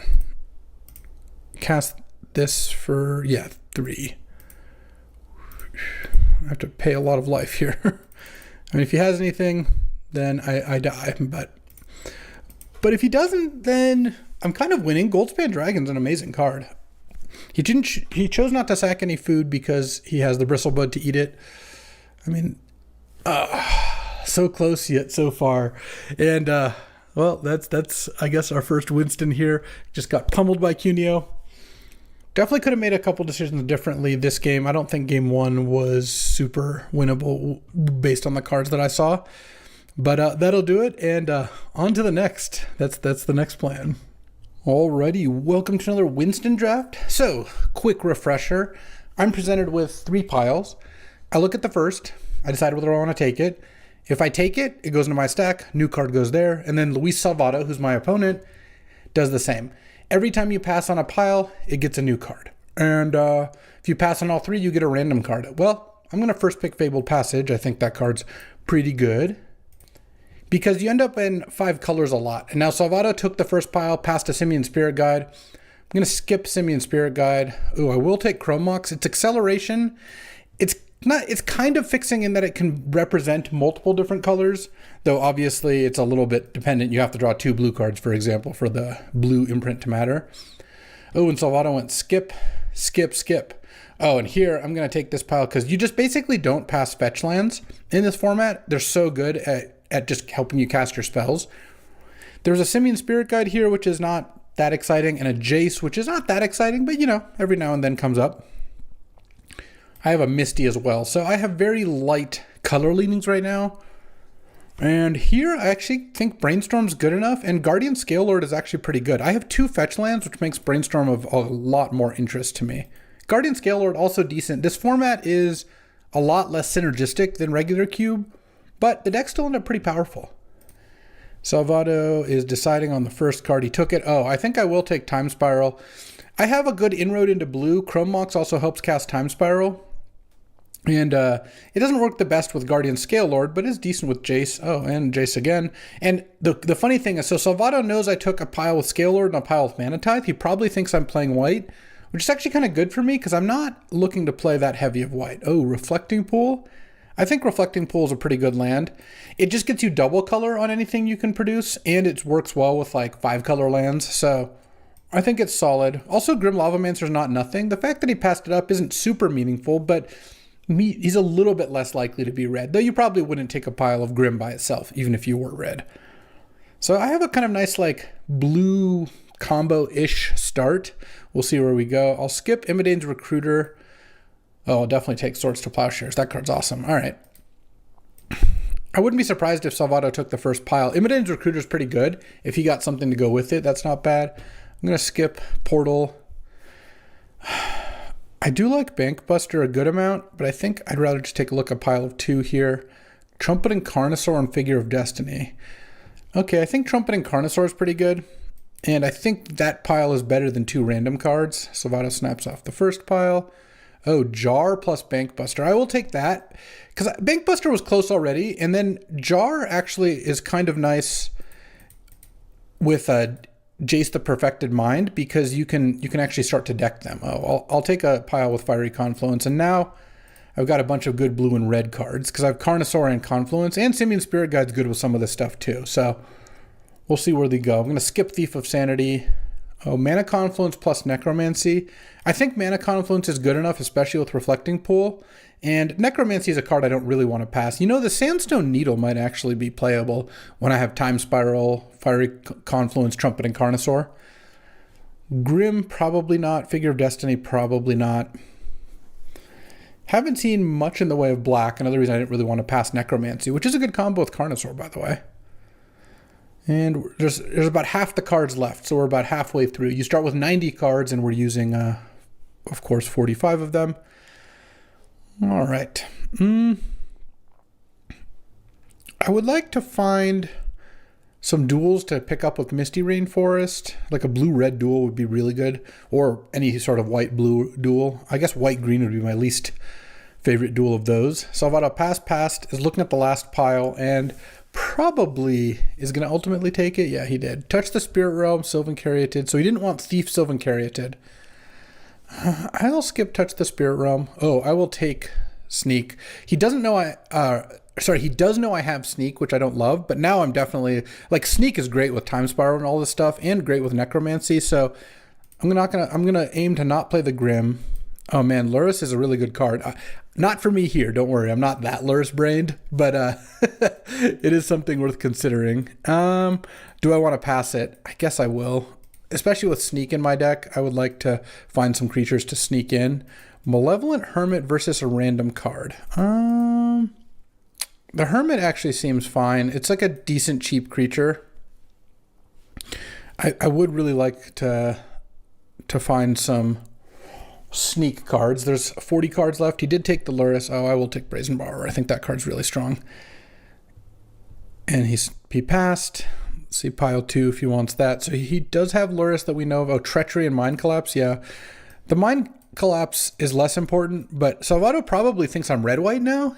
He might think I'm blue, but he hasn't seen me take any blue cards. He's seen me take Guardian Scale Lord, Figure of Destiny, Carnosaur Sneak, Mind Collapse. He doesn't know about the Confluence, Treachery, or basically any of the blue cards, which indicates he might be playing blue. All right, well, I'll take the pile that has a Mox in it, and White Mox plus Hallowed Fountain basically fixes me on Swords to Plowshares entirely, because Misty can fetch Hallowed Fountain now, and Fabled Passage, so with 1 Plains I have 5 white sources, 6 with Mana Confluence. Yeah, so we're set there. I'll pass on Wall of Omens, and Bloodthirsty Adversary is kind of cute with Brainstorm and Swords to Plowshares, but I definitely don't want those. Jetmir's Garden, yeah, I should take that. It makes Misty into red mana as well, which is pretty nice, and there's now 26 cards left, so really would like to pick up a couple things for Sneak. I mean, even just one more would be pretty good, but obviously if we pick up, Torsten, Gristlebrand, Atraxa, Archon, any of those things, Worldspine Worm, Emrakul, like any of the big creatures, Vault-Worn Tyrant would be awesome. Assimilation Aegis might actually make it in, or Guardian Scale Lord. I've got a couple white cards now. Oh, No More Lies. All right. I'll take this pile because this gets me Wall of Omens plus No More Lies. Oh, he snapped a pile super fast. Don't love that. And maybe the Bloodthirsty Adversary gets played. No. Gitaxian Probe. Doesn't have any particular combos, except I guess it's good with Bloodthirsty Adversary. And also, it's pretty useful just to know your opponent's hand. Okay. Oko the Ringleader, Concealed Courier. So I would have gotten I guess if I had skipped on that, the Courtyard goes there, and I don't know what I would have gotten, but I'm not taking that pile. Oh, Grave Titan.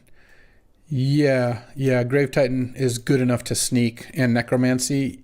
I could use a little black fixing. I like to be able to cast it. Oh, I think Lingering Souls is incredible in this format. And I'm going to play at least 1 Swamp here anyway. Oh, I have a Blooming Marsh? That doesn't do much. I'm not playing any green cards. Assimilation Aegis, Scale Lord still on the borderline here. I guess I'm probably playing the Aegis because it looks like I'm moving into Jeskai. Jeskai Splashback, as one does. One more Sneak target would be nice. Obviously, we'd take any pieces of power as well. Or like a Hull Reacher or Bowmasters. Those would also be sick. But I mean, I think with Fabled Passage, Mana Confluence, Misty Rainforest, my mana's pretty good.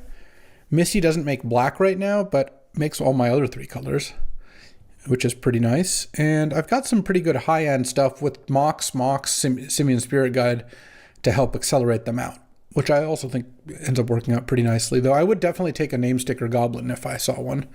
Mox, Opal, and Bayou. Bayou makes Misty into black. I can't really play Mox Opal, though. I think I'll have to skip this pile. Oh, there we go. Bonnie Paul and Chaos Defiler are definitely some good Sneak and Necromancy cards. I got 2 of them. And now I'm going to want to support all 5 colors, but Misty with Jetmir's Garden already gets me green for Bonnie Paul. So I think I'm pretty set here. I actually need to cut some cards depending on where I end up. Jace the Perfected Mind might not be what I'm into. I also could be, I guess I can't really be too light on red because I really do want to play Fiery Confluence, Sneak, Carnosaur. Mox Opal, so he passed on Remand. Well, I'm definitely taking this pile because Underground Sea plus Bayou is great. I actually don't even really, no, I do need the Bayou because I have Monty Paul. Yeah, that really helps my mana. Picking up 2 duels, probably not getting the Mox Opal in if I had to guess though. There's only 2 cards left, but I kind of have everything I need. Let's see what else turns up. Volcanic Island Underworld Breach. Volcanic would be nice. And then Breach with Swords, Brainstorm, Probe. Yeah, all right. I'll take this pile. And Salvato's probably going to take the 3 pile. Yeah, and I'll take the Regrowth. All right. Let's build this deck. All right. So currently, I'm not that many cards over. I don't think. Let's see. Right now I'm at 38 cards. So if I had 2 to get to 40, I'll have 12 lands plus Pearl and Mox. That's kind of like 14 lands plus Simian Spirit Guide. But I wouldn't want to count all 3 of those necessarily as lands. So I probably want to cut like 3 cards. Well, Regrowth's a fairly easy cut. I like all the big stuff. I think I could cut Jace the Perfected Mind, though. It's kind of nice with Breach. Let's see. If you have 8 mana, you go Jace, mill them for 9.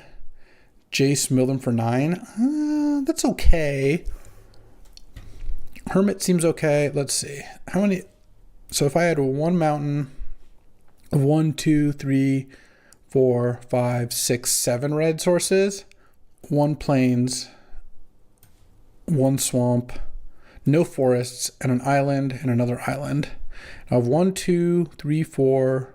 Misty has double blue, but then 5, 6, 7, 8 blue plus Chrome Mox, and 1, 2, 3, 4, 5, 6 black plus, well, Chrome Mox doesn't really help for black. 6 black is fine because I'm not really looking to cast Grave Titan that often. It's mostly just Chaos Defiler, Necromancy with Sneak for Titan, though I still sometimes will cast Titan.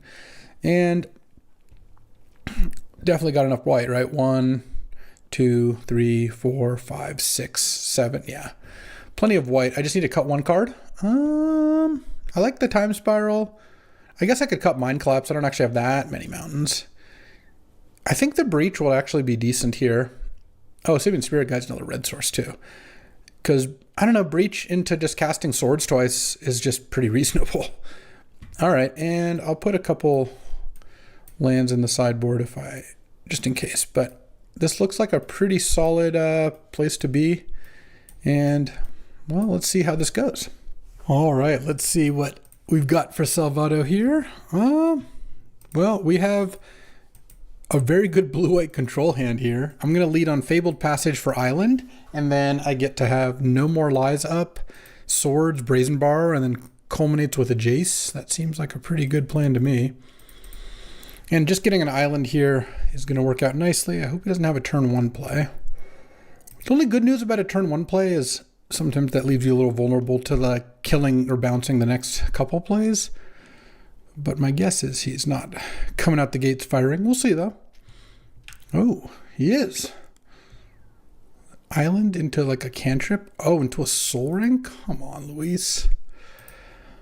All right, all right. Well, that's a beating. I can bounce plus counter it eventually. Oh, what a bad draw. But I'm probably not going to have the luxury of doing that because I can't do that yet. And presumably he's playing something this turn. Lazov, Wearer of Faces. Okay. I think what I'm going to do is Petty Theft the Soul Ring.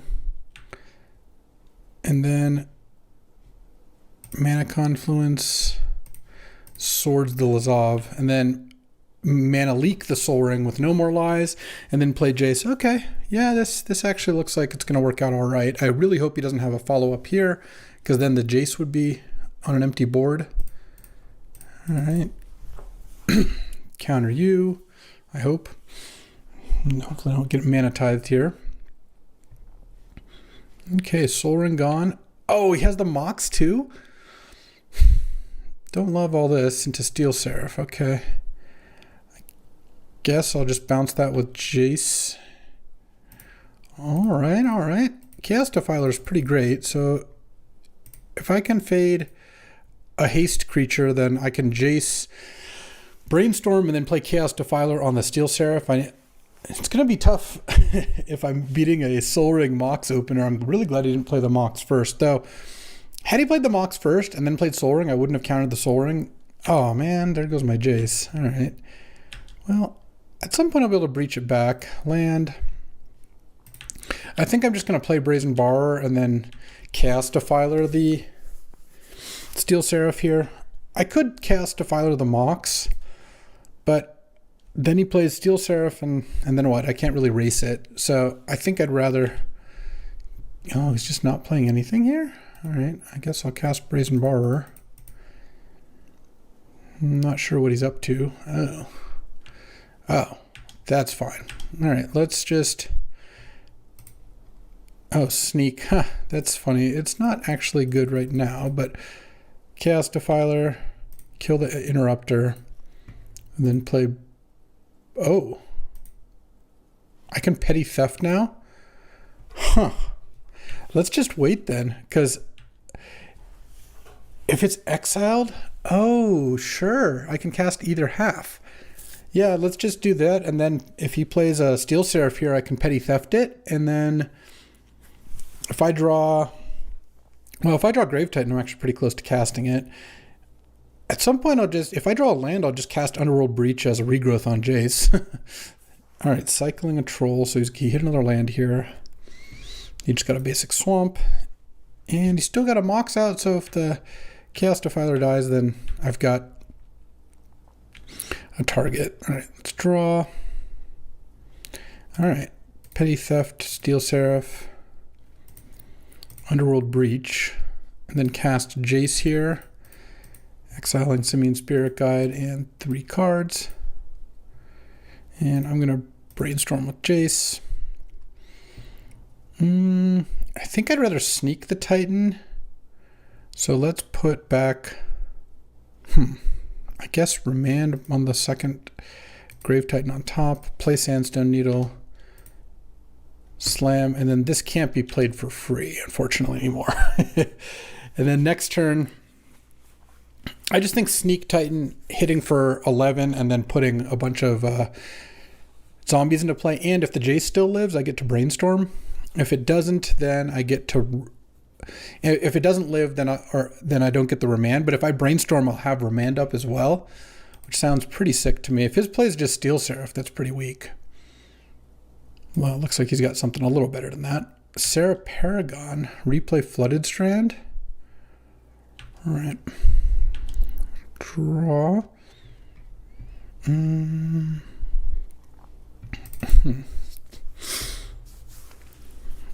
I could Brainstorm or I could Sneak. I think I could also +2, but that seems worse than just bouncing Sarah Paragon. Let's just bounce Sarah Paragon. Cast Sneak Attack. See if this resolves. And then sneak Grave Titan into play. My top card is a Remand, but I don't really need it. And here I get to whack for 11. Putting Salvador to 5 here. Looks like he may have an answer for Grave Titan. We'll see. Probably just getting a Plains is my guess. I mean, well, if he's going to kill the Grave Titan, Plains is the most likely card to get for like maybe a Swords to Plowshares or something. Oh, he is not. He's just getting the land. All right, well, I will slam. He takes a bunch. He could also kill the Chaos Defiler here, I guess. Either way, I feel pretty good about this position. I've got a Jace out. I've got 4 zombie tokens. He's taking a bunch of damage this turn, one or another. Oh, Samwise the Stout-Hearted. Oh, to chump Grave Titan. He doesn't actually get anything back because he messed up. He's supposed to... Oh, no. There's no way to do that. He didn't have the mana to get back Flooded Strand in response to the Exile trigger because that happens before you get the Plains. All right, well, he blocks the Titan, but is still in a ton of trouble here. Can play Sarah Paragon and replay Samwise. That's not really going to do it, especially with Jace Bounce here. And I just had, I'm up a game if I win this, which I think I'm going to. But playing against Mox Soul Ring is a little scary. He also looks like just an Esper deck, which means maybe his mana is pretty good. Okay, Leyline Binding. Probably got to hit Chaos Defiler here, I would imagine. Oh, hitting Jace. Interesting. Does he have a balance or something also? I guess if you... No, I guess you're not killing Chaos Defiler now. You're either exiling it or bouncing it or something. Another Mox? All right. Into Sarah Paragon. Okay. I know I'm not drawing anything, so I'm just going to attack for a bunch. He can block a zombie and take 11. And then I have Remand Up plus Brazen Power. Another Mox? Oh my god. I don't really know how I'm going to win this. I mean, I guess I am winning this game, and that's kind of how, but it doesn't seem like it's going to be easy. All right. I do get to remand this. Yeah. And then that probably does the trick, given he's at 1. And I get to play a Brazen Borrower end of turn.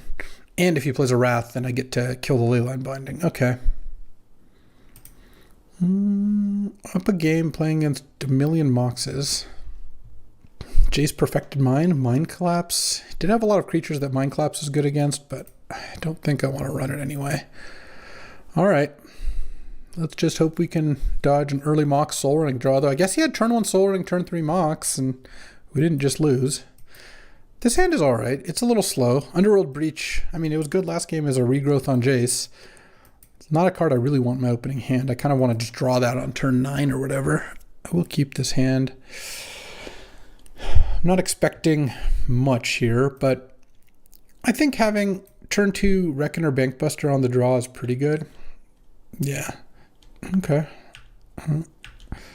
Maybe I can draw my Mox? I have a Mox too, you know. Ooh, Sandstone Needle's kind of interesting. That can get me a Chaos Defiler return early here. I can't imagine this is going to be easy, given turn 1 Soul Ring. I guess Silent Clearing isn't the best land on turn 2. Who's sacking it? Okay, so he must have kept like a pretty land-heavy hand. Yeah, he's got mana. Into Lazov, sure. Just go Island, Bankbuster. Then next turn probably Bankbuster plus Sandstone Needle, and then I can Fabled Passage for Swamp and cast Chaos Defiler. He does get to exile his Silent Clearing. Gets to draw a card. It's a cool version of Lazov. And hopefully land go. Okay. Let's play the Sandstone Needle past the turn. I'm going to Bankbuster here, but there's no real reason to do it now. I really need him to not have anything end of turn here. I'm already losing. I don't really need more stuff to be added to the table here. Oh man, Interrupter. Okay. At least there's nothing for Lazov to pick up here, unless he plays like a discard spell or something first. So that's kind of nice. I go to 14. He's got 3 cards. Maybe he doesn't have another follow-up. Though if he didn't have a follow-up, I don't know that he would play the Interrupter. I'm not sure. And then end of turn, I'm going to fire off Bankbuster here and hope to just draw Swamp. Or sorry, to Swamp into Chaos Defiler. And then I can play Bonnie Paul, actually. Oh, okay. Harvester of Misery as just a 5/4 menace. Sure. Oh, it killed his own guy. Okay. Is that good? I don't even know. Let's go Fabled Passage for Swamp first, because I don't want to... I guess if I drew it off Probe, that would have been fine. But I'm going to Probe here to see what he's got. Long Goodbye to land? Oh, I'm actually kind of winning this game. Because now I get to play Chaos Defiler. And I think I just blow up the Lazov. I'm going to take damage off the Harvester, but that's fine. Oh, actually, I guess I actually should have sent in the Bankbuster. He drew a Thief of Sanity. Well, that's fine. I've got to reach Bonnie Paul here. Okay, he's going to hit for 5. And I get to play Bonnie Paul. Oh, I get to play Treachery first? Wait, I'll cast Treachery. That'll use up the last of the Sandstone Needle. I'll have 1. So I won't be able to cast Bonnie Paul after Treachery, but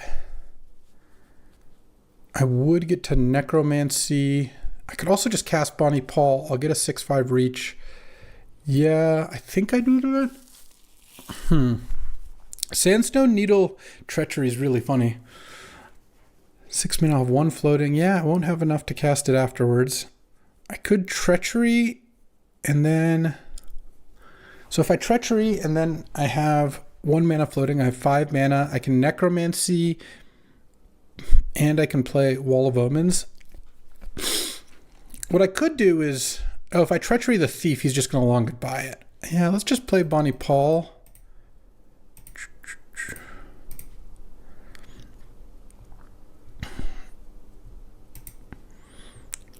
Draw. And I could attack here. I'm at 7. If I attack with Chaos Defiler, he long goodbyes the cow end of turn. And then he can hit me to 2. I feel like I'm winning by enough that I just don't need to do that. So, actually, maybe I'll crew the Bank Buster. And now if he wants to use Long Goodbye, he has to kill the Bank Buster, which I assume he's going to. But then he's using it on Bank Buster and not the cow, which I think is better for me. All right. It's dead.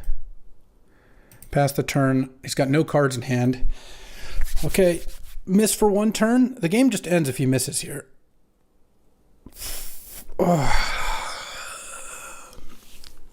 Okay. Now I just die? Oh my god. Wow, I thought I was going to steal that game. Unbelievable. All right. Yeah, I like my setup. Let's battle. That was a rough one. All right, I'm just asking for 1 game where I draw Mox and he doesn't draw a Soul Ring. Well, I'll keep this hand. I'll probe here, and then if I draw Mox, I can play turn 1 Hermit. I'm just going to see his turn 1 Soul Ring, though. Yep. I guess I'll play Hallowed Fountain. Pass the turn. Oh, man, what a bad beat. And every hand he's got Mox and Soul Ring in it too. That's lovely. Yeah. Draw. Underground Sea, pass. He can Thief here and I can counter it. He could not Thief, but it seems kind of a hard play to make, you know. No More Lies. So he's got a Shieldred's Edict and an Interrupter in hand. Sadly, that's a exile effect, because otherwise necromancing it would be pretty nice. Let's play Malevolent Hermit, and I think I'll just play the Sandstone Needle. I don't think I need to leave Hermit mana up. It doesn't seem like that's going to do much for me. All right, maybe he's pretty far away from playing the Interrupter. Oh, Memory Jar is kind of nice too. Let's attack with the Hermit and cast Memory Jar here. I don't think it makes sense not to. He could Shieldred's Edict my Hermit away. It's not like you're going to do too much better unless you have some like a exile effect or something. Another Swamp, that can't help too much. What is this? Oh, Kite Sail Larcenist. That's fine. It's going to Larcenist the jar here. You could also Larcenist his Mox if you wanted to sack it for white. I'm just going to Swords to Plowshares the Larcenist anyway. And I'm going to wait a turn on the jar most likely. Let's just draw. Oh, I could just cast Chaos Defiler. That sounds pretty good. Because this gets through Ward anyway. You can sack it for white if he wants, but I don't think he's going to. All right. And then I hit. I'm down to 3 lands, but the The Sandstone Needle helped me cast 2 5-drops, which is pretty nice. And next turn, I'll probably go ahead and crack the jar, depending on what I draw. Yeah, he's going to Shield Edict me. Didn't really have a better thing to do with it. All right, so he's got 1 card in hand I don't know about. I could have sacked the Chaos Defiler and then killed the Mox, or the Soul Ring probably, but it doesn't seem like that really does much. All right, he's got 1 Plains now. If I draw a land, I think I'd rather just bring back the Hermit, because the more lands I have in play, the more value I get off this Memory Jar, and I feel like I'm in really good shape here. I said that before, but if I draw a land, I'm pretty happy. If he taps out for something big, I also have the potential to play, oh man, what is this? Oh, Troll, that's fine. I could also bounce the Troll and then Memory Jar. So I Brazen Borrow in response Memory Jar, and then when the borrow resolves, Troll's in the new hand. But that also reduces the number of plays I make. I think I just will draw for my turn. Oh, Time Spiral. So now Petty Theft the Troll. In response, Crack Jar. Because I also don't really want to give him 6 life when I Swords the Troll. And it's kind of nice to use Jar when he's tapped out. All right, well, this wasn't the best Jar in the world, but we got some action here. Okay, play a Mox. Hit for 7 here, and then play Bank Buster with the mana to use it, I think is just going to be my plan. And I guess it makes the most sense to Fabled Passage, crack for red. And then play Reckoner, Bank Buster. And ship the turn. Jar discards. Looks like he drew no plays. He's going to cycle the Troll. Yes, he does get to thin out his his deck a little bit. Okay, I jarred away Talisman, Luris, Leyline Binding, a bunch of stuff. And I have Bank Buster up. He's at 6. Evolve Sleeper. Ooh, that is probably not going to do it. He's got 2 cards in hand. All right, let's Bank Buster here. Brainstorm. Yeah, I mean, he's going to pump. I guess I just attack first, I think. And you can block. He's going to make it a 2/2. And then he's going to make it a 3/3. I'm going to plow in response. And then now he goes to 1. And then I play Jace. And, well, do I want to Necromancy anything? I could Necromancy Luris, but I think just getting Jace down is going to be better. And Brainstorm. And put back Time Spiral Carnosaur. And boom! Whew, we beat Double Mox Soul Ring. You love to see it. And that's another dub here. Whew, what a close match. Alrighty, time for the last Winston draft of today. Battling against the Winston final boss, Austin Bursavich. He does a ton of these. He does probably hundreds a month. And we'll see what we can do. But I will take a Shelldock Guile. I think Shelldock's pretty good. And he went first and snapped the first card. Ooh, Fallen Shinobi and Revoker. He didn't want Revoker, but he didn't know about the Shinobi. And I think Shinobi's pretty decent, and pairing with Shelldock is nice. Oh, definitely taking Fairy Mastermind with this start. It's just great with Fallen Shinobi, and it's actually pretty good with Shelldock. Turok and Thraben I think I can pass on. Gitrog I'll pass on. Red-Black Talisman, I think I'll pass and take, a Dothi Voidwalker. All right. Pretty strong blue-black start. Oh, I'll take the Name Sticker. I don't know if I'm going to end up playing it. It's a little early to tell, but I think Name Sticker's good enough. I don't want to pass it. And I'll take Archon. Mosswood Dread Knight is also not inconceivable depending on what my fixing ends up looking like. All right, I'll take Cryptic Spires plus Talisman here. And I'll pass on Mightstone and Weakstone. I will take the Stoic Sphinx. Also, Blooming Marsh helps cast Mosswood Dread Knight if I end up going that direction. Oh. I'll take this. It's kind of nice. It makes it look like I want Utopia Sprawl, but I actually kind of want it Entomb. Oh, I'll take Through the Breach. All right, we'll do that. All right, I'll take Blood Tithe as well. Get the Mosswood Dread Knight out of here for now. Skip Briar Bridge. Well, taking Fourth Ear Lingus. Can't pass it even if I don't end up playing it. We'll see. We'll see. I will take Black Lotus. That I will take. Ha! Been opening that one a lot in Winston. I do like it. Tapland Red Blue doesn't sound that great. I will take Caves of Chaos Adventure. And he didn't take Mother of Runes to note. All right, so if I can be like Grixis here, maybe splash fourth, that could work. Could use some lands. Wheel of Fortune. I don't think I care for Wheel of Fortune or Glimmerlens, but I will take a Prismatic Vista. He's going to take that first pile, I would imagine. It's got some aggro white stuff and Wheel of Fortune. And Celestis has some upside to it for sure, but I think I can do better. And, oh, I did better. All right, I'll take Jace. Jace is a great card for Lotus here. I don't know about this Fourth Ear Lingus necessarily. Umezawa's Jite. Yeah, I should take that. I think it's good with some of the small creatures I have.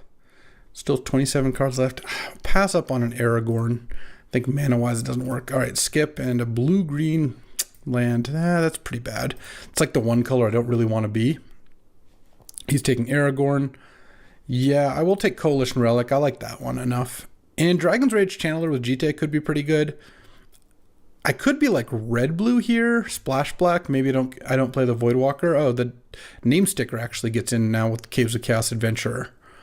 And Fourth Ear Lingus, Coalition Relic, all that stuff. Yeah, I'll skip on Narset. I think Narset's pretty weak. I will take Chaos Defiler. So, and yeah, I'll take Blue-White Talisman, I guess. I don't want the blue-green one all that much. Oh, I definitely will take Underground Sea. And I'll take Miscalc. We're just slamming pile one here, back to back to back. All right, he didn't want that one, and he's probably going to take the two. Goldspan. Yep, Goldspan is a plan here.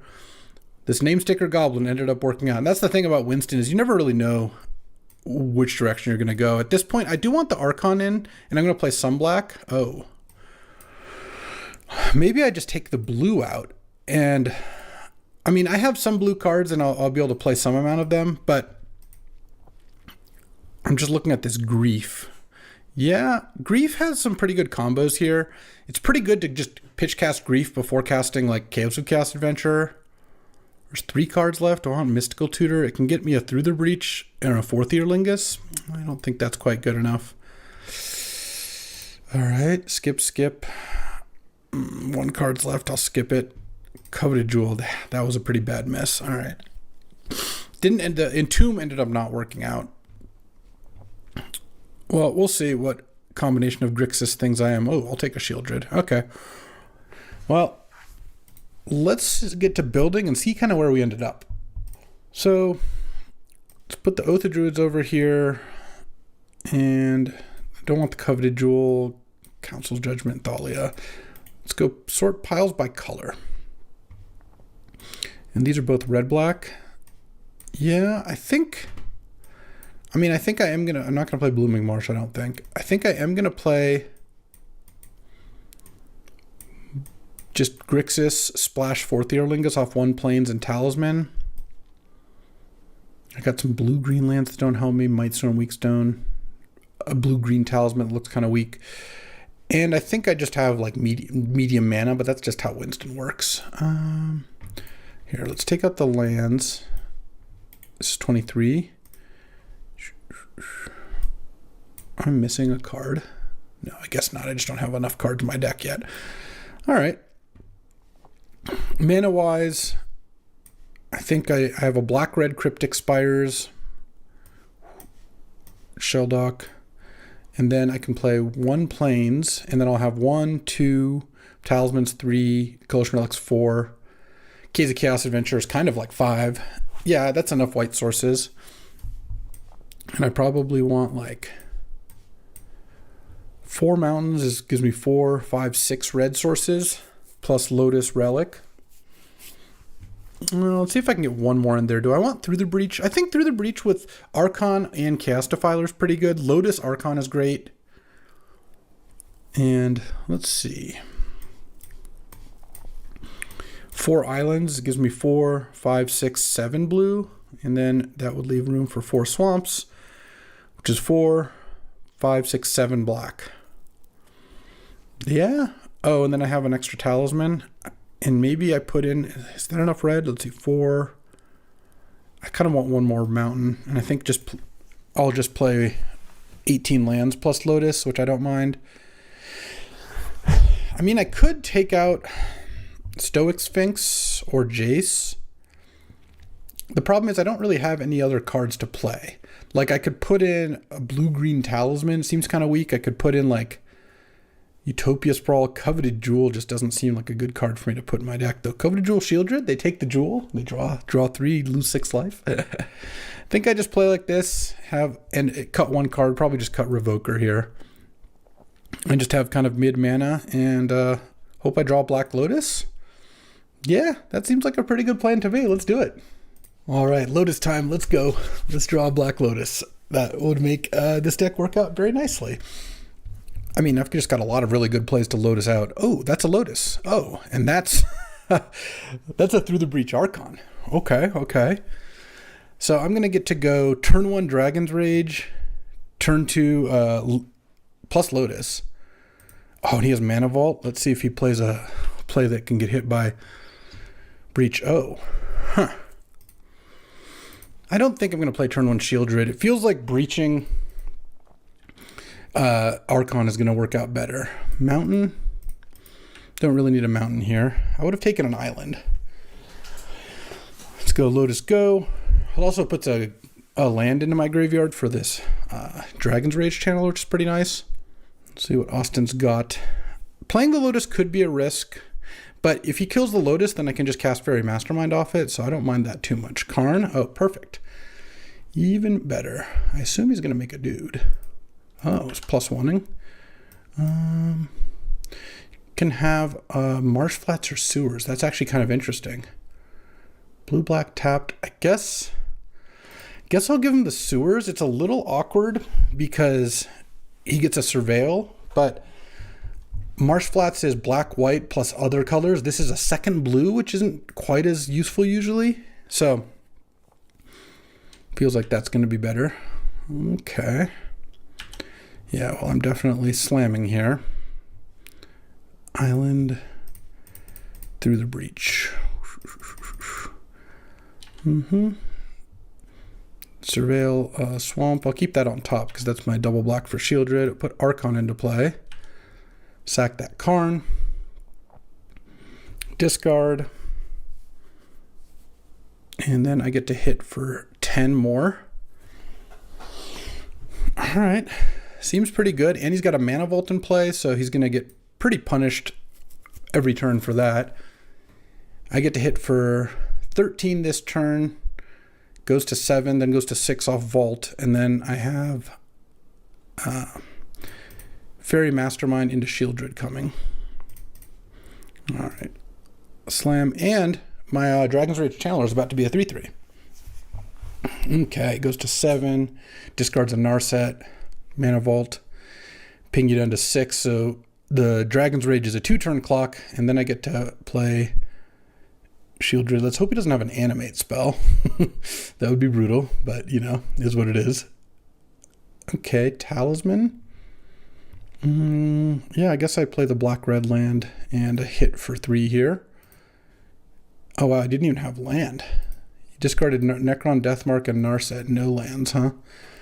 3 goes to 2. I mean, he's got to just be dead to this Fairy Mastermind, I would imagine. Like, he might just be dead to the Dragon's Rage Channeler. If he's not, then Fairy Mastermind might do it. All right, well, that was the Black Lotus I was talking about. Let's draw it. Revoker against, like, Narset, Mana Vault, Talisman seems like it's probably fine. I think the Jite will still be good. I could take out Treasure Map on the draw. Oh, Karn also can get revoked. Yeah. All right, let's do it. Black Lotus? Anyone? Any Black Lotuses? No, but this is pretty good still.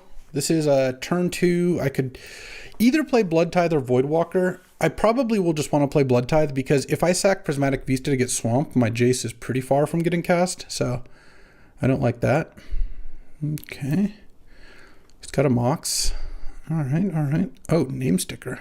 Let's just lead with Swamp anyway. All my plays start with Swamp. All right, can I get a Goldspan Dragon? That would be sick. Goldspan into, or name sticker into Goldspan would be pretty nice. Oh, 2 fetches. Look at you.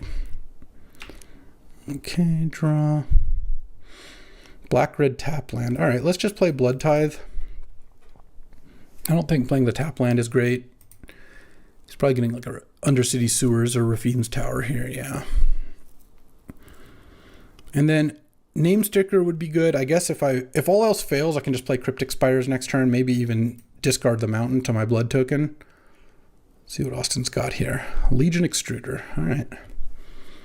There goes the Harvester and Thraben Inspector, sure. Pretty nice with some of the stuff he's got. All right, let's just blood token, discard mountain. All right, I need to draw a not land here. Oh, Fairy Mastermind. Yeah, that seems fine because I can go island into Fairy Mastermind here. If he sacks the clue to draw a card, I get to get real good value. And then if I draw another island, I can just play the Jace. I'm delaying the Dothy Voidwalker for a while, but if I don't draw a land or an island or a swamp, what I also could do potentially is just activate the Fairy Mastermind, which I think would be kind of nice too. Okay. Crack that clue? I don't think he's doing that. No. From the Catacombs on the Blood Tithe. Okay. So I'm going to get to take the initiative with the Fairy Mastermind. Unfortunately, From the Catacomb says if it would leave the battlefield, exile it instead of putting it anywhere else. So I can Jace bounce. I guess I just Jace bounce to kill the Blood Tithe. It unfortunately doesn't come into my hand.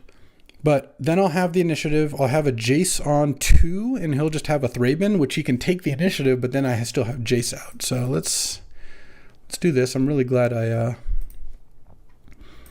left Fairy Mastermind mana up this turn. I think that's going to work out a lot better. Need to stop drawing mountains. Send. And get island. Okay. Island.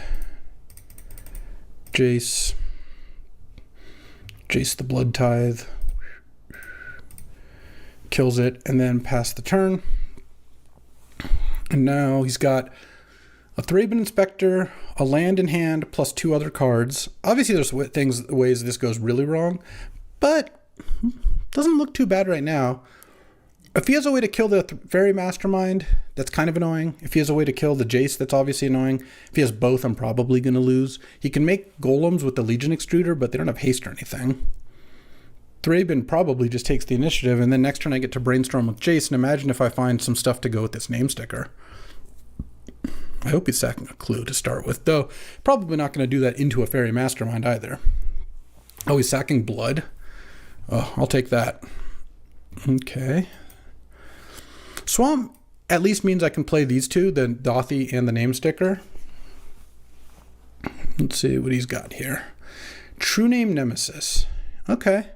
And then he's going to attack, take the initiative, put 2 counters on the True Name. All right. Time for me to get a Archon, huh? Archon is not that far from being hardcast if I wait on name sticker. And I'm going to get to draw a bunch of cards here with this Jace, presumably. I'm assuming he's not killing anything yet. All right, draw. That's Archon. So I'll get to Forge and I'll get to Scry too. Let's just brainstorm, because if I draw through the breach, I just win. Lotus also pretty good. And I'll put back these 2 lands. I could also 4th Eorlingus for a bunch if I wanted to. Let's see. I have 5, 8, at least 10 mana. Let's just cast Name Sticker to start. And now I can cast Archon and Voidwalker here, or I could just cast Archon and save the Lotus. Hold on. Yeah, I guess I'll just play Archon, and I'll save the Lotus for 4th Eorlingus next turn. Okay. He's going to draw a card with the clue. Oh, he really likes the card in hand. That's interesting. All right, and I'll keep the Lotus in hand. I don't think I get much out of playing it. Hit goes to 12. And then I'm going to Forge here on the Fairy Mastermind. 6, 8, 11. Oh, could I have just... Maybe I should have just cast name sticker without playing a land. Oh, man.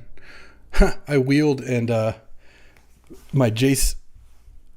I didn't Jace into... Oh, I guess I would have drawn a card off Archon and Fairy Mastermind. I couldn't have saved these things. Not playing the Lotus did hurt me, though I have to imagine I'm just going to win.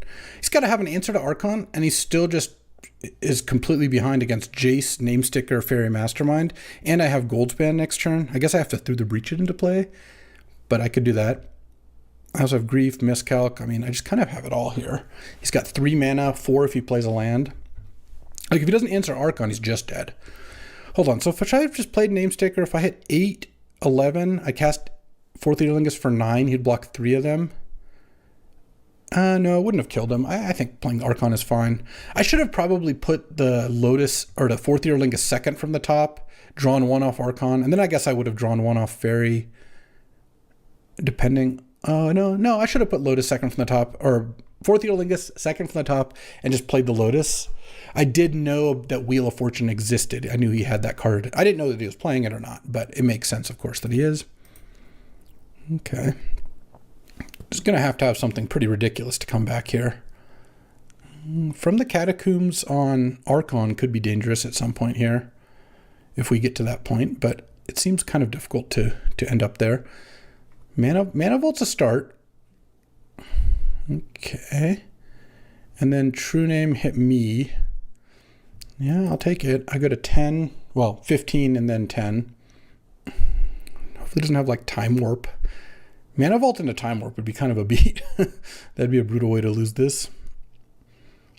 Okay, Legion Extruder. Let's draw 3 with Jace to start with, I guess. I would like to find a black card here. Oh, this Hull Breacher. Okay. I can't miscalc it. Sure. Put 2 cards on top. Swamp, or whatever is fine. And let's go Mountain. Goldspan. I could Through the Breach. Let's see. I assume he's got an answer to Archon. I guess if he doesn't have an answer to Archon, I just win. Right now, Goldspan. I mean, Goldspan is also lethal. I was really hoping to find a black card for Grief, but obviously the Hull Breacher got me pretty good. So if I go to combat, let's see, he's got an answer for Archon. Yeah, I think I go to combat here. Try to use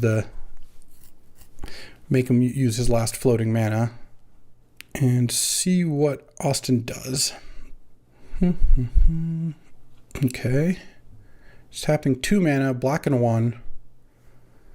Is that a way to kill Archon? Like Cryptic Command is like the kind of thing I guess I'd be worried about, but it seems pretty difficult too. Infernal Grasp maybe? Bitter Triumph, discarding a card.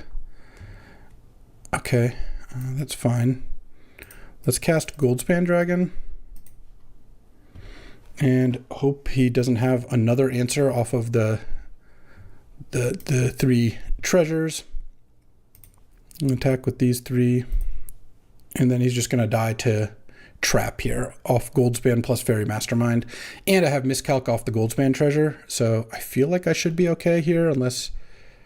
Okay, Mystical Tutor I don't think is going to get the job done. I don't know what he's mysticaling for.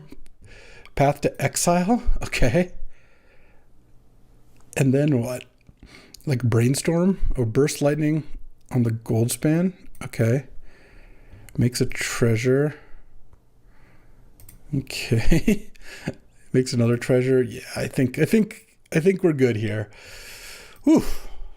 That game was scary. I could have almost lost that. Luckily, I did not, and that's a nice little dub, gotta tell you. All right, Trap, boom, boom, and boom. We got it. The sick part is he might have thought that the 6 on the gold on the name sticker got him, but I had the Lotus anyway, and That's a win. All right. Thanks for joining me for another Winston Wednesday. Every Wednesday, we've got some nice Winston drafts. A lot of cool stuff going here. This is just a really fun format, and I enjoy playing more of it. So I appreciate you watching. Hanging out as always, as we get to play with some pretty sweet cards and kind of play like somewhat similar to Cube Sealed, but you also have some choices about it. Like I took an early Entomb, though it didn't pan out. I did take an early Archon, which worked out with Through the Breach, and it's also really exciting when you open Black Lotus. So that's true of every cube map. Alrighty, welcome to another Winston Wednesday. You see the draft already popping off. Playing against Anton Fierbina here, and he went skip, take. Oh wow, skipping on Cold Steel Heart, huh? I think I will take a pack of Cold Steel Heart and Railway Brawler. Teferi is also pretty good. Yeah, I guess I'll take a Teferi. He saw two of those cards and didn't like either of them, so it's just two new cards. All right, I'll skip on Firebolt. Ooh, Ignoble. I like Ignoble, and Dust Animus is actually fine too.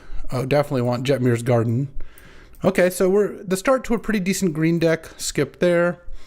I will take Temple Garden because on-color duels are pretty nice, and we could be green-white splash Teferi, or we'll see what. Cursive Portal. Underground Mortuary. Yeah, I will take this pile as well. I think this pile is solid, but I definitely like duels. Green duels are really good because now I have the mana to be like a 4-color green deck, including maybe an early Dragon's Rage Channeler. No, or sorry, Preacher. I'll skip that. Cryptic Spires is a tapped 2-color duel. I have a lot of lands. Oh, Coveted Jewel. Nah. Skip and draw. Tithe Taker. Ooh, there's 60 cards left. I'm going to take Sneak. I think with 2/3 of the packs left, Sneak is great. Oh, I'll definitely take Minskin Boo. And slightly late, this is Winston Draft. On Winston Wednesdays, we do these. These are 1v1 drafts. Here, and you eat every pile you look at. You can either take the card or pass, and when you pass, it gets another card. Cryptic Coat is a pretty good card, but I need to find some creatures for this Sneak. I think Lightning Helix is fine too. Oh, there we go. Torsten is exactly what I was looking for. I just think once I have Sneak, I should go for some slightly higher impact stuff. All right, I'll skip a duel, skip a Helix. Oh, I will take a Seasoned Engineer. We're using Salvato's cube here, which has the initiative. Oh, I'll take Skyclave.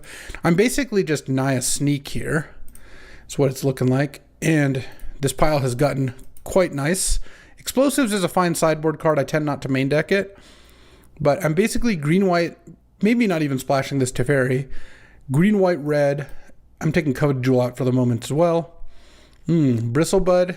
Yeah, Bristlebud's pretty good, and it denies Anton a Glenalinja Archmage. Oh, yeah, I'll take the Black Lotus pile. That sounds good to me. What was the other card? I even got a Terra Sunder. I'll skip a Solemn. Natural Order. Oh, I think with this Torsten, I actually could be natural ordering. There's still 30 cards left. I could still get some other big green things. He passed on Solemn Ancient Tomb. I'll take this because I don't... First of all, I like Solemn Ancient Tomb. Second, I don't really want to play against Mystic Confluence. Pyrokinesis is a great card, but if Anton passed on it, he might not be able to play it, and it doesn't look the best in my deck. Xander's Lounge and Kozilek. I don't really care too much for Kozilek anyway. Skip. Eagles of the North. I'll take that. Eagles of the North is a nice mana fixer. Okay, I'll skip a Dig Through Time. Now this has gotten a Portable Hole. Yeah, that might be enough. Portable Hole's pretty good, and having a second Sneak card is not the worst. All right, I'll take this pile. It got a little bit juicier. Teferi Time Raveler. Yeah, that card's too annoying to pass. And if I pick up some blue lands, maybe I'll end up playing it. Oh, there's a blue land. All right, I'll take Trop here. Because now I could get maybe Time Raveler and Teferi Hero of Dominaria in. Ooh, I will definitely take a pile with Path to Exile. Nashova Brawler maybe makes it in. I guess I do have a Natural Order. But Path is going to be really nice. I have a lot of 4s, but I have some mana fixers or ramp with Noble and Ignoble and Ancient Tomb and Lotus. Skipped Sunbaked Canyon Batterskull. Oh, I love Aurelia's Vindicator. 5 cards left. Fabled Passage. Yeah, we should take Fabled Passage. And Retrofitter Foundry. I have a portable hole to deal with it. It's in a Skyclave. I think it's just a bit slow. Skip. I could use one more big thing. Kappa Cannoneer is also a really good card. I think I'm going to skip and I guess take Blood Tithe. I assume he's going to take Retrofitter. The thing is, if he takes Retrofitter, I take Cannoneer. He doesn't get both. And if he doesn't take Retrofitter, the Cannoneer is not that good for him. So this worked out. Forensic little combo there. All right, let's get to deck building. All right, well, as Winston's tend to be, there's not a whole lot of deck building here. I put in one mountain and one island. So one mountain means I'm not going to have double red for sneak quite as often as I would like, but I don't think I need another red source. This gives me 1, 2, 3, 4, 5, 6, 7, 8 red. Counting Cold Steel Heart, Solemn, and Ignoble. Not even counting Lotus, excuse me. And then the one island's plenty. I think it's worth playing the Kozilek here. The best cards in my sideboard are like Coercive Portal and Retrofitter. I just don't think I have the time for Retrofitter. And I don't really need the Coercive Portal. I have so many 4s. I guess Aurelia's Vindicator is a 3, but tons of 4-drops. So I guess I better hope I draw Lotus or a Noble or an Ancient Tomb. I mean, I think this deck's pretty good. It's got some nice starts here. Also, Railway Brawler Sneak Attack. Just attack for 24 with Kozilek. Jeez. Let's see how this goes. All right, time for game 1. We're on the draw with a Lotus. I will definitely keep this hand. I would like to find another big play that's not Solemn Simulacrum. Any Minskin Boos? Any Minskin Boos? Oh, Torsten. Torsten's kind of interesting because it looks like I can just cast Torsten on turn 4 here. I get to next turn maybe like cycle Eagles. Turn after that play Solemn, and the turn after that just hard cast Torsten. Sounds like a pretty good plan to me. Looks like my Noble's gonna die. That's fine, though. I wish it hadn't. Oh, never mind. Let's just not get dazed here. No real reason for that. And cast a turn 2 Minskin Boo. Oh yeah, that is exactly what we were talking about. Slam. And do I want to get Jetmir's Garden or Plains here with this Eagles of the North? Because I guess I don't have an untapped land right now on turn 3 with Fabled if I get Jetmir's Garden. But we'll see. At this point, casting Torsten has not become a short-term plan. It could be a long-term plan. If I Solemn that's 4 up to 5 mana, then that land that's 6, you know, we're getting there. Obviously, at this point, Anton just needs to deal with Minscan Boo or is in a lot of trouble. Wasteland my Trop. All right, well, I'm going to Plains Cycle. I think I do get Jetmir's Garden here. Oh, yeah, I think so. The odds that I have to tap my mana next turn are pretty low.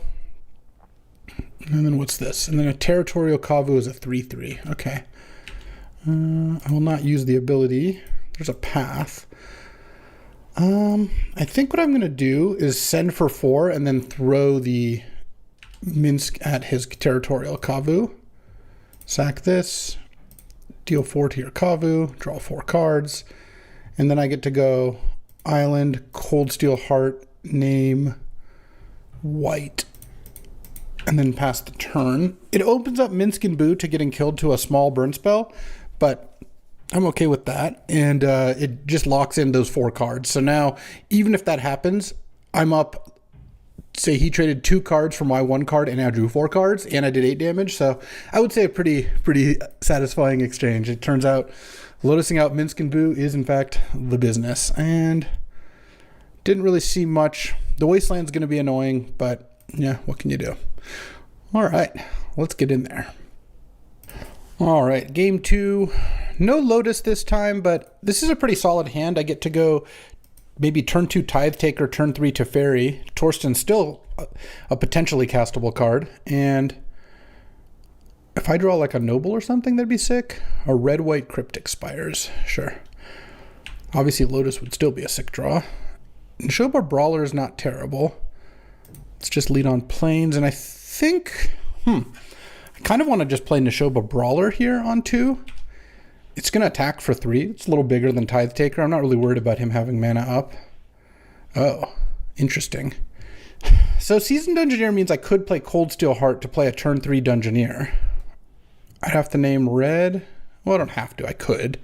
That would be fine. Or I could name white and then get red with the Seasoned Dungeoneer. Is that better than just playing a brawler? Yeah, I think probably... No. The problem is if I play Cold Steel Heart and then Anton plays a creature and then I play a Dungeoneer and then he kills the Dungeoneer, that sequence goes pretty badly for me. So I think I would rather do this and then maybe... Okay, yeah, maybe bounce the Lelia or something. We'll see. He hit dig through time. I'm going to take it. Draw. Oh, Skyclave. Okay. Skyclave is good, definitely. I'm going to start by just going to Fairy, bounce Lelia, and then just pass the turn. And now if he wants to attack with Lelia, I can block with Nishoba Brawler and trade. If he's got removal plus Lelia, so be it. And it makes it so he doesn't draw a card off this Lelia this turn. Plays Otawara first. Let's see what this is. Oh, Palace Jailer on the Nishoba Brawler. Okay. That's pretty annoying. Aurelia's Vindicator. I mean, I think I just play the Seasoned Dungeoneer. If he's got a removal spell, I'm basically dead. I could also hard cast Aurelia's Vindicator. Maybe that's better. Because if I do that, it's pretty hard to kill this thing. Yeah. And then it attacks over and takes the Monarch. If he wants to Lelia and hit here, I'll accept that. Because then once this Brawler comes back, I'll have a decent blocker. And then maybe next turn, if I draw a land, I can go Skyclave plus Cold Steel Heart. If I draw a Plains, I could also just go Tithe Taker plus Apparition. Basically, I just feel like playing a ward creature that has flying is better than playing a Dungeoneer. Even though Dungeoneer definitely gets in next turn, this just makes it harder for him to kill my creature and do something profitable this turn. Obviously, if he can kill the Vindicator and then attack Teferi with Palace Jailer, I'm not like loving that, but I think this is okay, and it's going to be a close one. I mean, Lelia into Palace Jailer is a pretty strong start on the play. If I draw Black Lotus, this game, I cracked this game wide open. Sneak would also be really good. Let's see. Hopefully this is just, I mean, hopefully it's Lelia because I already know Anton's got Lelia, so it makes it very unlikely anything better is getting cast. You should attack with both. Yeah. Probably Palace Jailer at Teferi, Lelia at me. Oh, both at Teferi. Okay. I'm actually really happy about that. Maybe he really doesn't want Teferi to die. Or rather, to live. Teferi and me. I believe those are the correct attacks. And let's not exile something you can cast. Rafine's Tower. Oh, I can play it tapped. All right. Yeah. I will take it. Teferi down. I'm down to 14, but I'm about to gain 4 life here, so I don't mind that. And then he plays Rafine's Tower. Draws a card off Monarch. All right, let's send with the Vindicator here. And I think what I'm going to do this turn is go Skyclave your Lelia and then play Cold Steel Heart, name red. I don't think I'm going to need triple white in the same turn. If I draw Sneak, it'd be really good to have red mana. And it also lets me Dungeoneer for second mountain or for second red source. All right. Take the Monarchy, land, Skyclave, pop that Lelia, Cold Steel Heart, name red. Also, if I drew like a Lightning Helix or something, that'd be good. Boom. Plains, all right, not great, but I can play Torsten next turn, and I'm really ahead on board. Anton does have 7 cards in hand, but I mean, I can lose Monarch this turn if he's got 2 removal spells, but then Aurelia's Vindicator just takes it back. He's going to need something like a sweeper to, and even then, sweeper plus take the Monarch. Like, how are you doing that? So I feel like I'm in pretty good shape. I'm glad I didn't play Seasoned Dungeoneer. If I went Cold Steel Heart, he went Lelia, and I went Dungeoneer, and he played Palace Jailer, that game would not have worked out well for me. So I'm happy things went down like this. And then he does have a lot of cards in hand, but the Ward 2 on Vindicator is looking pretty good. Brawler is just a solid little 3/3, and even if I have to block with Skyclave and give him a 3/3 token, not a big deal. All right, Dak Faden. Okay. Are we stealing the Cold Steel Heart? Sure. I mean, Dak Faden plus what? Balance or something? That would be a little scary. Plus Generous Plunderer. Okay. This looks pretty good for me. Obviously, it would be nice to have to get to cast Torsten this turn, but let's just take my turn here. Let's see what I draw. Jetmir's a Guardian. I think what I'm going to do here is attack Dak with the Vindicator, leave back my other blockers, go Seasoned Dungeoneer, get a Mountain here, and then play the Mountain and play a Tithe Taker. So now I have 4 blockers.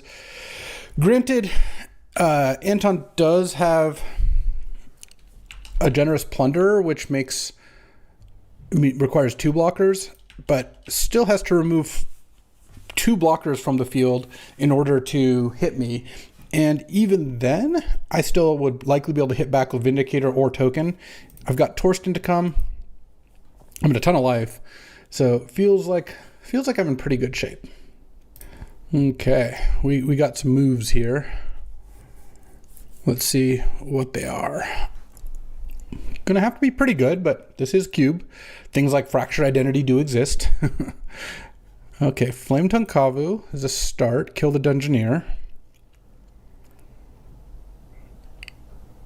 And then next up, the thing is, at no point though does it lead to Vindicator not getting to take back Monarch and Initiative, because even if Anton has another way to kill one of my creatures, it's still going to be pretty good for me.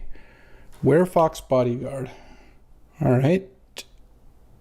That's a way to get the Tithe Taker and not have it trigger. Okay, I guess it's going to be Brawler.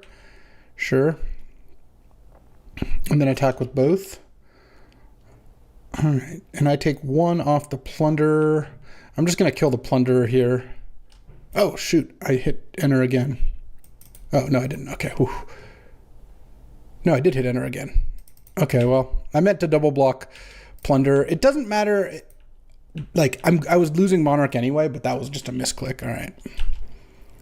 All right, well, let's take my turn here. And he gets a basic and gets the Monarch for a turn. That was stupid, though, because I would have lost Skyclave. I mean, I still would have lost Skyclave, and so you'd have a 3/3, but, like, it was kind of unnecessary to do that. I think I'm going to slam a Torsten here in a second. Let's try not to misclick. That could have been there's higher leverage spot to misclick. Non-Fox. Got to make sure. All right, and he plays a Ketria Triome. Okay. Draws a card. Let's draw. This doesn't do anything. All right, I'm just deciding. I'm going to play Torsten this turn. I'm deciding if I want to sack my treasure. I think I don't. I think I'd rather play Torsten, and I think, do I want to Forge here? I mean, Forge onto the Vindicator sounds pretty decent. Let's play Torsten first, I think. Cast this guy. Pick up, Sneak's on the bottom, but pick up a lot of good cards here. Oh, I even get to cast a Noble if I want. Huh, maybe I Forge onto the Noble. He still gets to get through, but let's see. I'll have a lot of mana next turn. I don't care about sacking the treasure. Yeah, Forging the Noble seems like it's pretty good, and it also lets me hit with the Vindicator for an additional point of damage here. All right. Hit. Take the Monarchy. Take the Initiative. I kind of don't want to Forge onto Vindicator also, because if the Vindicator lives, it feels like I'm going to win this game. So let's go Forge onto Noble Hierarch, become the Monarch, and pass the turn here. Dust Animus and discard. I don't want to discard an untapped land, I don't think. I think Underground Mortuary is my worst card, but I don't know. So surely going to give me a treasure. At this point in the game, it feels like Well, it depends. He, I guess, knows all the cards in his hand at this point. So if he can't spend the mana, then he might not want to. But I felt like the further you are behind, the more likely that you should be plundering here.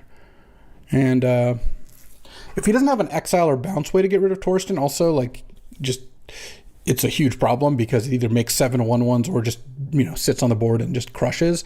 Next turn, I guess I won't be one short because I can cast Eagles next turn, and this attacks for 6 + 5 off trap, assuming he's got no flyers. I have the Monarch, I have the Initiative, I've got a bunch of blockers. Tithe Taker replaces itself if it dies, so does Torsten in a big way. So now I feel like I'm in pretty good shape. All right, kicking things off with a Hedge Maze. That sounds kind of good to me. He's got Plains in hand too from that from when he took the Initiative. So Anton has 2 unknowns in hand, and I mean, it could be, I don't know, something like Cryptic Command. I wouldn't even die to that. I would take 10, 11 off the Plunderer, go to 11. Yeah, I think I would be totally fine here. Let's see if Hedge Maze helps. Okay, card is left on top, and we're slamming a Chaos Defiler. Okay, so maybe that kills Aurelia's Vindicator. Not going to kill Torsten, I wouldn't suspect. Yep, Vindicator is down. Nothing to return. And what else do we got here? Batterskull. Oh, that's not really going to do it. Like, he could make an attack here to take the Initiative, but it wouldn't really work out well. All right, so now we're going to go into Trap here. Trap mode. You lose 5. Draw. Oh, Path to Exile is really good. What do I want to do here? I could Path the Chaos Defiler so I could attack with Torsten. I might just go, let's see. If I play Ancient Tomb, I can play Railway Brawler and a doubled up. Oh, yeah. I can cast Railway Brawler. Oh, Railway Brawler costs 5. I'm 1 short. I'm trying to cast Brawler plus cast Dust Animus plus Bristlebud, but I might not be able to do the Bristlebud. That might be okay, though. So what if I just cast Railway Brawler plus Dust Animus? 1, 2, 3, 4, 5. Wait, do I have enough? No, I'm 1 short. Because I was hoping to... That costs 7, and I'd have to have 5 lands left. 1, 2, 3, 4, 5. Yeah, so that doesn't work. So in that case, I think I'll go Brawler plus Bristlebud. Okay. And then I have to tap my Noble. Yeah, that's probably fine too. I kind of want to just keep Path up here. And then at that point, do I want to play Ancient Tomb? Since I have to tap my Noble anyway. But it also lets me play Jetmir's Garden, which I actually think I want to do. So I think, oh no, playing Ancient Tomb doesn't help me play anything. I could, yeah, so let's just play Plains then and not take the damage. And then cast Bristlebud like this. Make 2 food, make this a 10/10. And then I think just pass the turn. I don't really want to attack with Torsten. It doesn't really even accomplish all that much. Like, you can just block with Chaos Defiler and pop something, or block with the Batterskull and gain 4. Lightning Helix is not bad. And then now I've got Path for that Chaos Defiler. I guess I do technically have to worry a little about a sacrifice as a cost effect, but then the worst comes to worst, the Chaos Defiler trigger kills the Bristlebud Farmer, and that I don't think that really even does that much. Chromatic Star. So he's just doing some cycling here. Cycle the Sunbaked Canyon, cycle the Chromatic Star. I don't think it's going to get the job done. Draw. I've got Path at the ready. Next turn, I've got a lot of trample damage because I can cast Eagles of the North and send in the Idiots for quite a bit of action. I have 5 blockers. He's got effectively 7 attackers, though I could block everything and then Path the Generous Plunder if I really wanted to. But it's also not even like a disaster if he takes the Mark for a turn here in the initiative. Like, he gets to go to Forge and he gets to draw a card, and then I probably get to take it back. But we'll see. All right, here goes a Territorial Kavu. I mean, a fine card, but that's not really going to change what's going on here. Anton's down to just one card. He's got planes in hand still. A lot of non-basics. Cool 5-color deck. He took all the non-basics. I took all the basics. All right, pass the turn. I'm gonna draw again because of the Monarch here. Lotus Kozilek. I don't really know that I even want to cast a Kozilek and draw 4 cards. I think I'm gonna start by casting Dust Animus. Might as well get this in, and then it gets a bunch of counters, and then I'm going to cast Eagles of the North. I'll play the Lotus, I guess. I think I just cast Eagles, not using Ancient Tomb. Give my creatures all +1/+0 and first strike. This gets more counters. All right, let's go to attacks here. I think I attack with these. He's at 6, and then I can path the Chaos Defiler before blocks. Path the Chaos Defiler. It's out of here. All right, yeah, this should be good then. And I don't even think I Bristlebud here. There's just no real point. I've got plenty of action. I don't really want to mill myself here. No reason to like die to a draw 7 or something like that. Like Wheel of Fortune. All right. Whew. A close games. I mean, this game was close. I guess the turn 2 Minskin Boo game wasn't. And that's a dub for Winston Wednesday #1. All right. Welcome to round 2. Winston Wednesdays. Battle against BK. And I'm going to pass on Avacyn's Pilgrim. I'll skip this pile. I'll pass on Candelabra. I do like this one. And let's see. Elvish Spirit Guide. I think I'll pass. Time Warp. Yeah, a pretty mediocre start. A double blue card that also is just like, it's okay. Time Warp obviously can be good, but it's not the kind of card I really like to start with. And I'm hoping to pick up a little bit more direction. The cool thing about Winston is there's some, so he took Avacyn's Pilgrim +X. There's some amount of deck building you can do, and some, of course, is similar to Sealed Deck. I'm going to skip Bloodthirsty Adversary. Oh, Nissa Who Shakes the World is pretty strong. And pretty good with Time Warp. I guess technically good with Candelabra, but Candelabra is not the kind of card that you put in your Winston deck very often. Path is too good to pass generally.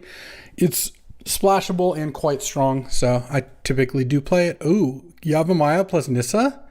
Thalia is also a good card. I think I'll skip this pile still. Lotus Field Candelabra. Oh, I'm kind of into that with Time Warp. Also, Dark Confidant's a good card. I don't know that I'll play Dark Confidant, but it's 0-sum, so at least BK doesn't have access to it. So he took the Yavimaya. Oh, I'm going to take Ancient Tomb for sure. And I don't really know what I'm doing, but I like, or where I'm heading. I mean, you could say broadly, I also don't know what I'm doing in general, but that's a different conversation. Here, I'm looking to go like Nissa, Lotus Field, some other stuff. Oh, I really do like Phantasmal Image, and Commercial District I think is fine. So I'll take that. I'm definitely taking Aurelia's Vindicator. I think this card's awesome. It just does a lot of powerful stuff, and it's colorless to cast in a single white to flip up. So that's pretty strong. He's probably going to take this pile of 4. It has to be really bad. Underworld Breach. Ooh. I think I'm just going to take this for the Get Lost, but hey, getting a free Breach is kind of nice. Don't pass fetches. It's a good rule. I'll skip Manamorphose. I will not skip Palace Jailer. Oh, BK skipped Dark Ritual. Okay. That's interesting to note. I mean, Dark Ritual's not a 0. Oh, Recurring Nightmare is a really messed up card. There's 52 cards left. All right, I'm going to take Recurring Nightmare because picking up Dark Ritual and Recurring Nightmare has given me a bit of a direction. Manamorphose can help. Oh, I'll take Vamp too. Okay. I've got some kind of combo stuff going here. And I'll skip an Outland Liberator. I'll definitely take a Fabled Passage. Not as good as a real fetch, but still pretty good. I'll skip Imidane's Recruiter, though that is a pretty strong card. I will not skip Fourth Earlingus. All right, and we're basically 5 colors. Oh, and that's a Soul Ring. Oh, yeah. That's a reward for clean living right there. I don't know that what my like cheaper cards are going to look like. because that your colors matter a lot, like for what the less expensive cards are. Like what cards are you trying to play early? Whereas like Fourth Ear Lingus, you can splash in any deck because you can play it at a ton of mana. All right, well, let's skip Darksteel Citadel. Let's take Badlands. Sensei's Top is also not a 0. Ooh, Railway Brawler is kind of nice because I think I can basically cut blue and play effectively Obzon, splash Fourth Ear Lingus. I think Railway Brawler is actually strong enough, especially with Soul Ring and Ancient Tomb. It's such a good cheap card. Oh, Overgrown Tomb, great. Still a third left. I wouldn't mind some big creatures to go with Recurring Nightmare. Oh, I like Daretti and Wojak Investigator. I don't know that I'll play Daretti, but Wojak Investigator looks pretty good. I'll skip Iteration. Urborg, I can skip Urborg. I don't think it does too much for me. Botanical Sanctum Nettlecyst? No, let's skip and draw. Okay, Triplicate Titan's good with Recurring Nightmare. I don't currently have a way to get it into the graveyard, but I could try. Breeding Pool? I mean, it would open up blue for me. I think I can skip. These piles have a lot of cards in them. I mean, I know some of them. Oh, okay, well, that worked out, because Botanical Sanctum I'm not going to necessarily need. Mox Diamond looks great. Tireless Tracker looks great. I could go for some more things that work with Recurring Nightmare here. That would be nice to find, but I don't feel too bad about where we're headed right now. Forensic Gadgeteer and Firebolt. Firebolt's a great card, not really a great Gadgeteer deck. Land Grant, I think I can skip. Miscalculation, I'll skip and draw. Haywire Might. That's actually playable, especially with Recurring Nightmare. Kind of a weak card to pick up. If I get that Gadgeteer back, I could maybe put Haywire Might, Gadgeteer, Mox Diamond, Soul Ring, Top, Nettlecyst, Spyglass Siren. Like we do have outs for that. Let's see if something good got added to that pile. That would be pretty sweet. Okay, Night Scythe. Oh yeah, he didn't want Season Pyro or Firebolt, so he's definitely not playing red. But now that I got the Night Scythe, I'm kind of interested. Portable Hole and Trumpeting Carnosaur. I will take that because I think Portable Hole is great, and because Carnosaur is really good with Recurring Nightmare. Mana Leak and Show and Tell. Yeah, I will take it just because I think I might actually end up playing some blue. Though I didn't get that Trop. I did get the Botanical Sanctum. Unfortunately, the Tropical Island got passed. I wasn't playing blue at the time I saw it. Let's see. Because it's possible that black, I guess black is kind of free for me. Oh, Gaia's Cradle. All right, this is one of those Winston decks that I have to build a little bit. Let's get to deck building. All right, let's take a look. Let's first sort by color. There's like decent arguments for every color here, and I could just be 5 colors. I actually have pretty good fixing between Mox Diamond, Verdant, and Fabled Passage, but I think I want to get a sense of what's going on first. All right, these are artifacts, because there also is the possibility, I actually kind of have enough artifacts that I could get Nettlecyst, Forensic Gadgeteer going. Gadgeteer is a strong card, especially with Sensei's Top.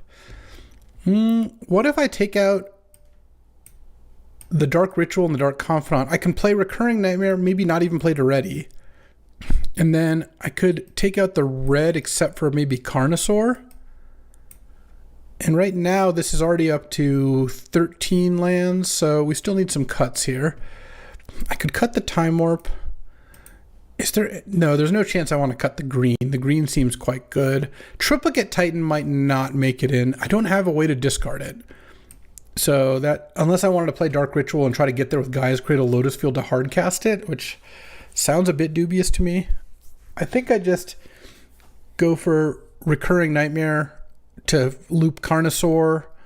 It also works with Phantasmal Image pretty well. Definitely great with Palace Jailer. Doesn't actually work with Aurelia's Vindicator, unfortunately, but it would work with Season Pyro if I wanted to do that.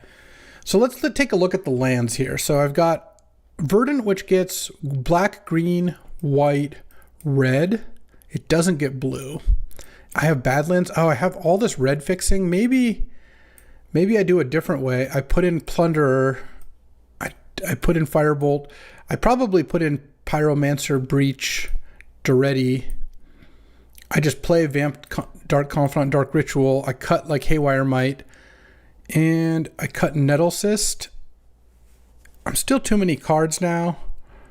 I do like Gaia's Cradle with Fourth Ear Lingus, Seasoned Pyromancer, Duretti, kind of, but I should probably cut it. I didn't get the Urborg or the Avamaya, funnily enough. Candelabra with Lotus Field, Gaia's Cradle, and Ancient Tomb actually sounds kind of sweet.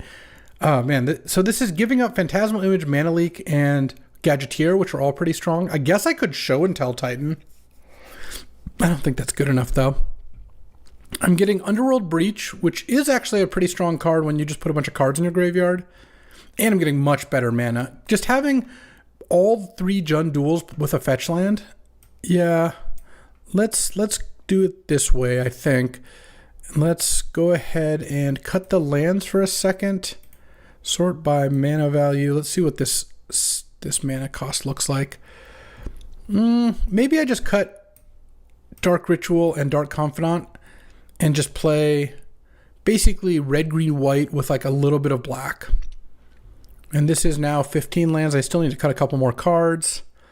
I think Vampiric Tutor when you have 4th Ear Lingus in your deck's pretty good. So I think I want to keep that. I don't think I want to cut Manamorphose, especially with Underworld Breach. Sensei's Top can probably get cut now. I like all the white cards. I like the green cards. I just need to cut one more. It could be Firebolt, but I do kind of like having that one. And yeah, the mana just really leads me down this direction. I guess it could be Candelabra. I do like Candelabra with Nissa, with Lotus Field. Lotus Field Candelabra, 4th Ear Lingus is pretty strong. But I don't have a whole lot of card draw, and I'm just going to draw Candelabra, and it's going to be bad too much of the time. So I think this is the build. I get to play all these lands except probably Gaia's Cradle. I just don't have enough creatures. Like, casting it after 4th Ear Lingus, or using Cradle after 4th Ear Lingus is kind of pointless. Guess it's good with Night Scythe, Duretti, Pyro to some degree, but I think this is going to be better. And then I've just got basics down here. Like, I assume 1 swamp is going to be plenty. Because that'll give me 1, 2, 3, 4, 5, 6, 7, 8 black. Yeah, that's plenty. And probably 2 mountains is 1, 2, 3, 4, 5, 6. Plus Mox is 7 plus Lotus Field. And then 3 forests is 3, 4, 5, 6, 7, 8, 9, and then 3 plains. I might need another plains here. 3, 4, 5, 6, 7, 8.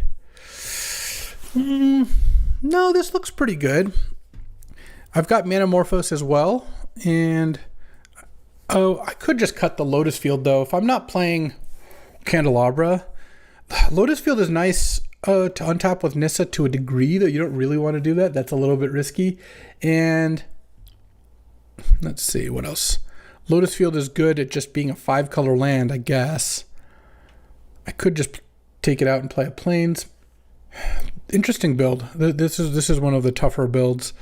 Though, actually, you know what? I like Lotus Field a lot with Underworld Breach. Just filling your graveyard. Underworld Breach is a strong card. That's also partially why I want Firebolt. Breach, Bolt, Bolt, Bolt is actually a pretty legit way to win the game. And just Breach, replay 4th Ear Lingus. Yeah, there really just isn't a way to get this Candelabra in, I don't think. It's funny because I have like a pretty viable second build here where I put in all these blue cards and the artifacts. 1, 2, 3, 4, 5, 6, 7, 8, 9.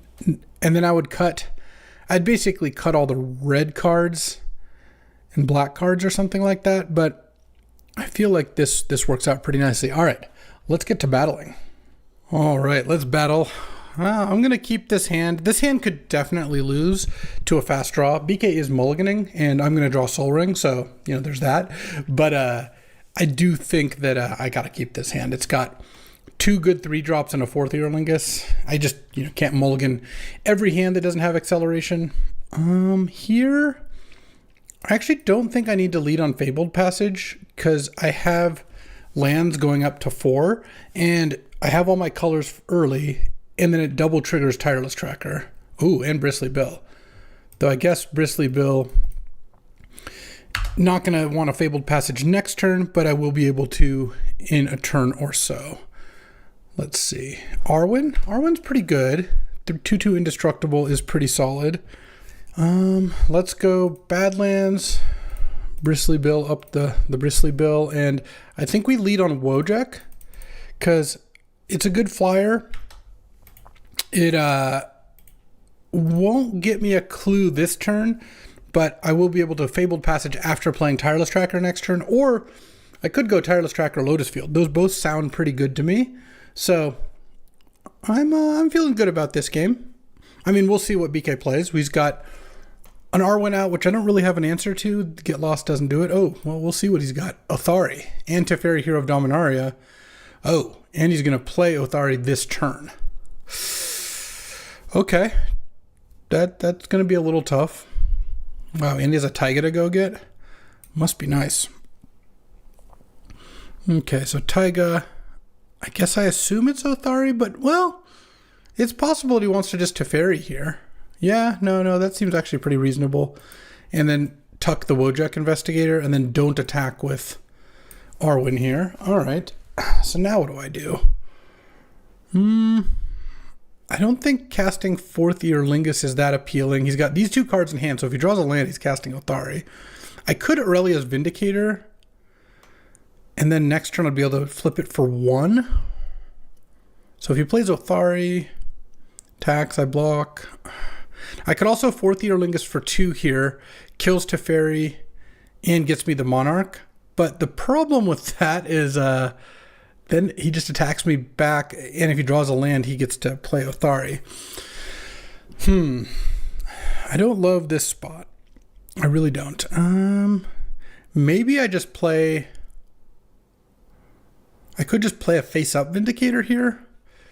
I don't really like any of my options. This Arwen is really causing me issues. Maybe I just hope... I think I'm just going to hope he doesn't draw a land.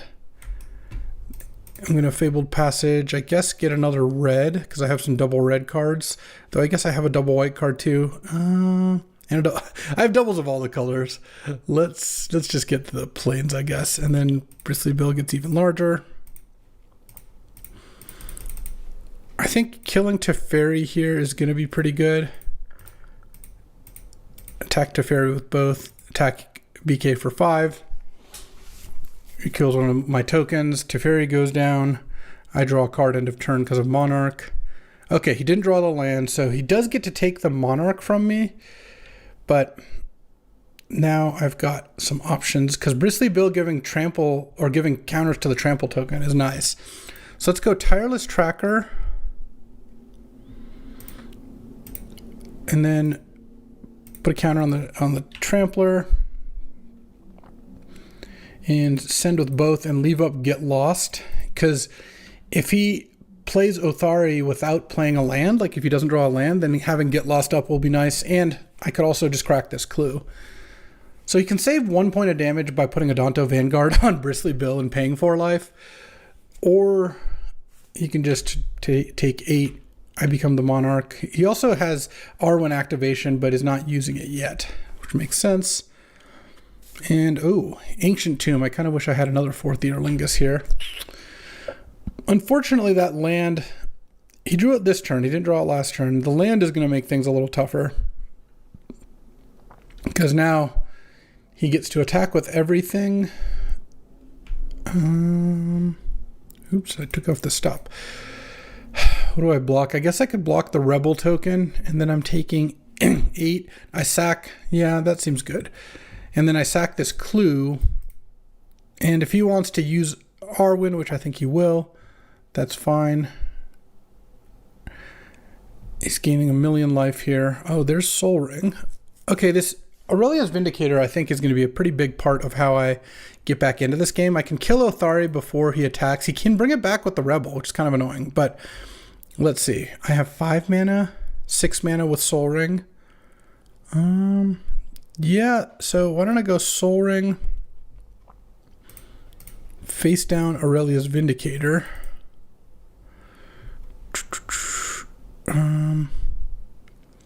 I could flip it for 1, but I don't think that is all that good. I could play Lotus Field, though I guess I tap my mana in a way that wasn't ideal for that. I could also play Wojak Investigator and have Get Lost up. Is that good? I go to 5. I have, if I attack with the Human Knight, I'll have 3 blockers. I can kill the Othari. Block. Yeah, that actually seems fine. Let's put a counter on the Vindicator so it can block something, and then play Wojek. And I will hit for 3 here because I would like to take the Monarchy. And then next turn, I'm flipping up this Aurelia's Vindicator for infinite. Okay, beginning of combat, I'm going to get lost the Othari. Oh no. Remand? I just die now, I think. Because he gets 2 more rebels. I block 3 things. 1, 2, 3. Yeah, and take 1,000,000. All right. Well, that was a fast-paced game. I needed that Soul Ring earlier, unfortunately. Do I want the mana leak? I put an islands in the sideboard in case I wanted the blue cards, but I don't think I do. I think the mana just doesn't really work. All right, I'm on the play here. Yeah. All right. I get to go turn 1 Fabled Passage. Oops. Turn 2, I guess I just have to play Generous Plunder because it makes treasures for the rest of the rest of the plays in my hand. All right, let's get a mountain here. And then, oh, Lotus Field. Okay, there we go. So now I go Plunder. This actually is going to work out kind of nicely. I can go Plunder, make a treasure, play Tireless Tracker, and then play Lotus Field. Okay, Luminarch Aspirant. And I can even wait a turn on this Trumpeting Carnosaur here. I don't have to kill the Aspirant quite yet. Oh, Ancient Tomb. So I have 5 mana? Interesting. Next turn I'll have 6 mana. So why don't I just go Tireless Tracker, Lotus Field. Oops, sack these 2 lands. Hit for 3 here, and then I think I'm gonna go ahead and block the Luminarch Aspirant with my Tireless Tracker if it attacks as a 3/3. All right, in it comes. Yeah, I'll just block. I'm not gonna have mana to spend on Tracker, so I think trading up there is worth it, and I get to slam Carnosaur next turn, depending on what BK does here. Elvish Spirit Guide. Is this Teferi? Okay. Tuck the Plunderer. Let's go Bristly Bill, Ancient Tomb, face down, and the Vindicator. And I'm going to let BK use Teferi for a turn, which is fine. I probably should be able to kill it next turn. I guess I'm not drawing Plunder quite yet, but I'll be able to cycle Manamorphose to try to hit a land drop. Though I guess third from the top. I guess if my top card's not a land, I know my next card isn't either. So I'm hoping that it is. And then I could either Carnosaur into Plunder if I draw a land, or I could Manamorphose to get past it and try to Carnosaur into something more expensive. That sounds better to me. Okay, let's hope this play isn't too good. Ether Spellbomb to protect Teferi. That's pretty good. Okay. Oh, what is this? 3 mana? Oh, does BK have something expensive to play? Oh, wow. All right. Stomp my Vindicator and then pay the ward and have Ether Spellbomb up? All right, I guess I'll attack the Teferi here. I'm getting owned. I mean, I'm sure he's going to bounce it. And then now, I think I have to kill Teferi now with this Carnosaur. It's kind of a shame. But what can you do? I'll get red, discard it to deal 3. And I think play the Generous Plunderer over Bristly Bill since I'm not making a land drop anyway. All right. Well, I was hoping to do a little better, but BK's a tricky one. He's got some good stuff here. He at the very least can play this Bone Crusher, but it looks like he's doing better. All right, he's making some troops. Yeah, I'll let you have a treasure. Draw. Well, I'm gonna play Palace Jailer. Yeah, I think so. Exile one of those, and then play Bristly Bill. I was kind of hoping to draw a land, so I could get a get a +1/+1 counter, but ooh, okay. Breach could do something. And the reason I didn't attack is because of the Recruiter. If BK has a land, oh no, he doesn't even need a land. It's got treasure. He can already play Bone Crusher, play Recruiter, attack me with 3 creatures. I don't want to lose the Monarchy. But if he does that, then I get to go trade, chump, which I think is fine. He ends up tapped out with a Bone Crusher in play. I have nothing in play, but I still have the Monarch. And then next turn, I could go Breach into something. Breach into Manamorphose, maybe. I'm not sure. Okay, here comes Bone Crusher. And here comes Imidane's Recruiter. Yep. The other option is to let him have the Monarch for a turn and go Palace Jailer on Knight. No, I don't want to. Well, I could go like this, keep the Plunderer, make a token end of turn or on my upkeep, and then I can go Breach, Manamorphose, replay Palace Jailer, guaranteed. It's that or hope to draw a land. I don't even really like chumping that much. All right, let's just do this. He gets to draw an extra card off of the deal, but I get to make a treasure. Just draw. I get to take back Monarchy in a second here. Oh, Railway Brawler's kind of interesting. I could also just cast the Brawler. Kind of like just doing that.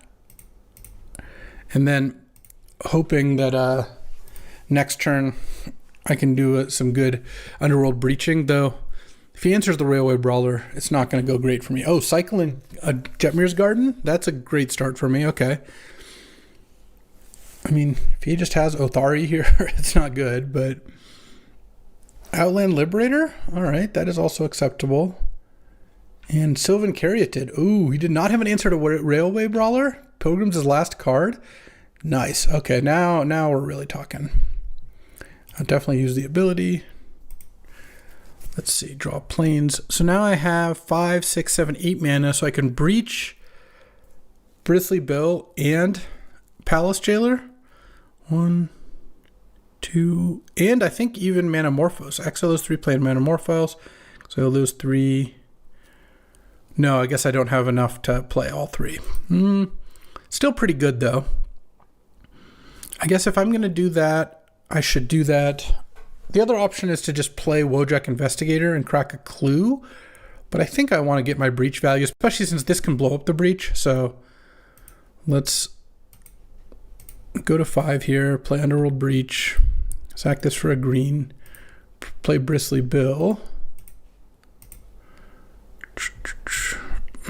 Bristly Bill gets large, land, put a counter on the Plunder. I think the Plunder is going to be pretty good, and then play Palace Jailer, exiling everything but Carnosaur, because that's what I would rather. Recurring Nightmare. Jailer comes in, become the Monarch, and I guess I exile Bone Crusher, and then I can attack with the Generous Plunder and the Railway Brawler. Yeah, looks like. And he doesn't even have particularly good blocks. He's just going to take it, go to 1. I mean, I'm sure there's things he could draw to kill me, but most likely we got this one. Given that he's at 1, this thing's going to be lethal when it attacks. This is pretty big. All right, go into game 3 here. I'm going to be on the draw. I don't think all the Get It Here stuff helps me on the draw particularly. I mean, I could splash Dark Ritual. The card is pretty messed up. I think on the draw I might want it, maybe over Vampiric Tutor. I don't think Vamp Tutor would have been good most of those games. Honestly, I should have just been playing the Dark Ritual. I have a bunch of mana sinks for it. 4th Eorlingus is a good one, but even Aurelia's Vindicator is fine. Mostly I just need to draw Soul Ring so I can actually just play my spells ahead of schedule here. On the draw here, and no Soul Ring, but I have Recurring Nightmare and Get Lost and Firebolt, but no red. I feel like I can mulligan this hand. All right, I'll keep this hand. I'm just going to put back Firebolt. I'm going to play a turn 2 Wojak Investigator off Plains Ancient Tomb, and I'm going to set up a Dark Ritual 4th Eorlingus. Easy, easy. Oh man, he once upon a time into Avacyn's Pilgrim.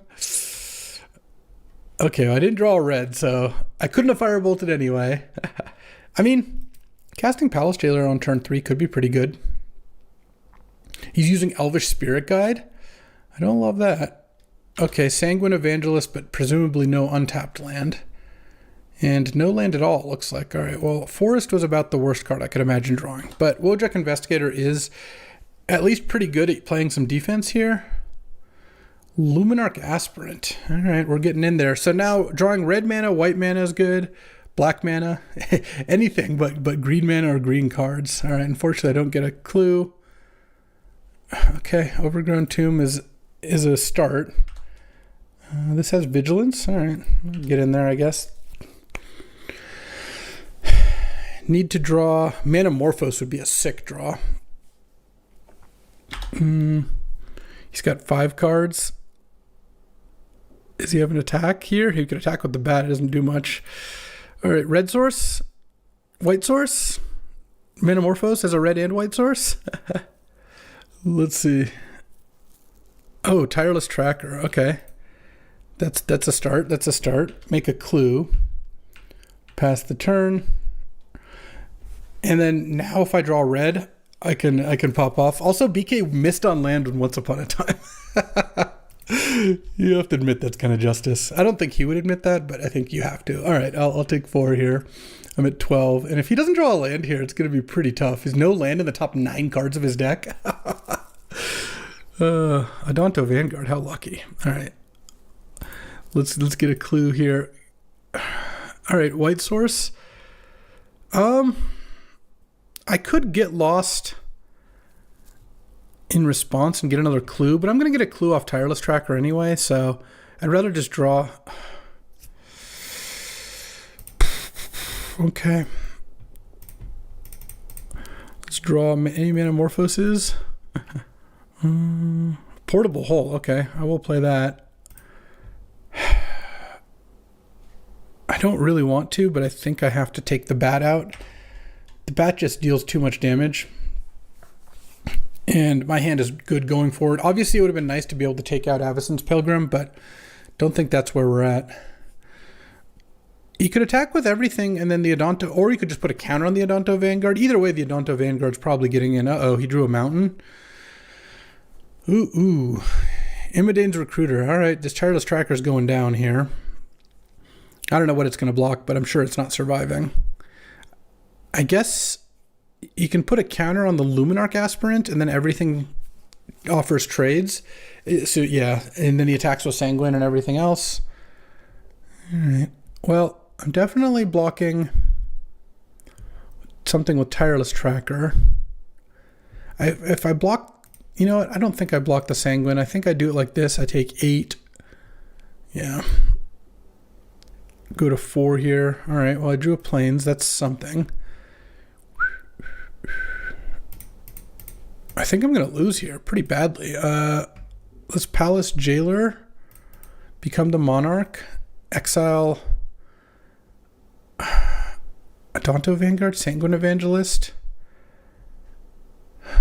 It kind of doesn't matter. I mean, if I exile Sanguine Evangelist, it comes back.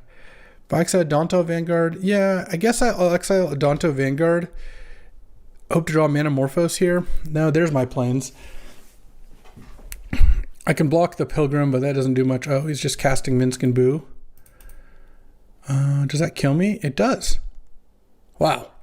BK stuck on 1 land a million turns, and I just couldn't draw a red source. I effectively mulliganed, like if you look at it, to like 4. These 3 cards never got cast. All right. Well, that's a beat, but Winston Wednesdays must continue. Let's get another match in. All right. I'm rematching BK. That was too ridiculous. So BK is going first. He's looking at that pile of 1 and deciding if he wants it. And if he does, then that means that we got some fresh cards here. But let's see. Oh, never mind. BK has to run. We'll find a different opponent. All right. We got a Martel instead, who of course snapped off pick 1. I'm gonna skip Blackleaf Cliffs. Non-duels are not good enough early. I'll skip Baleful Mastery. I'll take Taiga over a random card. I think a dual in is quite a bit better than a random card. We're not getting any new looks in pile 3. I don't know that I would have taken Taiga Pick 1, Pack 1. I don't love passing Glissa now that I've passed Blackcleave Cliffs, but I don't think I'm supposed to take Glissa. I will take Caustic Bronco Baleful Mastery, though. 2 strong black cards in the same pile is pretty decent. They're both pretty good. Oh, now there's a Glissa in that pack, and I probably will take it now that it's 3 cards. Oh, and a Dothy Voidwalker? Yeah, so he saw Seachrome Coast Glissa, which wasn't that good, but now I've gotten 3 strong black cards plus a black-green card and a red-green duel. A pretty good start to Jund. Oh, Mox Sapphire, pretty good start to any deck. And one of the things with Winston is you don't have as much control as a normal draft, of course. Ooh, Lurrus. All right, I'm going to take this pile. I'm not going to look for Companion Lurrus, but I will take a Mana Crypt. Wow. Of course it's against Mortel. I'll pass on Sandstone Needle. I think I'll pass on a double white card here. Oh, Phantasm. Oh, I'm going to take this pile. Maybe I can Companion Lurrus. These are all cheap cards. I'm only losing Glissa and Lockwhale. Let's just keep it in mind. Oh, I'll take Pentad Prism anyway. Prism is just a really good fixer. Bazaar Baghdad I can skip. Vindicate and Wandering Emperor. I guess I should take this pile. I think there's a pretty good chance I'll be able to play Vindicate. Let's get that Seachrome Coast back in here. I'll skip Steel Seraph. Oh, definitely taking Fracture Identity. Okay. So I could be like an Esper-ish Lurrus deck. Oh, I think Curse Scroll is actually pretty reasonable. The way these games go, they can be some nice attrition games, and Curse Scroll can be really good there. Malcolm and Rafine. I love Malcolm. So I'm going to keep an eye on what the 3s are that would disallow me from playing Lurrus and just kind of see. Black-green plus Gemstone Caverns. I think that's good enough. I might play Black-green, and Gemstone Caverns is really good if you have a companion. Oh, well, definitely taking Reanimate.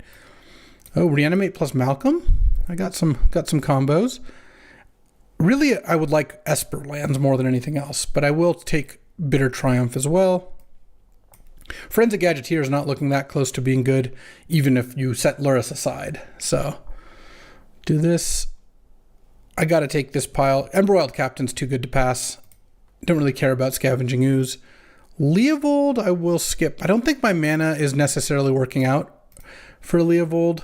Ooh, Inspiring Vantage and Esper Sentinel. No, I'll skip that too. All right, well, I'll take the One Ring. And at this point, it's looking less like I'll Companion Lurrus. And I'll keep taking black removal spells. Removal's just really good in this format, and just taking black cards. One of the ways I can help my mana is I just keep taking black cards and not other cards. All right, well, of course it'd be against Mortel. Of course, he's gonna lose it. It's so good. That actually really makes me want to Companion Lurrus. So we'll see. The One Ring being in my deck and being a great card is one thing. This is out of control. This is just out of control. A bunch of white-green fixing. No, that doesn't really do much for me. I don't care about Oddity. Stoneforge Mystic. I don't have any equipment yet. There's 21 cards left. I don't think that's a good bet, is my guess. All right, I'll skip it. Oh, Solitude. Okay. The anti-Lurrus, the Lurrus anti-companion pile is growing larger. I could also take Enlightened Tutor because it's a second copy of One Ring, or I can Enlightened Tutor for Mana Crypt Lotus and all that stuff. All right, I don't generally Enlightened Tutor, but I think I'm just going to be black-white here. I'll pass him a Shield Breaker. That's fine. Wedding Announcement and Stoneforge Mystic, 14 cards left. At this point, I don't think I'm going to Companion Lurrus as much as I love doing that. So I think I'll take this pile because Wedding Announcement's good, and then Wandering Emperor's back in too. I don't know about Rafine or Horned Lockwhale. I don't have that much fixing. Same with Zoanthrope, but we'll have to see. Trinket Mage. Wow, this is quite a Trinket Mage deck. All right. No, I am going to play Horned Lockwhale. I didn't look at all my blue. Oh, now at this point I have to take Darkslick Shores. There's only 6 cards left. Yeah.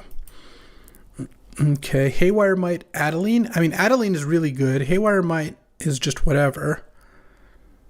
Mana-wise, yeah, I mean, Adeline is really good. Let's just take that.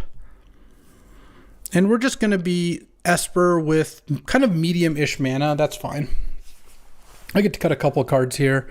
I could also cut some black cards. Oh, well, I'm definitely going to take Scrubland. That's not close. All right, well, the mana's gotten quite a bit better after picking up Darkslick Shores and Scrubland. I can't pass a gut here. There's just no way.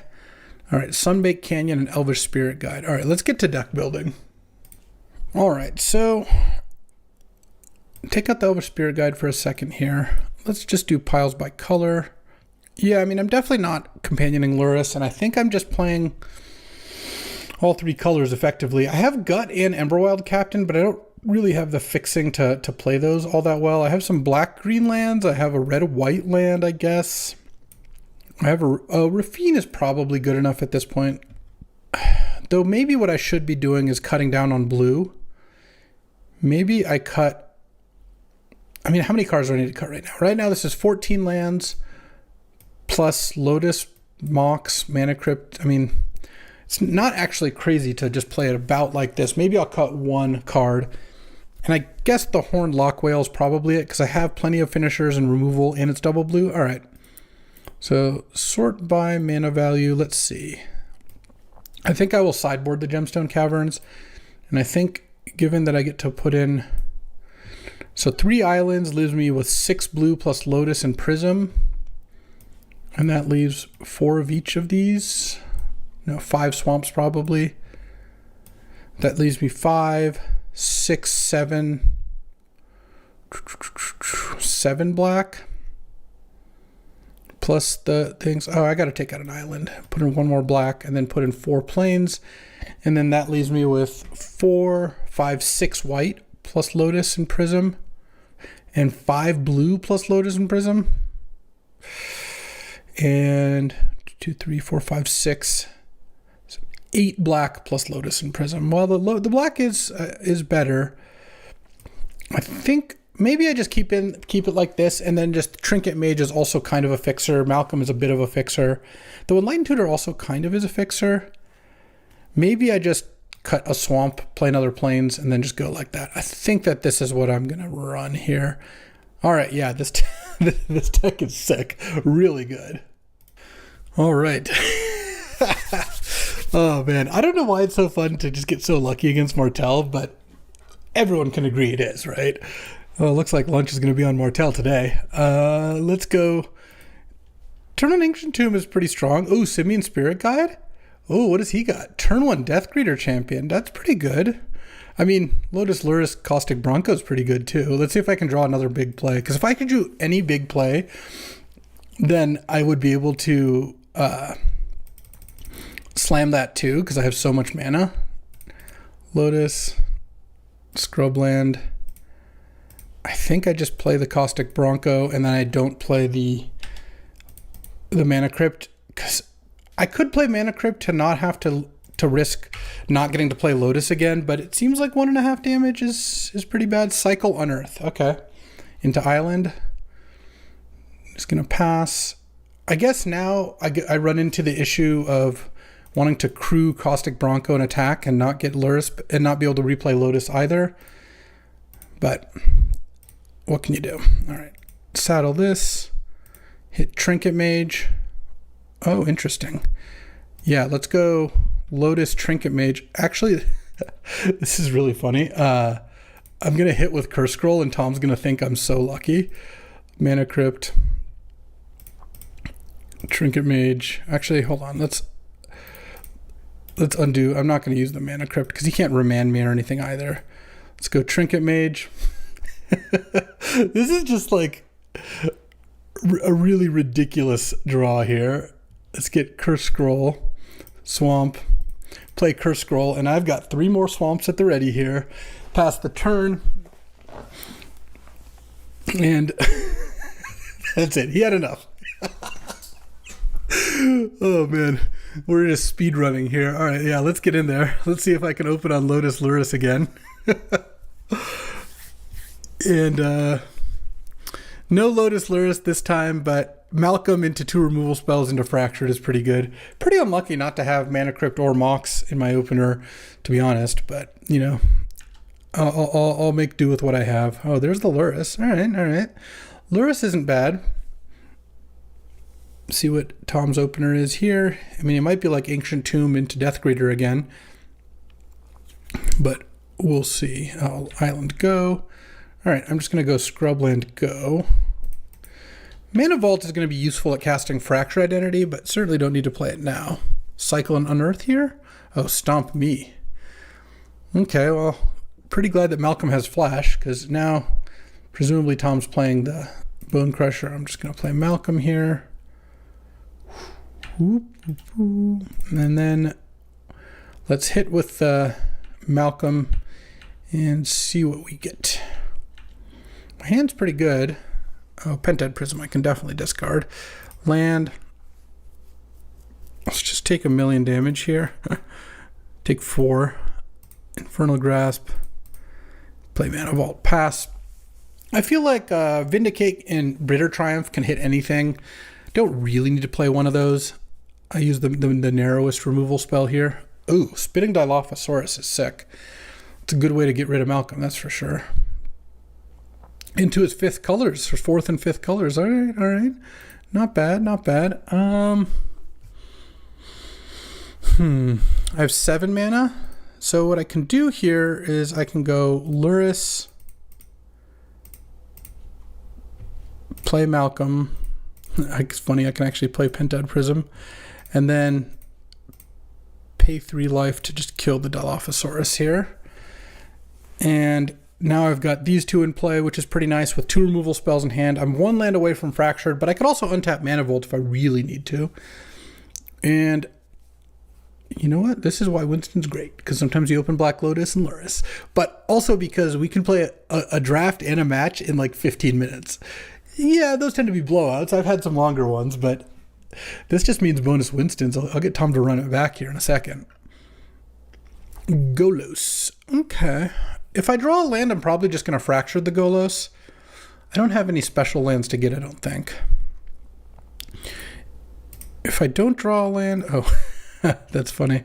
Let's just Vindicate the Golos then. And attack for 5. Oh, I should have played Pentad Prism. Hold on. I will just discard the land anyway. I should have actually played Pentad Prism for 2. That was just a mistake. And then played Vindicate using one of the Pentad Prism mana.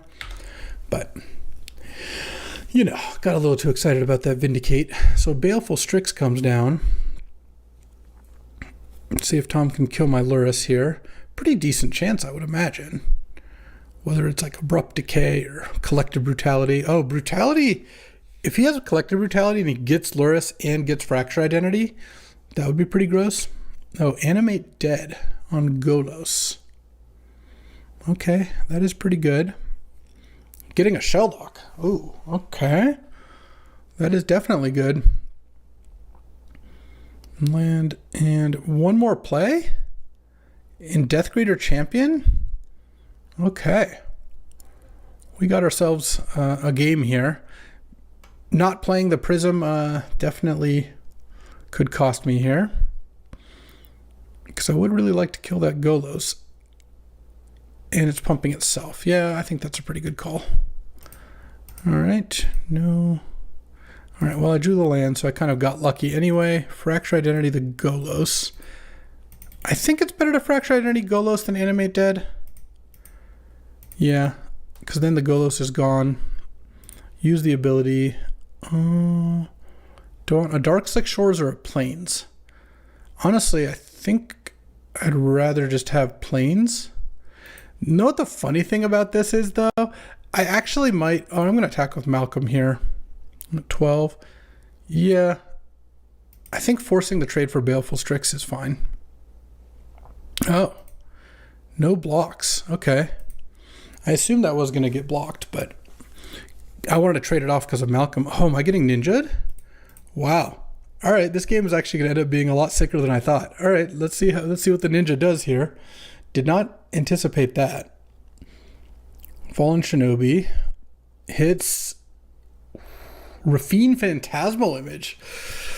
Okay.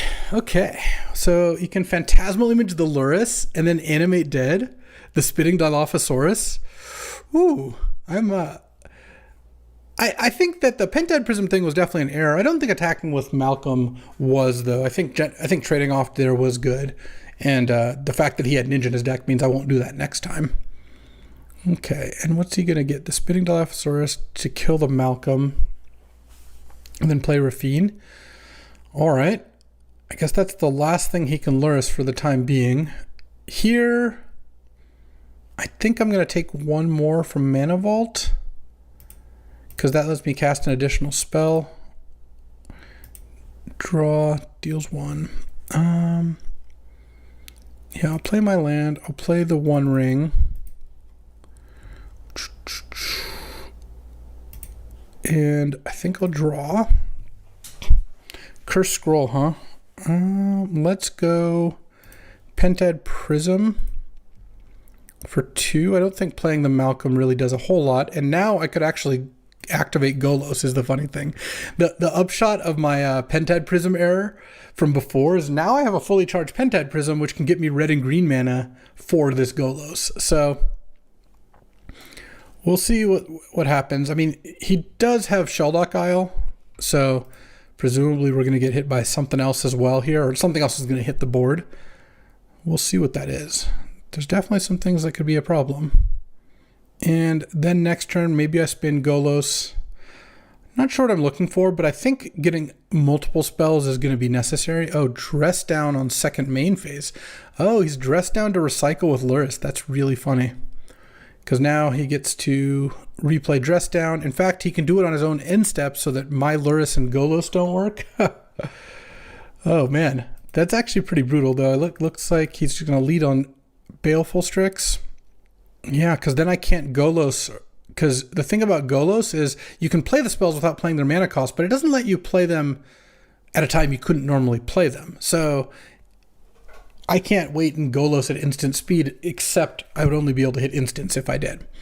I think I'm just going to have to Lotus him next game. That's all. That's my only conclusion. All right, he can attack with Rafine to get some conniving here. Okay. I take nothing because of the ring. Tom has... Oh, he's going to Dress Down on his second main. Okay. Interesting. And then he's got a follow-up here, it looks like. Exile Highway Robbery, play Reflecting Pool. All right. Pass the turn. So if I play 4, I would be able to do this, but I think I'd rather just spend the mana on Malcolm. Oh, Baleful Mastery is not bad either. Let's blue, white, black, red, green. Let's just start with Golos here and see what I hit. I got to hit some good ones. Trinket Mage, Darkslick Shores Island. Well, that does give me a lot of mana because Trinket Mage can get Lotus. Island, Trinket Mage.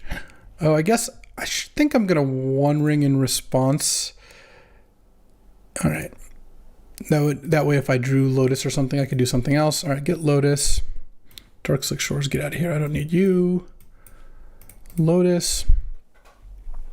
Oh, what I can do here, yeah, let's go Baleful Mastery.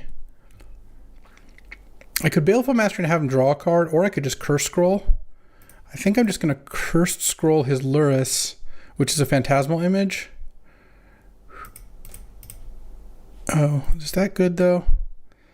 I guess the extra mana doesn't really help me. Yeah, all right. Let's Curse Scroll Lurrus. It just dies. And then Phantasmal Image. And what do I want to copy is like the real question. So I sack this for blue, play Phantasmal Image, and I guess I just have to copy Rafine? Oh no, I'm pretty dead here because of the Spitting Dilophosaurus. Yeah, I can copy Rafine, but he can attack with these, everything, connive. All right. Well, I got a little ahead of my skis that one, but that's okay. That's okay. We'll have to... we'll have to run it back. I'm on the play this time, so I don't want Gemstone Caverns, which I considered on the draw, but decided not to. And by that, I mean I forgot. All right. I am on the play. Here we go. I will keep this hand. And actually, I don't think I'm going to play turn 1 Wandering Emperor. I think I'm just going to play turn 2 the One Ring. Because I can just Enlighten Tutor for One Ring and just slam. Seems pretty good to me. Enlighten Tutor, the One Ring, draw. And this time I think I will play Pentad Prism for 2. Because this means I can play Pentad Prism, or play the One Ring, and then next turn play Wandering Emperor. Draw. All right. Pass the turn. And just gonna go nuts here. I mean, I just have what would be a good draft deck. Oh, Ancient Tomb is a good card. So he's got something. All right, Deathgreeter's Champion. Oh, that's really not going to do it against Wandering Emperor here. Let's draw. Take 1. Draw 2 more. Seachrome Coast, Sapphire. Pass the turn here. And if he's got a counterspell for Wandering Emperor, that's going to be pretty rough because I'm going to take a million damage. But if he doesn't, then I expect that I just basically win the game here. Mana Crypt, Lotus, Mox, Sapphire, Mana Vault is really something. All right, Deathgreeter Champion is out. I'm back up to 21. Pretty nice to have life gain with the One Ring. Baleful Strix. Oh, I do got to worry a little bit about this ninja, but I'm about to draw 4 cards on my turn here. It should be enough to find something, I would imagine. Draw. Wow, okay. I guess I'm going to go Scrubland, Dothy Voidwalker, and then, oh, what is this? Cycle Unearth in response. Yeah, that's funny. Put a +1/+1 counter on the Voidwalker, play the Mana Vault, pass the turn. If I'm getting ninja'd, I'm getting ninja'd. Definitely not over because I still have like the One Ring to get me a ton of value, but I feel like that is one of the ways Tom could come back from my ridiculous start. I mean, I have so much mana here. He has 5 mana. I have 10, and I've drawn a million more cards. All right, well, I'm not getting ninja'd here. Though if he has an answer for the One Ring, it's still pretty bad for me. Liliana of the Veil. Okay, that's fair. Sack my Voidwalker. And then he's got another play here, presumably. Stomp. No, exiling Highway Robbery. Okay, so now he's just going to attack Wandering Emperor. All right, I go to 16 here. And draw another land. All right. There we go. That should be enough, I would imagine. How do I want to do this? Well, I want to play Luris. I want to play Dothy Voidwalker. I have 1, 2, 3, 4, 5, 6, 7, 10 mana. Yeah, let's go Luris.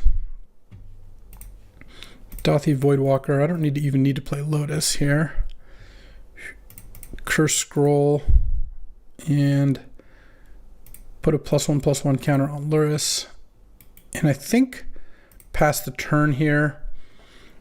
I'm just going to leave up mana for Bitter Triumph or Baleful Mastery so that if he does have a Fallen Shinobi, I don't get hit this turn. I don't care if he +1s Liliana. In fact, it's actually kind of good for me. Discarding this Plains makes Curse Scroll more likely to pop. All right, no blocks. Yeah, he's gonna go for this and then scoop when it doesn't work is my assumption here. I'll cast Baleful Mastery, exiling.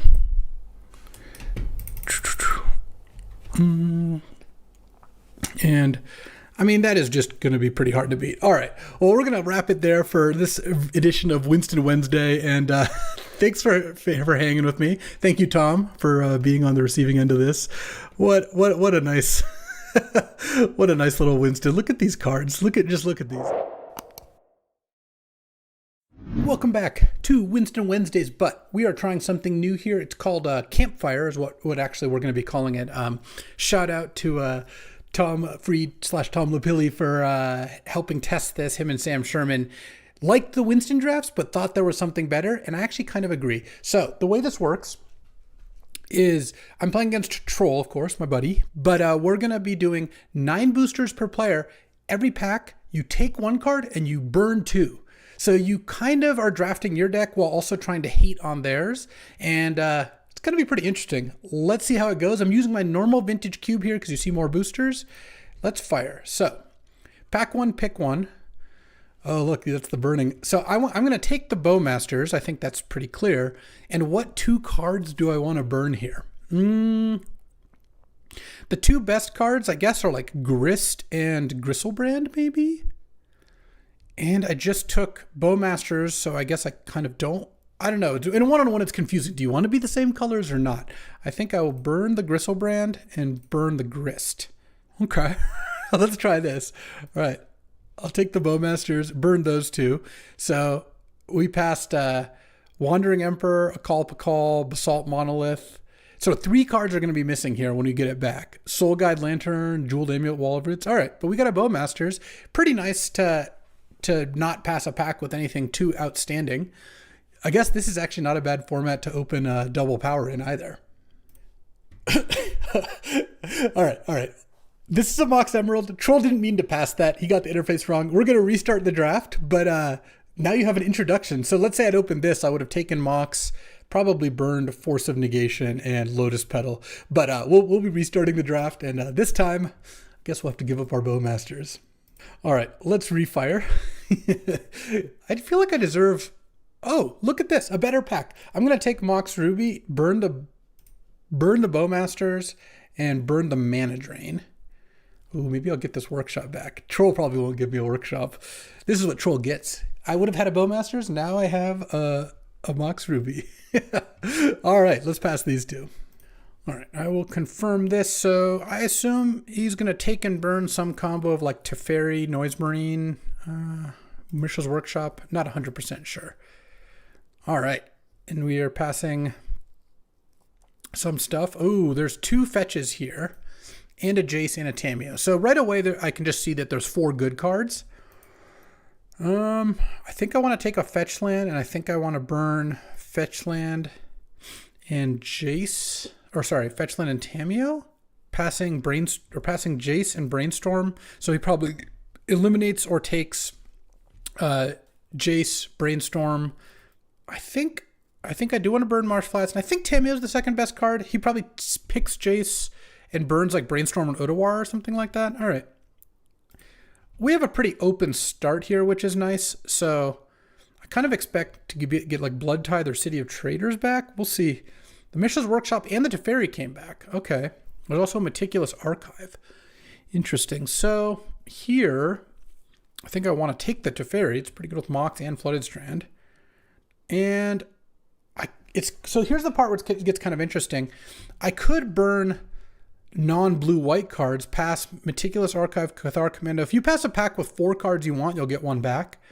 So here I might eliminate the Stomping Ground, though I think Stomping Ground I could also see using. Maybe I burn the Noise Marine because I definitely don't want that one.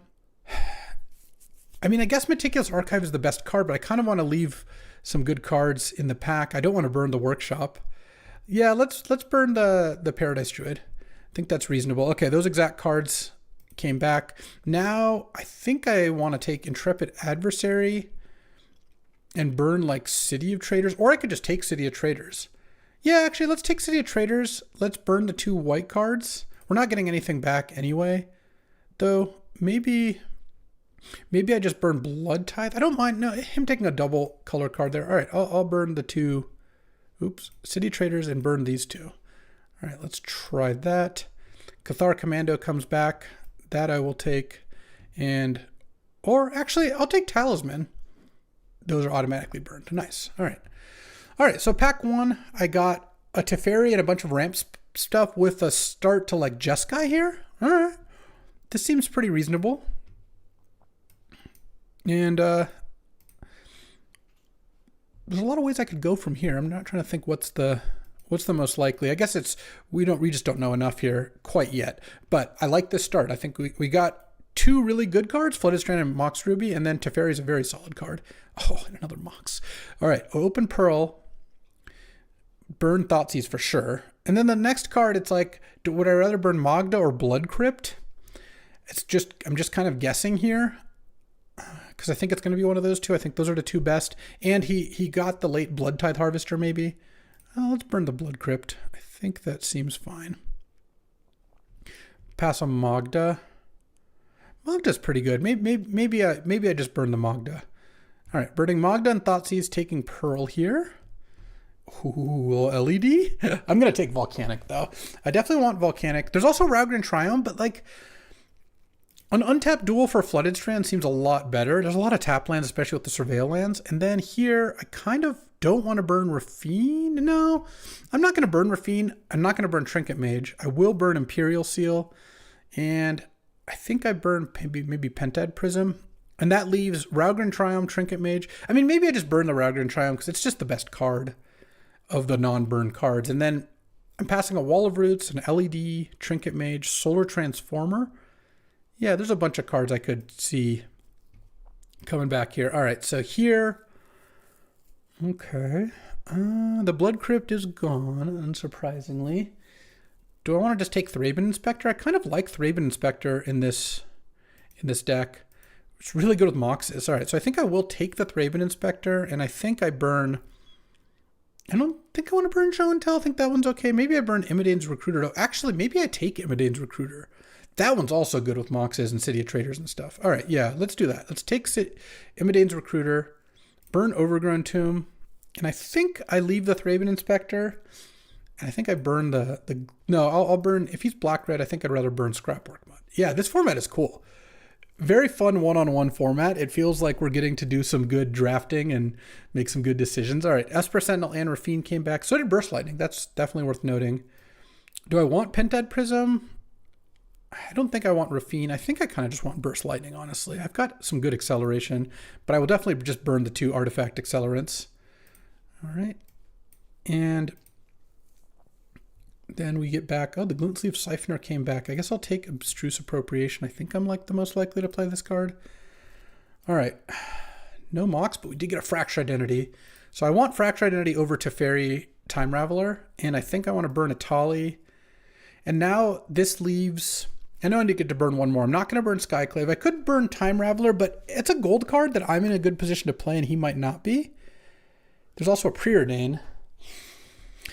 I might just burn the Bat. Just hate some of these black cards here. Leave Teferi, Skyclave, Preordain, and Currency Converter as maybe 4 cards I could get back. This pack has a Reprieve for me. And all right, what else? Flage and Reprieve and Vamp are all great. There's also a Time Warp. I'm just going to take Reprieve, and I'm going to burn Vamp.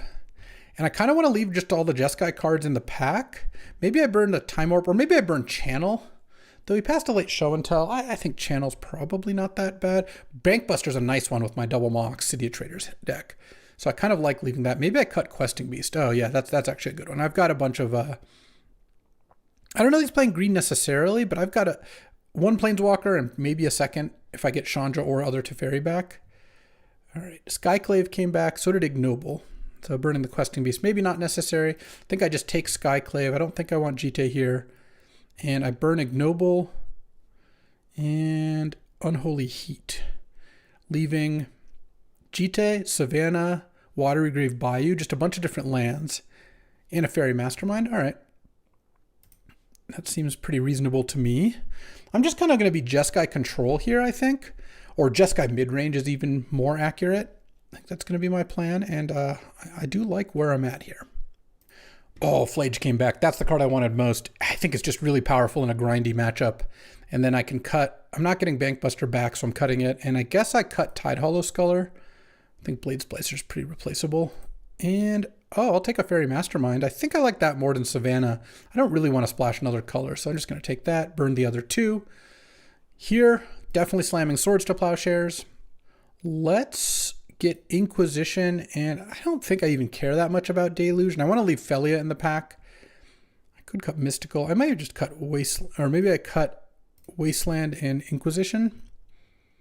Wasteland's pretty good, and it's colorless, and this lets me pass Seachrome Coast, Oust, Felia. Oh, there's a Voidwalker there too. But I'm passing a black card no matter what, but Voidwalker is really annoying. I guess I do have Burst Lightning and Flage, and no, I have enough answers to Voidwalker. All right, I'm fine to do that then. Here, there's a Daze. There's also Luminarch, though. Luminarch seems pretty nice. Let's take Luminarch. Let's cut Galvanic Discharge, and Probably Daze, to be honest. I don't know that he's going to have a Daze deck, but it passed some blue. All right, I just don't really want to cut Pyrite Spellbomb or Tarmogoyf, so I think, and I'll leave the Glimmer Lens in there. That one I might be able to use. And then here, Oust and Seachrome and a Braid came back. So did Deluge and Voidwalker. Okay. So he didn't take or burn any of the black cards. Here, I kind of want to just take Oust. This card's great. Makes it more likely he's playing green, but maybe I just want Seachrome Coast. I don't think, I mean, there's also a Braid. I don't know. Those are all fine. How many playables am I? I'm at 5, 6, 7, 8, 9, 10, 11. And we're not halfway through. All right, I'm just going to take Seachrome Coast and then burn a Braid. And I guess I burn Oust. Yeah, Oust is pretty good. I don't know that he's playing white. Yeah, I'll burn Oust. All right. I mean, I'm not going to get it back anyway. Is kind of the thing. I will take Glimmer Lens here, I think. I could take Glimmer Lens, or I could take Pyrite, or I could take Cast into the Fire. I'm going to burn Sowing Mica Spawn. I think that card is pretty strong. I don't really want to pass it. I think I do just take the Glimmer Lens. Glimmer Lens is a very solid card. And then I guess I'll burn Cast into the Fire. Maybe I've just burned the Nature's Lore, just the 2 green cards. All right. Let's do that. Let's take Robber. Pass the other 2. I think Troll is playing blue, given how many blue cards I ended up with. I don't have that many. I'm going to splash. I might not even play this Fairy Mastermind. I'll just be red-white, but I'll splash Fracture Identity into Fairy. That sounds like a pretty good plan. Should move that over here. Why not? All right, next pack. Fury and Scalding Tarn. I feel like my mana is pretty good, so I'm just going to take Fury. I'm going to burn Scalding Tarn. I'm going to leave Thalia in there, that's for sure. I think I burned the Grist. I just don't think I care about Time Spiral. Preacher of the Schism. I want to try to float the Thalia, Mana Confluence. Yeah, Grist is just the best card, I think. I mean, there is also Time Spiral, but I like Fury, so I'll take Fury here. Whoa, is it Bombardiers? Well, I'm taking that. And then I guess I'm going to burn Gitaxian Probe and maybe Palantir. I'm not really interested in those two. I don't care about passing a Coalition Relic. All right. Must have been a great pack. You probably got a piece of power out of it. Or he thinks I'm not playing red. I guess he passed a super late Robber. Maybe it looks like I'm not playing red here. And then here, Thalia came back. I will take it. Thalia with Moxes is great. And definitely burn just the 2 good creatures, Preacher and Fanatic. I don't think I care too much about a Batter Skull. That card I've found to be fairly beatable. And here I'll take Virtue, burn Planar Genesis, and I could burn Felder Profane, or I'll just burn Concealing Curtains. That card is pretty good. Okay, and Virtue, I certainly am interested in playing. Oh, Glimmer Lens, the Glimmer Lens pick, so good with Bombardiers. It's actually disgusting. Turn 2 Lens, turn 3 Bombardiers, attack with both, draw a card. Then you can throw the token for 2 damage or the Lens for 4, whichever one works best. It's pretty great. Here, I'll just take a Shadow Spear. Don't care about the rest. All right, here, Mox and a Lotus. Using up, the only downside is I'm using up all my luck on Troll when it's so much more fun to use it against Mac. But I'm going to take Lotus, and I'm going to burn Mox Jet. And I actually think I burn Oko. Wooded Foothills is great. I don't like passing a fetch land. They are that powerful. Oko is exactly the kind of card this deck would really struggle with. Like, yes, I could kill it with like Fracture Identity, but red-white aggro really does tend to have a hard time against Oko. I'm passing a Chrome Mox, a Wooded Foothills, Cap Cannon. Oh, Satya I definitely run in my deck, and I'll probably get back, so that's sick. Fire Covenant's not going back to Troll. I know that much. I think for my deck, I actually want Generous Plunderer, and I'm going to hate Fire Covenant and probably hate Life Death. I don't mind passing Infernal Grasp, Bob, Sword of the Meek. All right, let's do that. And then we get back a pack that has Satya, Once Upon a Time. I mean, I just want Satya. It looks really good in this deck. Copying Bombardiers is sick, but you can't throw the second one you copy never attacked. When it came into play attacking, so you can't activate its ability. But if you go turn 3 Bombardiers, turn 4 Satya, attack, copy Bombardiers, you can now throw the new token. So still very good. But I mean, copying like Skyclave, Recruiter is just obscene to copy. Like, okay, so I'm going to take Satya. I'm going to cut Once Upon a Time, and I think cut Tameo. Tameo is just the most dangerous, though. There's also Kappa Cannoneer, but he passed a super late Shadow Spear, so I don't think that that is a big deal. And then here, there's an Usher, which I'm actually pretty happy to take. Where'd my Satya go? Get in there. Take Usher, hate Infernal Grasp, and I guess burn the sword because maybe he'll open Thopter. I don't mind passing a Lion Sash or a Dig Through Time. Dig is a nice wheel for him, but I'm going to take the Fairy Mastermind out for now. I don't want to splash very many cards, and certainly a 2-drop is not the most exciting. All right, I'll take Ghostfire Slice. Nice little slice here. I kind of think Troll isn't putting me on red right now. Though I put him on black, and maybe he is, maybe he isn't, I'm not sure. Can't open a single good card. I'm slamming Fable. I'll be doing that. And then this pack actually doesn't have anything I really want to hate. I'm kind of going to hate just Spellseeker and Portal. I'm just going to hate the cards that are most likely to like combine with like, you know, like Spellseeker, Time Walk, or Tinker Portal. Just the busted stuff, because like I don't know which Triome he wants. I don't really care. So I guess the best card I'm passing is probably Barrogoyf, but I'm okay with that. And then here, I'll take Path. I'll leave Containment Priest in there. And Bez of the Bounding Spring is kind of nice. I'm going to hate Underground Sea. I could hate the Bone Crusher. Bone Crusher is pretty good against me. Like, I actually would find that card annoying to play against, and I don't really care too much about the rest. Maybe not hating the Beza is a mistake. Beza is a very strong card. And then here, the Triomes obviously got taken. I could take Bauble. What does it do for me, though? I guess it's okay with Flage as a way to fill the graveyard. It's actively bad with Thalia.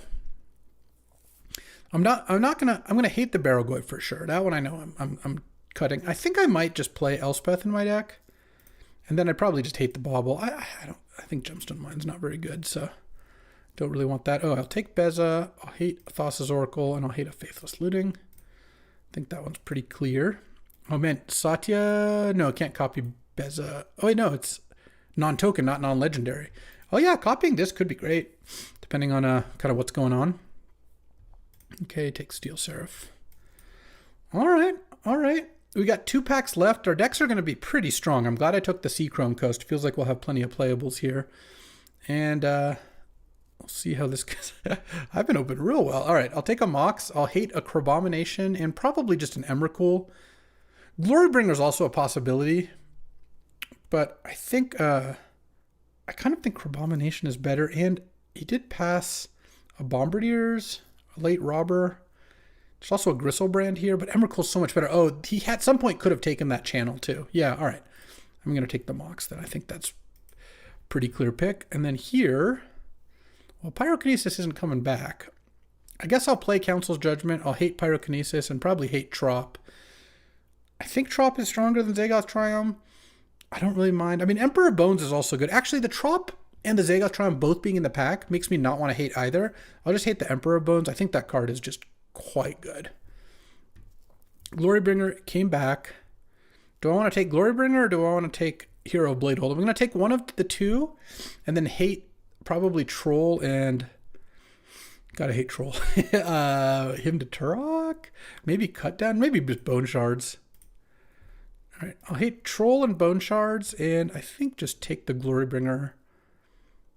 I mean, they're both pretty busted with Moxes. I will say that. But I like Glorybringer. There's some matchups where Glorybringer is really fantastic. I think I'll probably not cut or not have Beza or Elspeth in the pack quite yet. All right, here, I'll take Wandering Emperor. I'll hate Sylvan Caryatid. And I guess hate Sicarian Infiltrator. Maybe he took the Kappa Cannon here. I don't know. I'm not that worried about Fireglass Mentor or White of the Reliquary. And then here, I just clearly take Adonto Vanguard. All right. Last pack here. This pack has some cards. I kind of just want to take a land, like a Windswept Heath specifically. Though maybe Dak Faden actually might just be cracked. I'm not passing the Dak regardless because I have all these Moxes. I mean, we open 9 packs each. Maybe Dak is just awesome because all the early picks are artifacts. And then hate Windswept Heath and Counterspell. Windswept Heath isn't even actually a land for me yet, so all right. I think that's fine. And then here, Sacred Foundry. Boom, taking that. The Windswept Heath would have been a land. That's okay. I'll hate... I don't want to hate Bonehorde Dracosaur because it would be really good in my deck. I feel like he didn't take the Glorybringer. I don't have to hate that. I will hate the Underground Mortuary and probably the Lotus Cobra, just some of the green acceleration. It'll be interesting to see what Troll's actually playing at the end of all this. I'm going to be curious, of course. And then here, I do love Sarah Paragon with Lotus, so I will take that and probably hate a Mind Collapse and like a Prismatic Ending. Or maybe just Big Nissa. Legion Extruder is also pretty good, but I would kind of not mind getting that back. The reason I want to hate Mind Collapse is I have a bunch of good targets for it, so let's do that. And then I guess he did hate the Bone Horde or took it for his deck. I'm not sure which. I don't think I would play Expressive Iteration in this deck. I'm going to hate the Necron Deathmark in the Iteration and probably take the March, pass a Keen-Eyed Curator. That seems fine. I'm not going to play the March. Maybe I just take Expressive Iteration and then hate the land. Yeah, all right. I'll do that, though I don't think I'm going to play it. All right, I could actually see myself playing all of these. I think Legion Extruder might be the best one. I have a lot of artifacts. Yeah, all right. I'll go with that. All right, let's build and battle. All right, here we go. I need to take some of these Prosperity Times cards off my account so they don't keep doing this. All right, so my first feedback before even building. Next time I do this, which will be soon because I think this is pretty fun. Will likely be 8 packs on each side. I want to try that next because this felt like a bit too much. Like I have 38 playables, which I mean, even if you count all these 9 as land, it still means I have to cut 7 cards here, which is a pretty good amount. Let's get the Virtue out. Probably get Ghostfire Slice out. Donto Vanguard. Legion Extruder I think will be good. Maybe I side it in. It's a good card though. Oh, it's also really good with Broadside Bombardiers. But see, now I don't really want to cut any of these cards. I guess I'll cut Wandering Emperor. And let's see. How many islands do I want? I'm going to play... I've got Flooded Strand, Seachrome Coast, Volcanic Island, and then Lotus. So it's kind of like 4 sources. Right now I have Dak. Oh, I could cut Teferi. Teferi is good, especially with all the Moxes, but I've got some other good high-end, I feel like. 3 blue cards, and currently 3.5 blue mana, which probably means I want like... If I can afford 2, I would love to. Let's see, because Dak also helps with flooding. And then right now this is, let's see. This is 15, this is 19, this is 1 too many. So this is right now 4, 5, 6, 7, 8, 9, 10 white. The Eagles didn't come back that one time. It's interesting hating, yeah, the hate drafting thing is really interesting. And then 1, 2, 3, 4, 5, 6. You know what? I'm going to cut City of Traders. I think all the Moxes make City of Traders redundant. And I think I want my, especially since I'm playing a colorless source and an Emerald, I want my mana to be better. So right now this is 1, 2, 3, 4, 5, 6, 7, 8 red sources plus Lotus plus Talisman. And this is 1, 2, 3, 4, 5, 6, 7, 8, 9 white sources. Yeah, I mean, that seems about right. I still need to cut 2 cards, but I'm just going to play the deck because I just assumed that he's got a couple Moxes in his deck. Seems like that's pretty likely. I could actually cut Thalia maybe. That doesn't seem too unreasonable. I just want more of the high drops, I kind of feel like. Maybe I cut Burst Lightning because I have Legion Extruder as a good shock and Flage. All right, I'm going to try this to start, and then we'll sideboard as needed. I'll add a couple islands to the sideboard in case I want to change my mana. And I don't think I'm going to splash any other color. No, it doesn't seem very likely. All right, let's do it. All right, I'm on the draw. Well, this is the kind of hand where Dak looks awesome, so I'm really glad I played it. So he is playing blue-green. Okay, well, I do like Broadside. I'm probably going to go turn 2 Broadside, throw Mox at your Noble Hierarch, assuming it resolves. I mean, he might have a counter or something. Oh, he's going to wish he kept that Pirate Spellbomb in a second here. Oh, man, this Dak is going to go run rampant. Another Mox. Let's see here. What am I doing this turn? Because that also changes what land I play. I think I don't need a Dak here. I think I'm going to go Emerald. Oh, he could have Daze in his deck. I got to play the Ruby.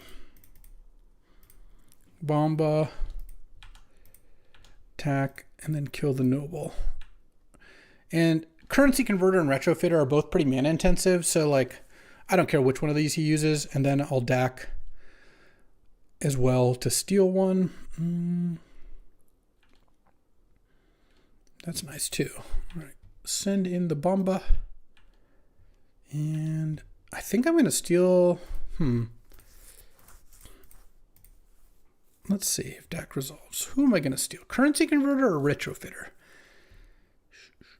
I kind of want to steal the currency converter. I feel like if I do this and then he retrofitters end of turn. Okay, I was going to throw a Mox at the token. The fact that he's using currency converter makes me feel very good about stealing it, because I think that one is a lot stronger. Like, if he chose to make a retrofitter token, that'd be a very different thing. Oh, I'm glad I hated the artifact card at the end. I don't remember which one exactly, but there was one. I didn't want to Bombardiers his face here. That didn't really make too much sense. I feel like we're in just complete firm control here. The other reason I wanted to steal converter is DAC converter. Nice combo. And the Bombardiers is probably a bigger problem than the DAC right now, so I assume the first removal might go that direction. Glad I took the Questing Beast too. Let's see what this is. Trinket Mage. I wonder if he opened an Academy. That would make sense with some of the cards we're seeing here. And I did pass a Mishra's Workshop as well. Mana Crypt, okay. Let's draw. Fable's nice. Let's start by using DAC Faden on myself. Discard Plains and probably Path. And I mean, maybe honestly, I don't even know if that was right. Land. I think I play Satya here. Seems pretty great. And then, boom. Well, that was a pretty sick game there. All right. I just had such a good draw. I'm going to put Burst Lightning in against the Noble Hierarch deck, and I have all my artifact removal in as such. I don't have that many. I have Fracture Identity and like Council's Judgment. I could put in a Teferi, I guess, if I wanted to, but maybe I take out Usher. Usher's nice with Glimmer Lens and Bombardiers, which is kind of like a nice reason to play it. Legion Extruder still seems good. Maybe Robber on the draw is a little less good. All right, game 2 here. And let's see how this goes. Any Lotuses? No, but this is just a great hand. Very fair. You know, with 4 pieces of power, obviously you want to have one in your opening hand, but I'm not going to mull a hand where I can go Burst Lightning, Plow, Flage, Fable, which fuels the Flage, Council Judgment. I mean, basically 4 removal spells, kind of the 2 perfect lands too. 4 removal spells plus like 2 ways to get card advantage is a pretty great draw against a green deck who's mulliganing, so I feel like this one's going to work out pretty well. All right, turn 1, Prismatic Vista into Forest, into something I'm going to kill. Oh man, and I even drew Luminarch on turn 2. Very nice, very nice. Burst Lightning, a Zibbird. What a good sideboard switch. Into Urza's Saga. Okay, I can't do anything about that. Into Copter. I'm really glad I took DAC, huh? Let's just play Luminarch here. I could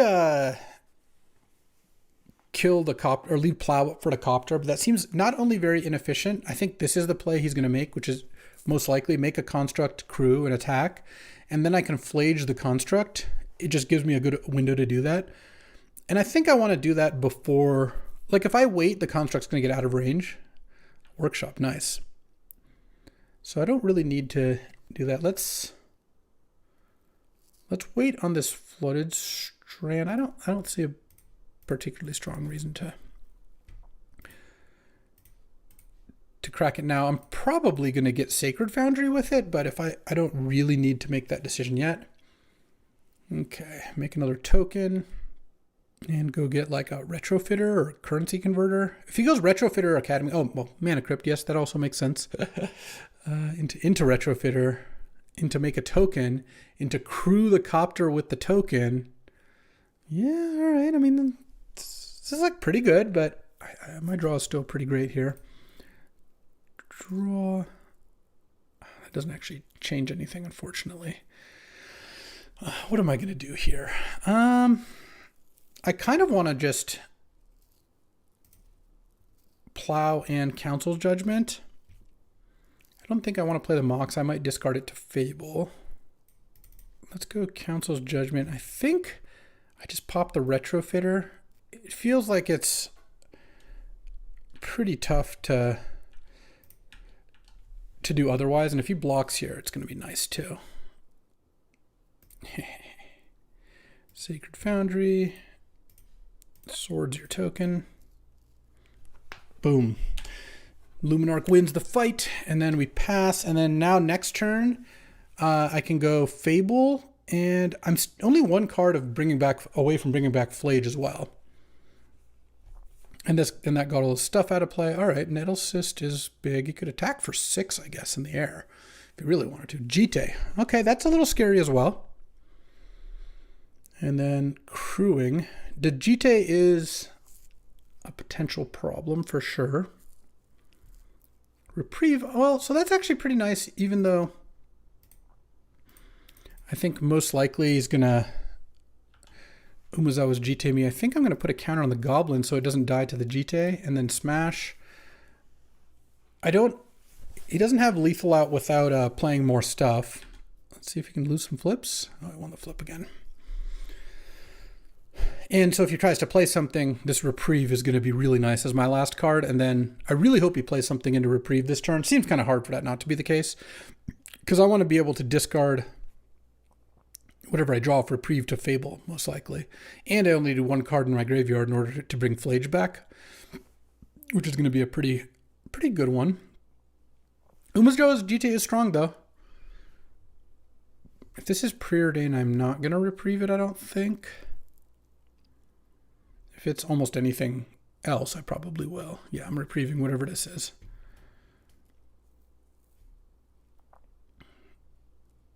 Minskin Boo? Ooh, that was Minskin Boo. Well, I'm glad I have Reprieve, because now I probably win. Last card being Reprieve. Couldn't be luckier. All right. Expedition Map. He does have Academy in his deck. There's just no way he doesn't. Well, that's not true. If he had Academy, he would have been able to play it here. Oh, wow. Generous Plunder. That's interesting. I mean, I'm going to discard this Mountain. I kind of think I keep the Plunder, because I'll be able to cast it after... Oh, fair. I'll be able to cast it after I Flage here.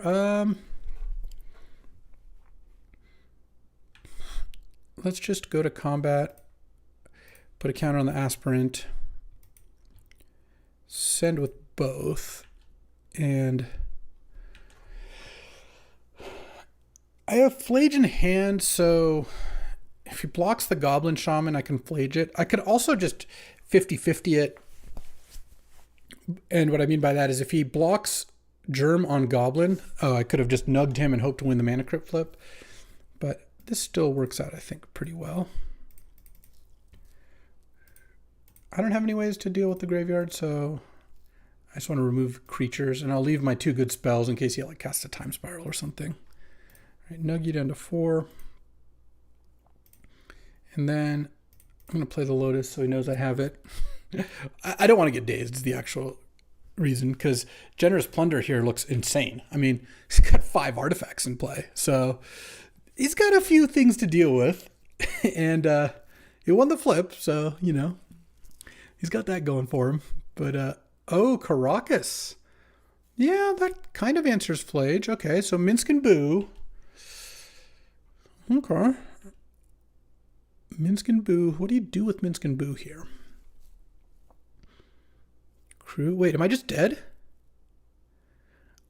Yes, I guess I am. Could I have done anything about that? No, I don't think so. I guess maybe I should have discarded Generous Plunder, because Minskin Boo's going to fling that at me now. I guess he needed a land to do that. Sick. All right, I did lose that. I could have drawn one more. Oh, yeah. Maybe discarding Generous Plunder was just what I had to do. Huh. Yeah, that was wild. I guess Nettle Cyst does a lot of damage. Do I want Ghostfire Slice against Minskin Boo? Like, It only costs 1 mana with it in play, and it answers it fairly well. Caracas is annoying.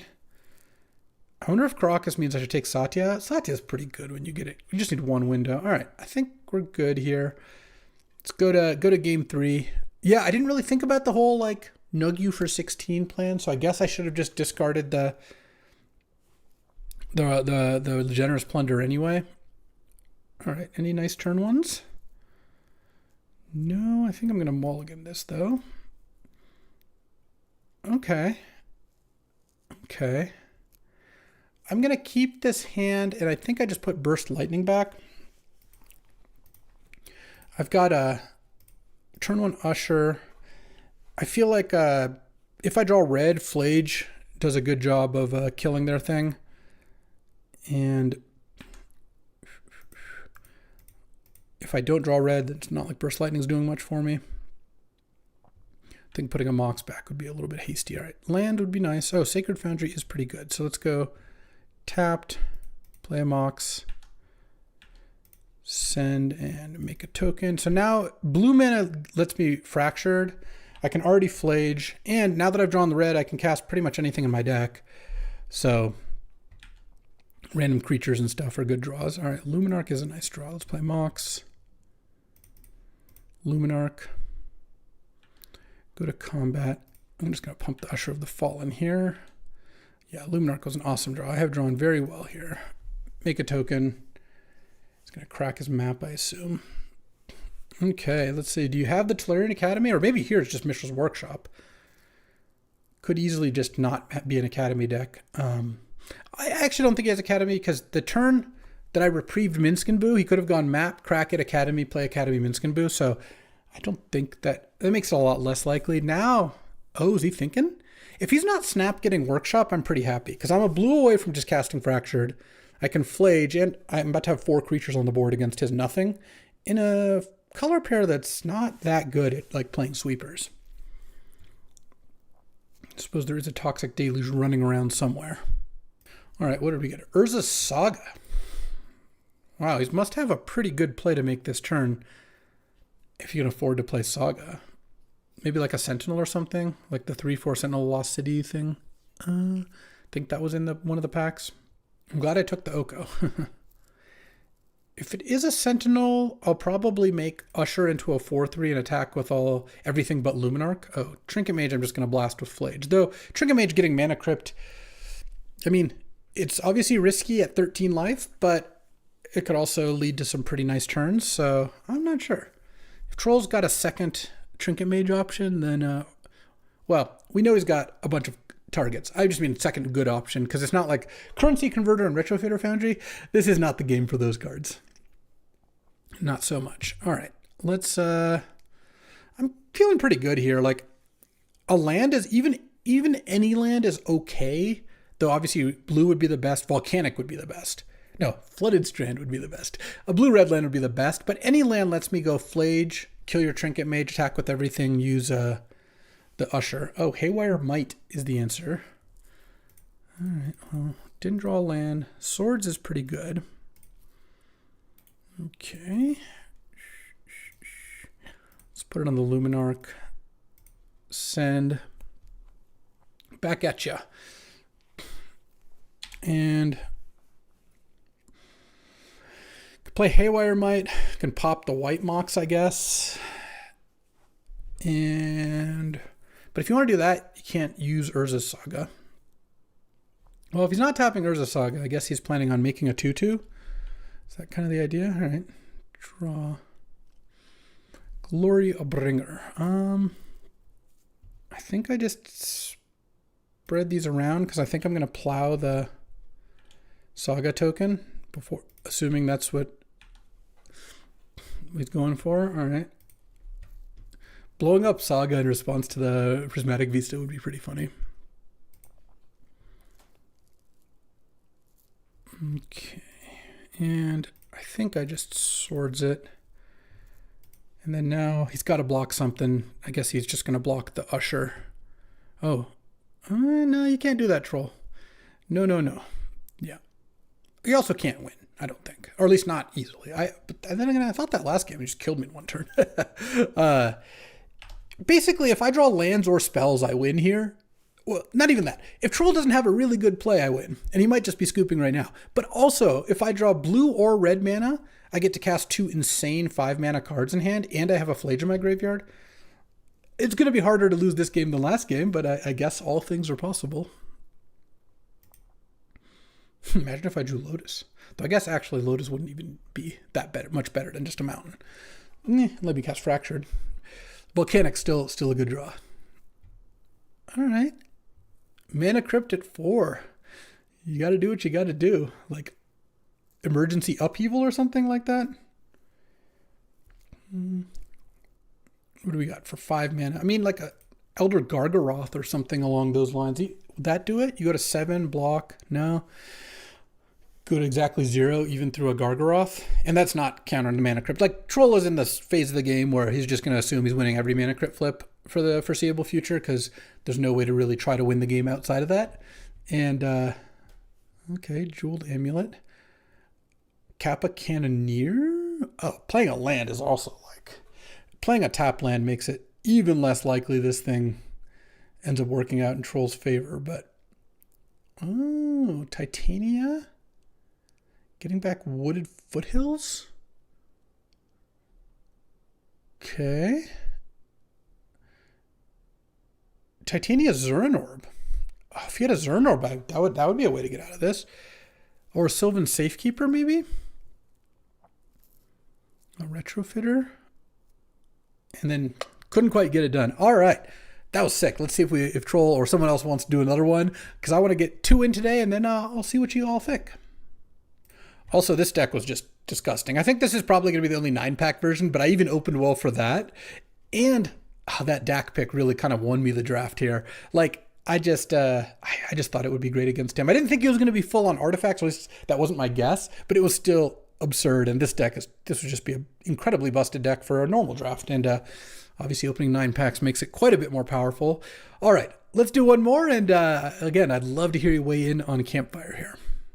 All right, so we've got another opponent. We've got Tom Martell here, and I'm going to change this a little after doing some discussing.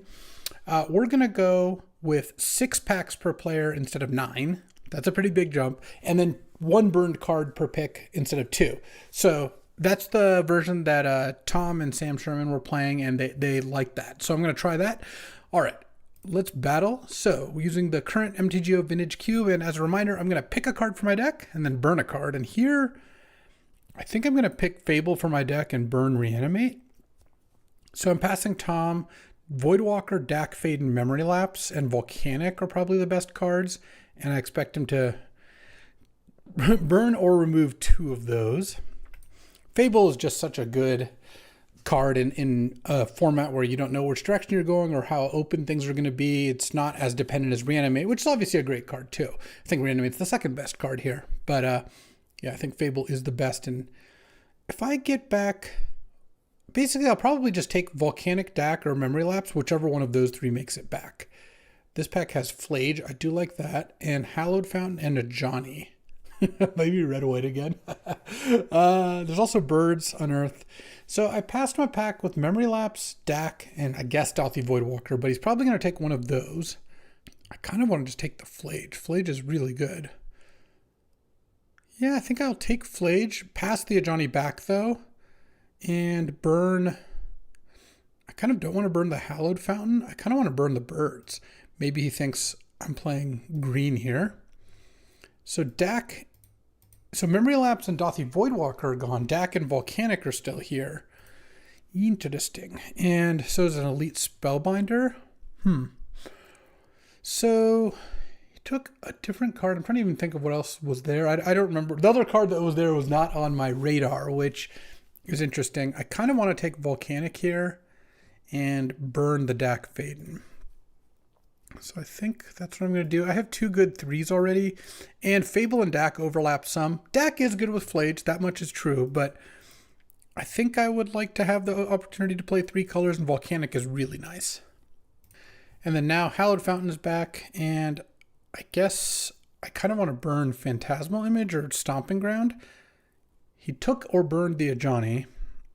There's an Unearth still there. There's also Jace, Wielder of Mysteries. I'm not that excited about that. Anji's Ravager doesn't seem that relevant either. I kind of want to burn Stomping Ground. Just because I think Otawara is fine. So I expect him to burn or take, like the 2 cards missing, probably like Phantasmal Image Otawara maybe? I'm not sure. I will take Cathar Commando, I think, and then I could burn Mind Collapse. I could burn Leyline Binding. Could burn Jetmir's Garden. Jetmir's Garden's the best card, and I don't think he's going to pass it back anyway. So I think I'll just do this. The Cathar Commando is pretty solid. And then here, okay, Jace, so Otawara is gone. I'm going to play this card. I don't really think so, but I might. I guess I'll take this and burn like an Unearth, because maybe, I think he burned the Dothi Voidwalker and didn't take it, but this is fine. And then here, I think I'm more likely to play Blackleaf Cliffs, and I think I want to burn the Botanical Sanctum. They're both very similar.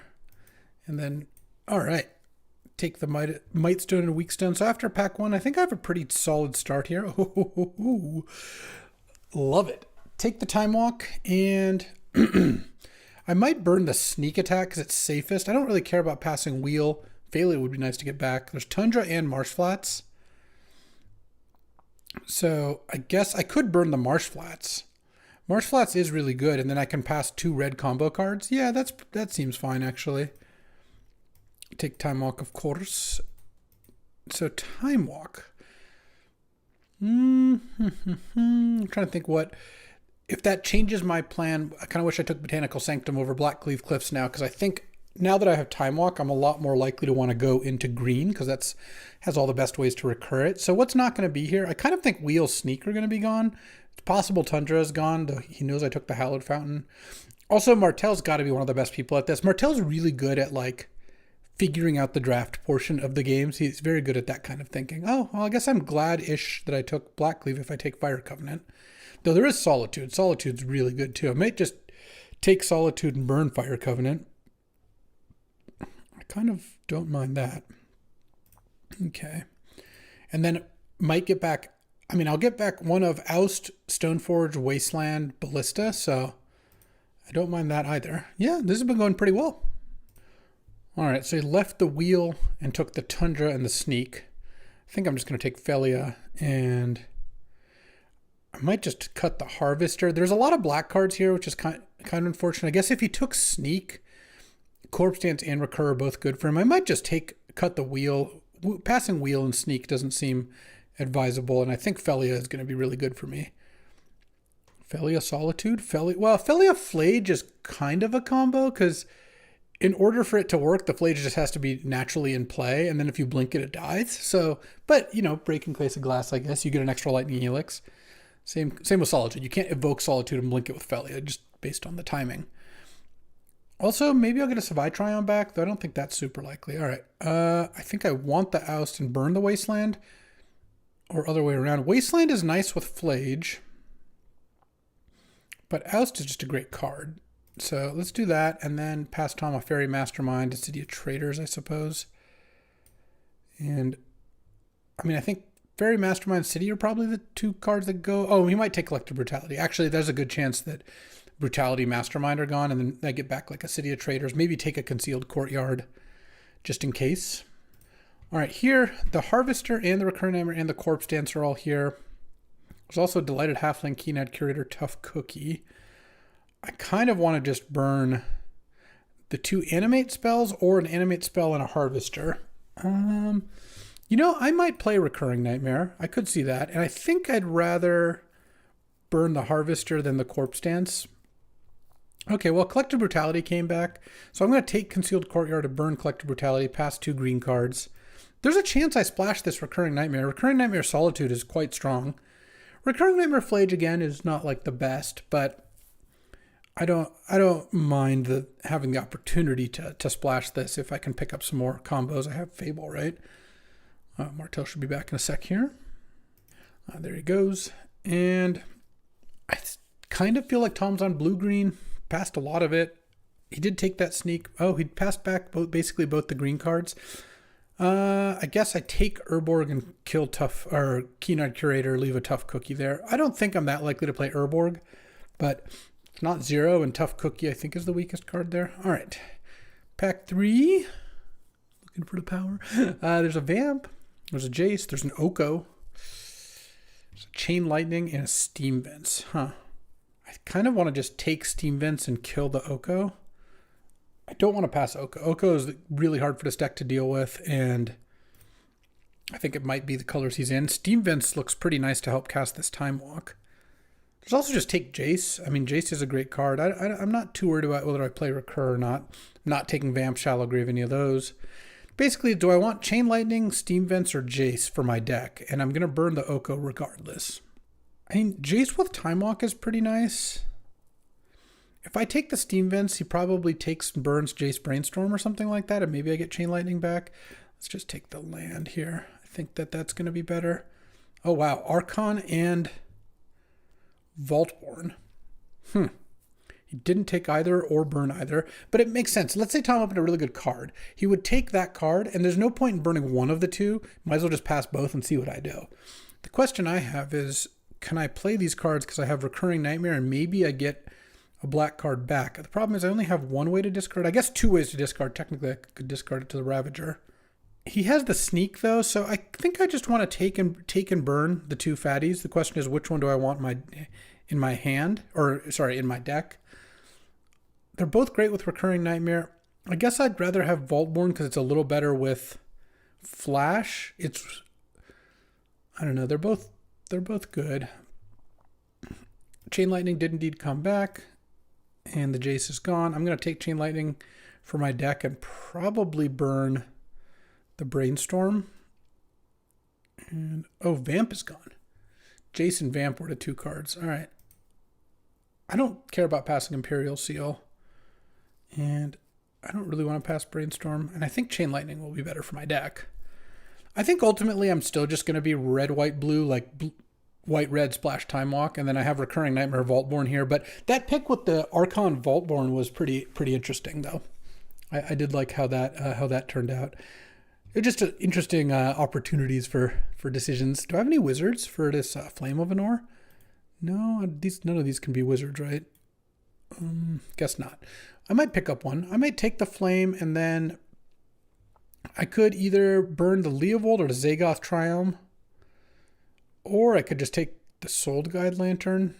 I could pass the Soul Guide Lantern. No, actually, Soul Guide Lantern's pretty good against me, and there's all these Sultai cards. All right, let's do that. If Flame ends up making the cut, that would be pretty sweet. And then all the green cards are still here. Maybe Tom's just like blue-black or something. All right, I kind of want to just take Endotha Triumph and like burn the Imperial Seal. I don't want to put Imperial Seal in this deck, so I'll do that. Pass a couple of green cards. And now Endotha Triumph means, A, I can get all 5 land types off Volcanic plus Endotha Triumph or Steam Vents plus Endotha Triumph. B, it's a black-white land if I do splash Recurring. Technically a black-white-green. I'm partially to casting this thing. Am I more likely to play Leovold or play Sword of the Meek? Or there's also Blooming Marsh and Elvish Mystic. I'm not passing the Leovold back. The question is, do I want to take it for my deck? I just don't really think I'm going to play it, but I'm not passing it here. I kind of want to just do that and then take Sword of the Meek. And then there's a chance that I end up with Sword of the Meek in my deck. I guess I'll take Paradise Druid and burn Titania. I don't think I'm going to play Paradise Druid. I mean, I could have taken Neshoba Brawler as well. I guess it's back, so well, either way. All right, I'm almost assuredly going to take Polluted Delta. I would be shocked if I didn't. Yeah, these cards just aren't strong enough not to. And honestly, I don't really care for any of these cards. I could burn a Badlands, I guess. I don't know. There's just nothing that good here. I don't really care too much about passing a Fatal Push. All right, yeah, I guess we'll go after the mana for now. Tolarian Academy, very funny. Very funny, Tom. There's Inti, though. I do like Inti. Oh, there's also Tameo for Time Walk. I might be able to float that. And I think and maybe I wouldn't even play it anyway. So I think I'm going to take Inti and burn the Relic of Sauron. Relic of Sauron is super powerful. I think this deck still would rather just have Inti. I don't see a reason to move off that. Also, it's another discard outlet, actually. And then maybe Tamiyo comes back. I think maybe Academy, Dark Ritual, Council's Judgment. Yeah, I mean, there's a bunch of different things. I'm curious what Tom does here. Okay, so he did take the Fatal Push, yeah. Or potentially burn it. I don't know that this is the best Palantir deck. I might just take Goldspan and Nug. Maybe I just Nug the Pentad Prism. Goldspan Time Walk is pretty sick. Just boom, attack, cast Time Walk, win the game. All right, let's see if this Tamiyo comes back. It does. So Dark Ritual and Council's Judgment got taken. All right, I'm going to take Tamiyo and I'm going to burn. I could burn the Academy. He hasn't taken it yet, but like, I guess Daze is the card I could do those two. All right. I do think taking Tamiyo when I have Time Walk in my deck is a good plan to have, even if I don't know if I'm going to run it. Here I'm going to burn the Virtue. And I guess I would actually potentially play Blue-Green Talisman for some of this stuff. The other alternative, by the way, is I do have not that many white cards. I could put in Paradise Druid, Satyr Wayfinder, Vaultborn, Recurring Nightmare, Tamiyo.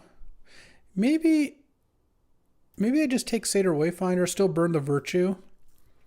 And then now I could take Bayou. Yeah, over Generous Ent. I think that might still be fine because Bayou with Recurring Nightmare. Yeah, all right. I'll take Bayou and I'll burn the Generous Ent, I think. I think that keeps my green open because I have Indatha Triumph as well. I mean, the Brawler, the last pick Brawler could get in there. Paradise Druid.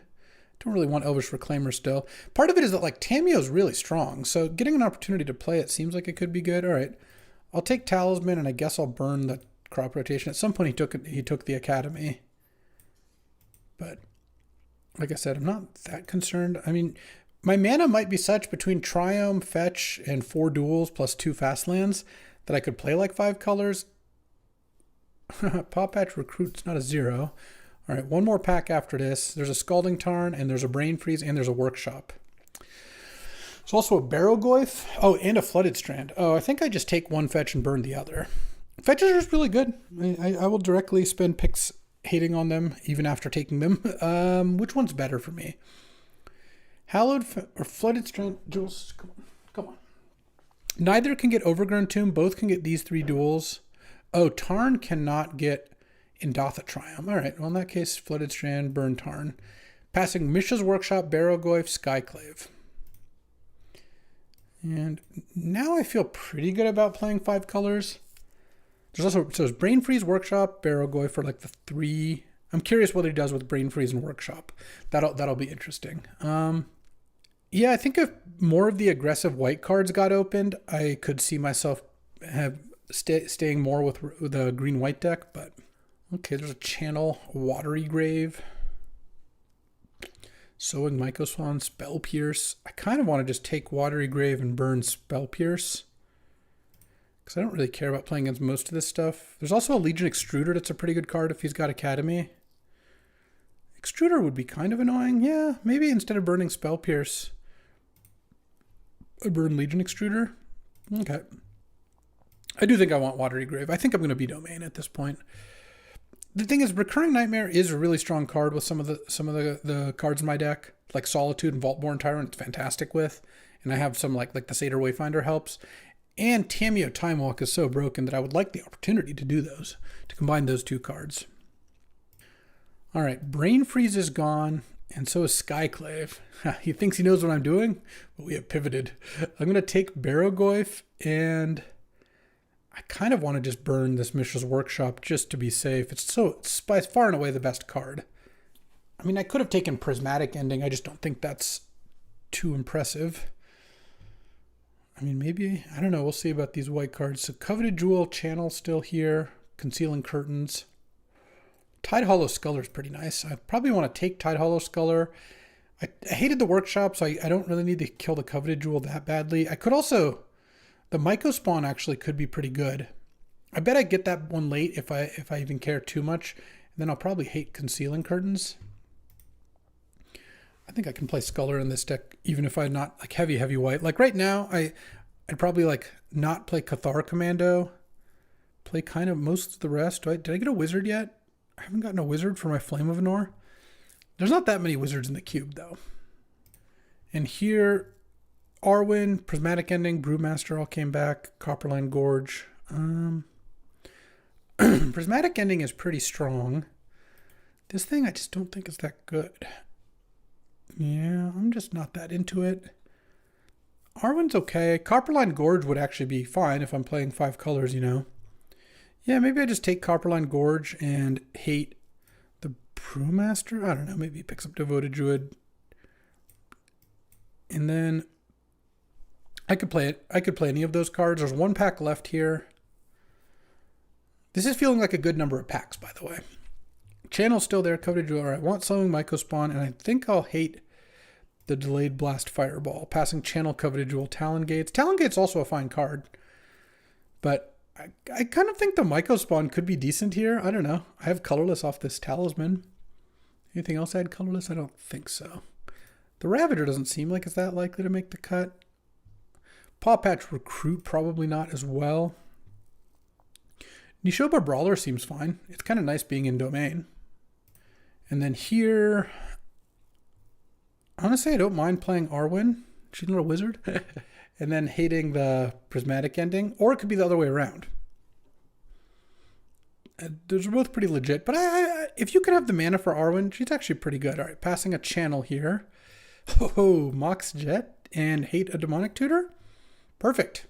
Seems about ideal. I mean, look, Demonic Tutor for Time Walk's also great, but I think I should just take Mox Jet and speed my deck up. I don't think that's particularly close.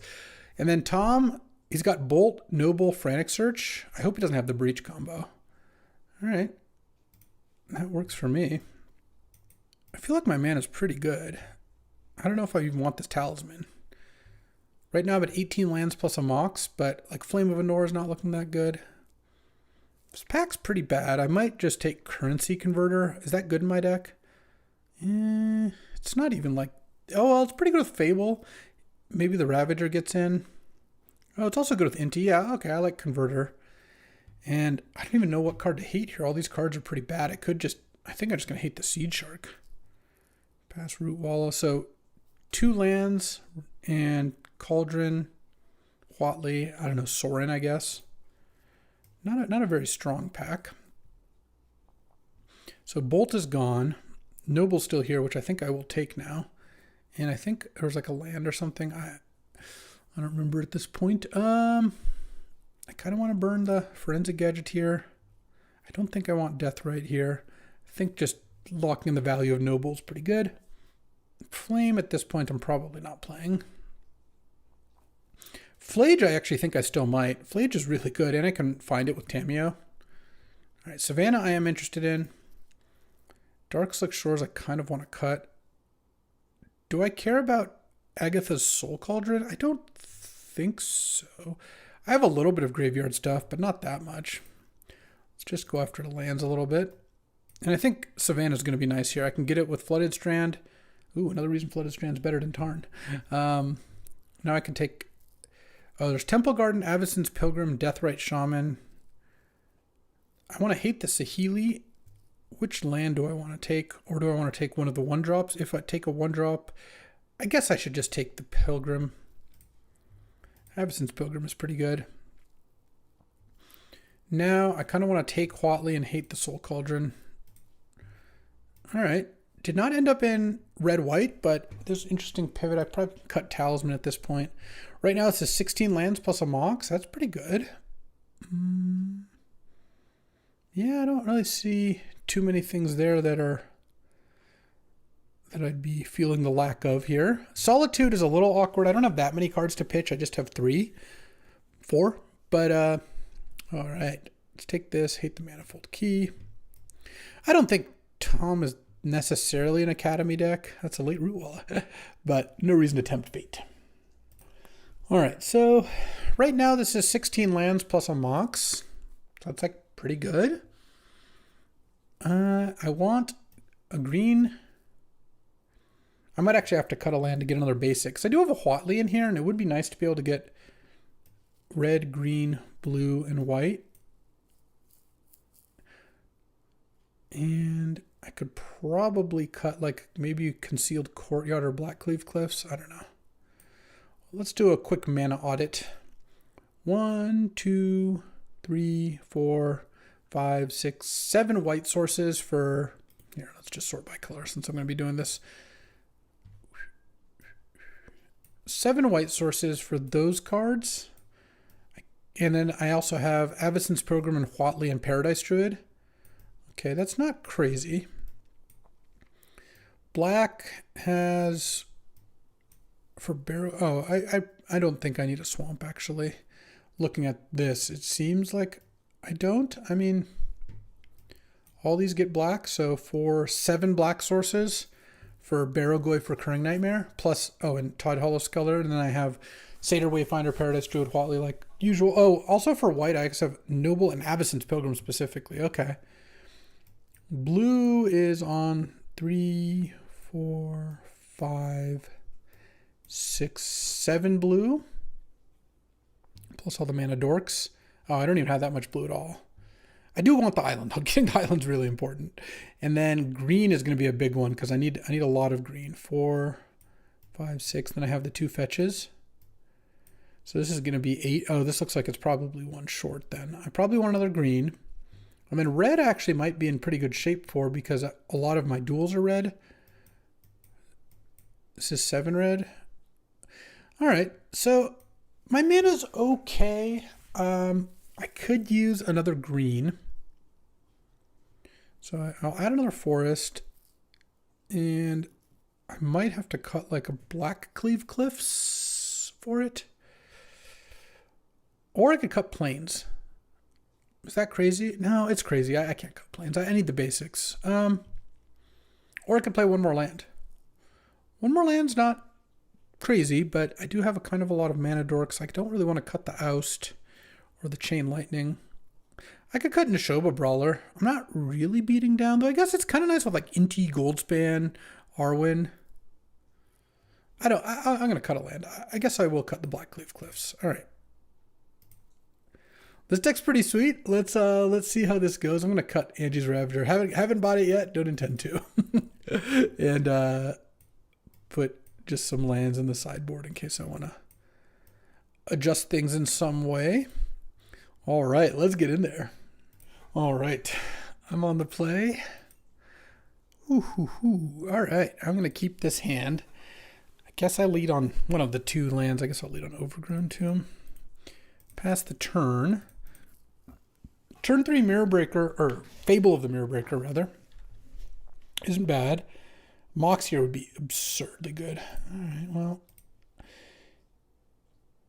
I might be able to set up Goldspan, Time Walk, but even just Time Walking if the Goblin token attacks would be nice, though the odds that happens are pretty low. Oh, all right. Well, Frog is actually, I'm just going to Solitude it, pitching Flage most likely.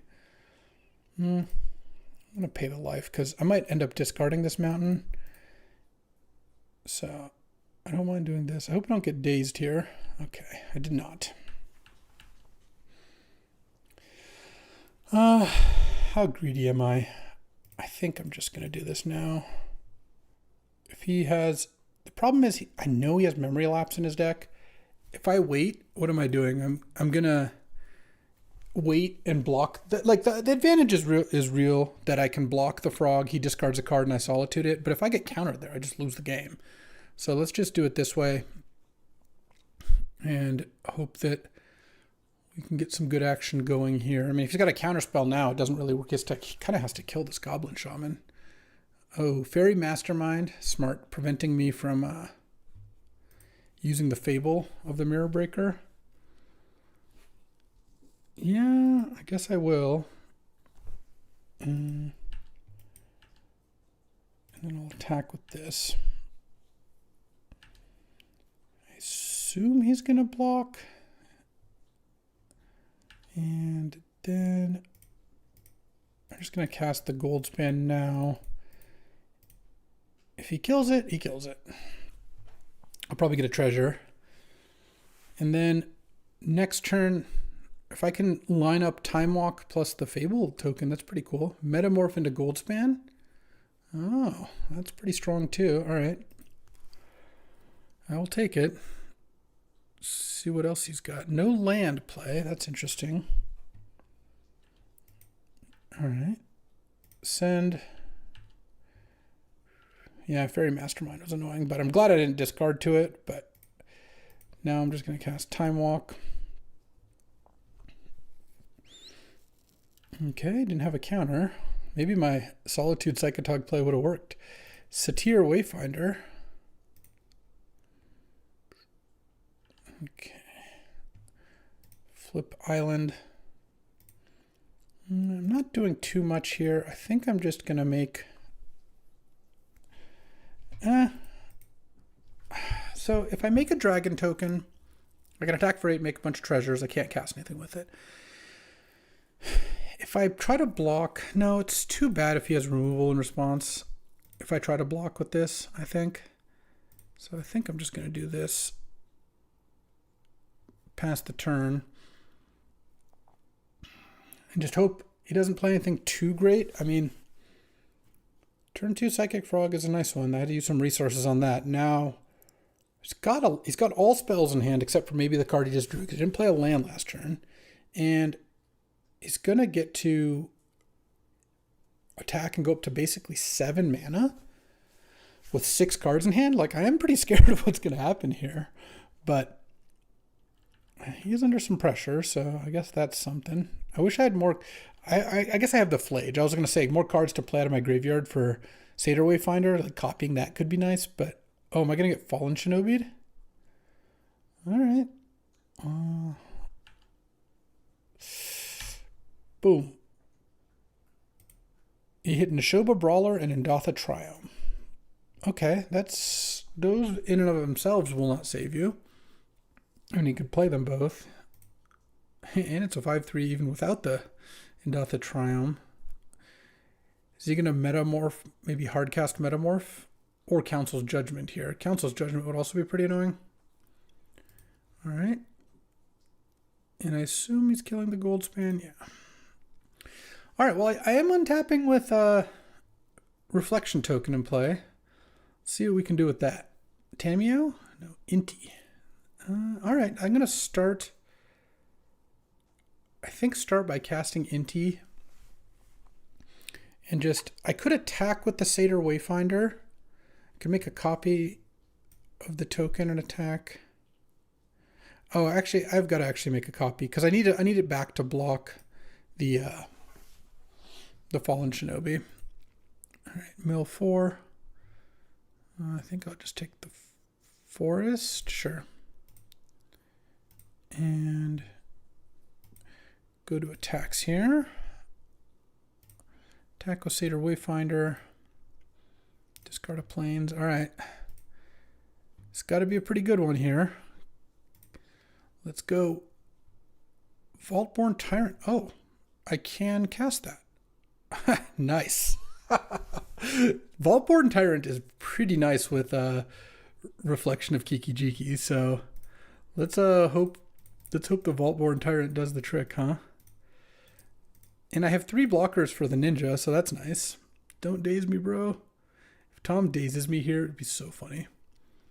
Okay, Flooded Strand didn't do much, but obviously if he lets me untap with Reflection Vaultborn, the game just basically ends.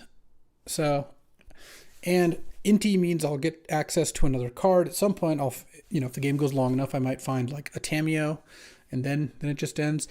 Honestly, I'm a lot lower on Fallen Shinobi than I used to. I just don't think this card should be in most decks. The problem is, I'd say a pretty sizable percentage of the time when you Fallen Shinobi someone, you're using up so much mana and resources, setting yourself back by a card. Oh, copying Vaultborn Tyrant. He has Metamorph too. He's going to go land Metamorph it. No, this is going to be a game. We're not done yet. I might be able to copy Vaultborn Tyrant, but when he plays his second Vaultborn Tyrant and draws 2 and gains 6... the other thing about Fallen Shinobi, so that's what I'm saying, is you expend so many resources that if it doesn't hit something good, like really good, we're talking 4+ mana, it just doesn't do that much. Here he hit Neshoba Brawler and it was just like, it was okay. Let's see if he metamorphs here. Yeah, Tom's deck has some good clones against me. I'm a little annoyed about how good the clones happen to be against my my gold spans and whatnot, and Vaultborns. Oh, he didn't draw a land? Oh my god. Martel. This is interesting though. Like, what do I do? I think I'm just going to go to attack. And I'm going to attack with the Vaultborn Tyrant. I'm going to discard Hallowed Fountain. I just don't want a currency converter. Nice. I don't want to just start by using Reflection on the Vaultborn, because if he just has a removal spell in response, that's just pretty bad. And he's got 2 mana up, 5 spells in hand, no lands. I don't really see a reason to tap into that. And if he wants to kill my Vaultborn, he can block with his stuff. The problem is, if he blocks with Phantasmal Image and they trade, his Phantasmal Image comes back before my Vaultborn, so he doesn't get to copy it again, which means he's going to copy a Fallen Shinobi, a Brawler. Well, Reflection of Kiki-Jiki isn't bad. I also have the option of not killing his Phantasmal Image if he double blocks. And if my Vaultborn dies, then I get to draw another card. I would probably go for Tamiyo here if I drew it. Yeah, I don't see a reason not to. Recurring Nightmare, also a card that would pop off relatively quickly, I would say. All right, he just takes it. Sure, that works for me. Currency converter. I'm going to use the currency converter here because I have Inti as well. Let's discard Flooded Strand. Exile my top card. It's a Felia. All right, I will cast Felia. Felia also a pretty strong one to have in play. And then pass with Reflection mana up. And Tom, I don't know, is he not going to use his mana? That's also fine. He's at 3, I'm at 12. The onus is on him to do something. I've stacked up some extra threats, and getting to Reflection, copy the Vaultborn Tyrant, end of turn, I'm just going to go for it, I think. And if he kills Vaultborn, it comes back. So is this going to be a Metamorph? Just going to go to 1. Okay. Yeah, I mean, I guess I don't have a response to that. And in response to those, I think I copy my Vaultborn. And if he has the single white removal, okay, he does not. Oh, there's Recurring Nightmare. All right. I mean, he's got some action too, for sure. But Felia is pretty good. I mean, I've got a bunch of stuff I can do. He's got to have drawn a land at this point. He's got a lot of problems to deal with. And Usher of the Fallen will not... He still doesn't have a land. His deck must be 13 lands and 10 spells or something. Damn, you hate to see Martel get so much complaint equity. He's so efficient at using it, you know. Let's just end this game. Recurring Nightmare. Target Solitude, sack. Yeah, that's what I thought. Cathar Commando, Flame of Anor. He's got all these clones. I guess I just have to be aware of the clones. Attack of the Clones. All right. Yeah, let's just get in there. All right, here. I will keep this hand. I've got turn 1. Oh, I have a turn 2 5/3 Brawler.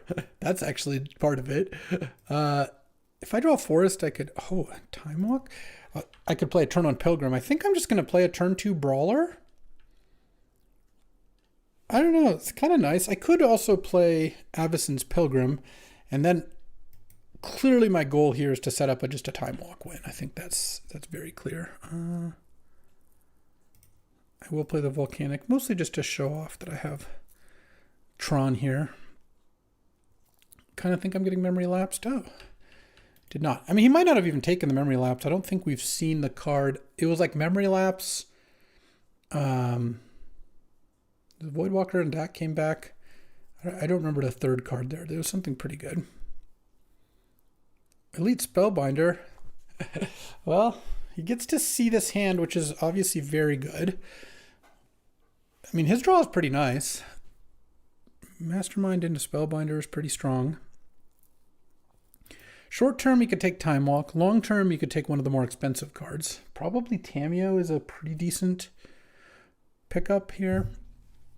Yeah. Oh, Chain Lightning. Okay. I have to play Watery Grave. Okay. Time Walk. See if he's got the force. He's wondering why I'm tapping like that. It's not good news for you. I drew a Chain Lightning, which was like a really nice draw because otherwise the Brawler just gets blocked by Spellbinder, and now I get to crack for 5, take my extra turn, hit for another 5. Fable? No? No reason to show Tom that I've drawn a land. Play the Pilgrim. Hit. And then next turn I can play the Tamiyo here. And I'm pretty close to just casting Vaultborn Tyrant as well. So that's a nice little bonus. Okay, I'm not getting ninja'd at least. And he's played all basics so far, which is kind of interesting. No land, huh?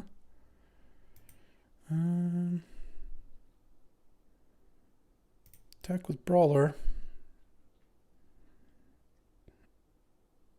And he puts it on top. Okay. Oh, well that means if I Tamiyo here, if this resolves. No, he had the Spell Pierce. All right, well, I could +1 it and name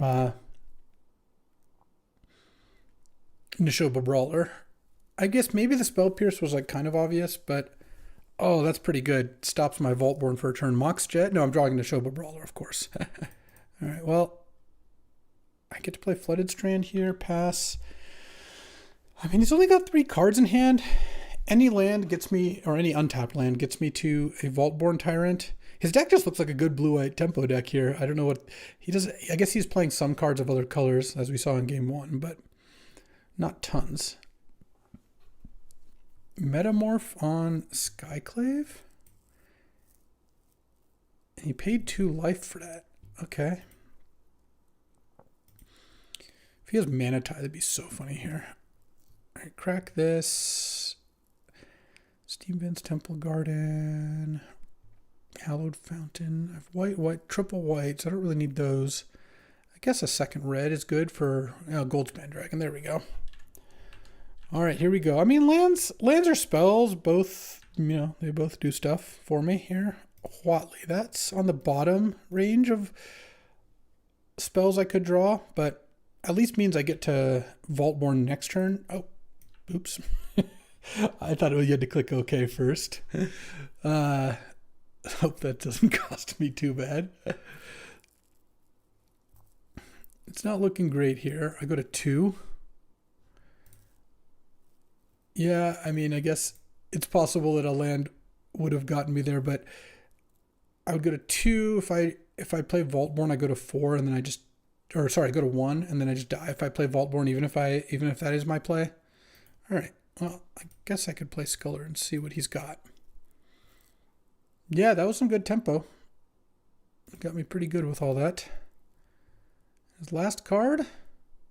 It was the Mana Tithe. That's really funny. Well, I got to see it at least. Okay. On the play, do I want like Cathar Commando? Paw Patch Recruit is just like some cheaper things to play. The Arwen doesn't seem fantastic. Let's put in Paw Patch. Seems like it could be okay. All right. Good with Recurring Nightmare. I think that's reasonable. All right, game 3. I'm on the play. Let's go. Well, I mean, the Paw Patch actually looks okay here. That's not really the issue. The issue is if I don't draw red or white mana on turn 2, this hand does nothing. But if I do draw either, its hand's really good. I mean, if I can play Paw Patch into either of these, that's a pretty good start. And then I can Myco Spawn into something larger. All right. I guess I'll run it. It's not as nice as the hands from the first 2 games, but I think it's a keeper. Almost all my lands, or a good portion of them, would work here. for casting one of those two things. So what's my best draw? Honestly, probably just any red land would be really good. Oust. Oust is not ideal. Send. And Tom's got a Porcelain Legionnaire. I see. Okay. Land. Well, that's kind of what I get, I suppose. This is payback for game 1 where Tom was on 3 lands for a million turns. So if I draw a land now, I could still play Inti, play the other things. Is he copying the Metamorph? Yeah, that's not even that good. Land. All right, well, now any land lets me Sowing Mycospawn into Oust, which is reasonable. That was the forest that would have been Blackcleave Cliffs. That's unfortunate. I still think that swap was fine, but it is funny how that ended up. Well, I think that we're going to end with a whimper instead of a bang, as they say. This is so many Porcelain Legionnaires. What the hell? All right. Sure, I'll play the Paradise Druid. Just memory lapse it, Tom. Just end the game. All right. Well, didn't get there. I guess that was just maybe a horrendous keep. I don't know. Well, I also didn't draw any lands regardless. So it goes. This format seems fun. I like 6-packs a lot more. It's kind of like Winston, except you're getting a little more control. It's like a nice midpoint, and guessing what they want and deciding what to burn is pretty sweet too. This deck was good. I think I should have just mulliganed game 3, but you know what? I love trying to Mize against Martell. I don't know why. It's just like the most fun. But as always, I appreciate you hanging out. That'll do it for today. Let me know what you think of Campfire. I'd love to hear it. I kind of want to have room for Winston Wednesdays every week. It doesn't have to be Winston. I like the 1v1 draft format. I like exploring that. I'm probably going to go with Campfire for next week, but I would love to hear your feedback. And if you have suggestions for other 1v1 formats, yeah, they're fun. I like finding ways to play Magic with one of your friends that's still limited when you just have 2 people is pretty cool. Well then, I'll be back tomorrow with another draft, and you know what? I'm hoping that I can put up a nice 64 player, Road to Cube Worlds draft. We'll see how that goes. Stay tuned. All right, I picked a pile, I passed a pile, I got a random card, and that was the top 5 Winston drafts. Hope you enjoyed me watching Tom Martell get very unlucky against me and other such action. Those top 5 Winston drafts are not the only thing on the channel. Of course, come back for more top 5s, more drafts, and more Winstons. I'll see you next time. Thanks for watching. If you enjoyed this video, make sure to hit that like and subscribe button. It helps out the channel, and you won't miss a single draft.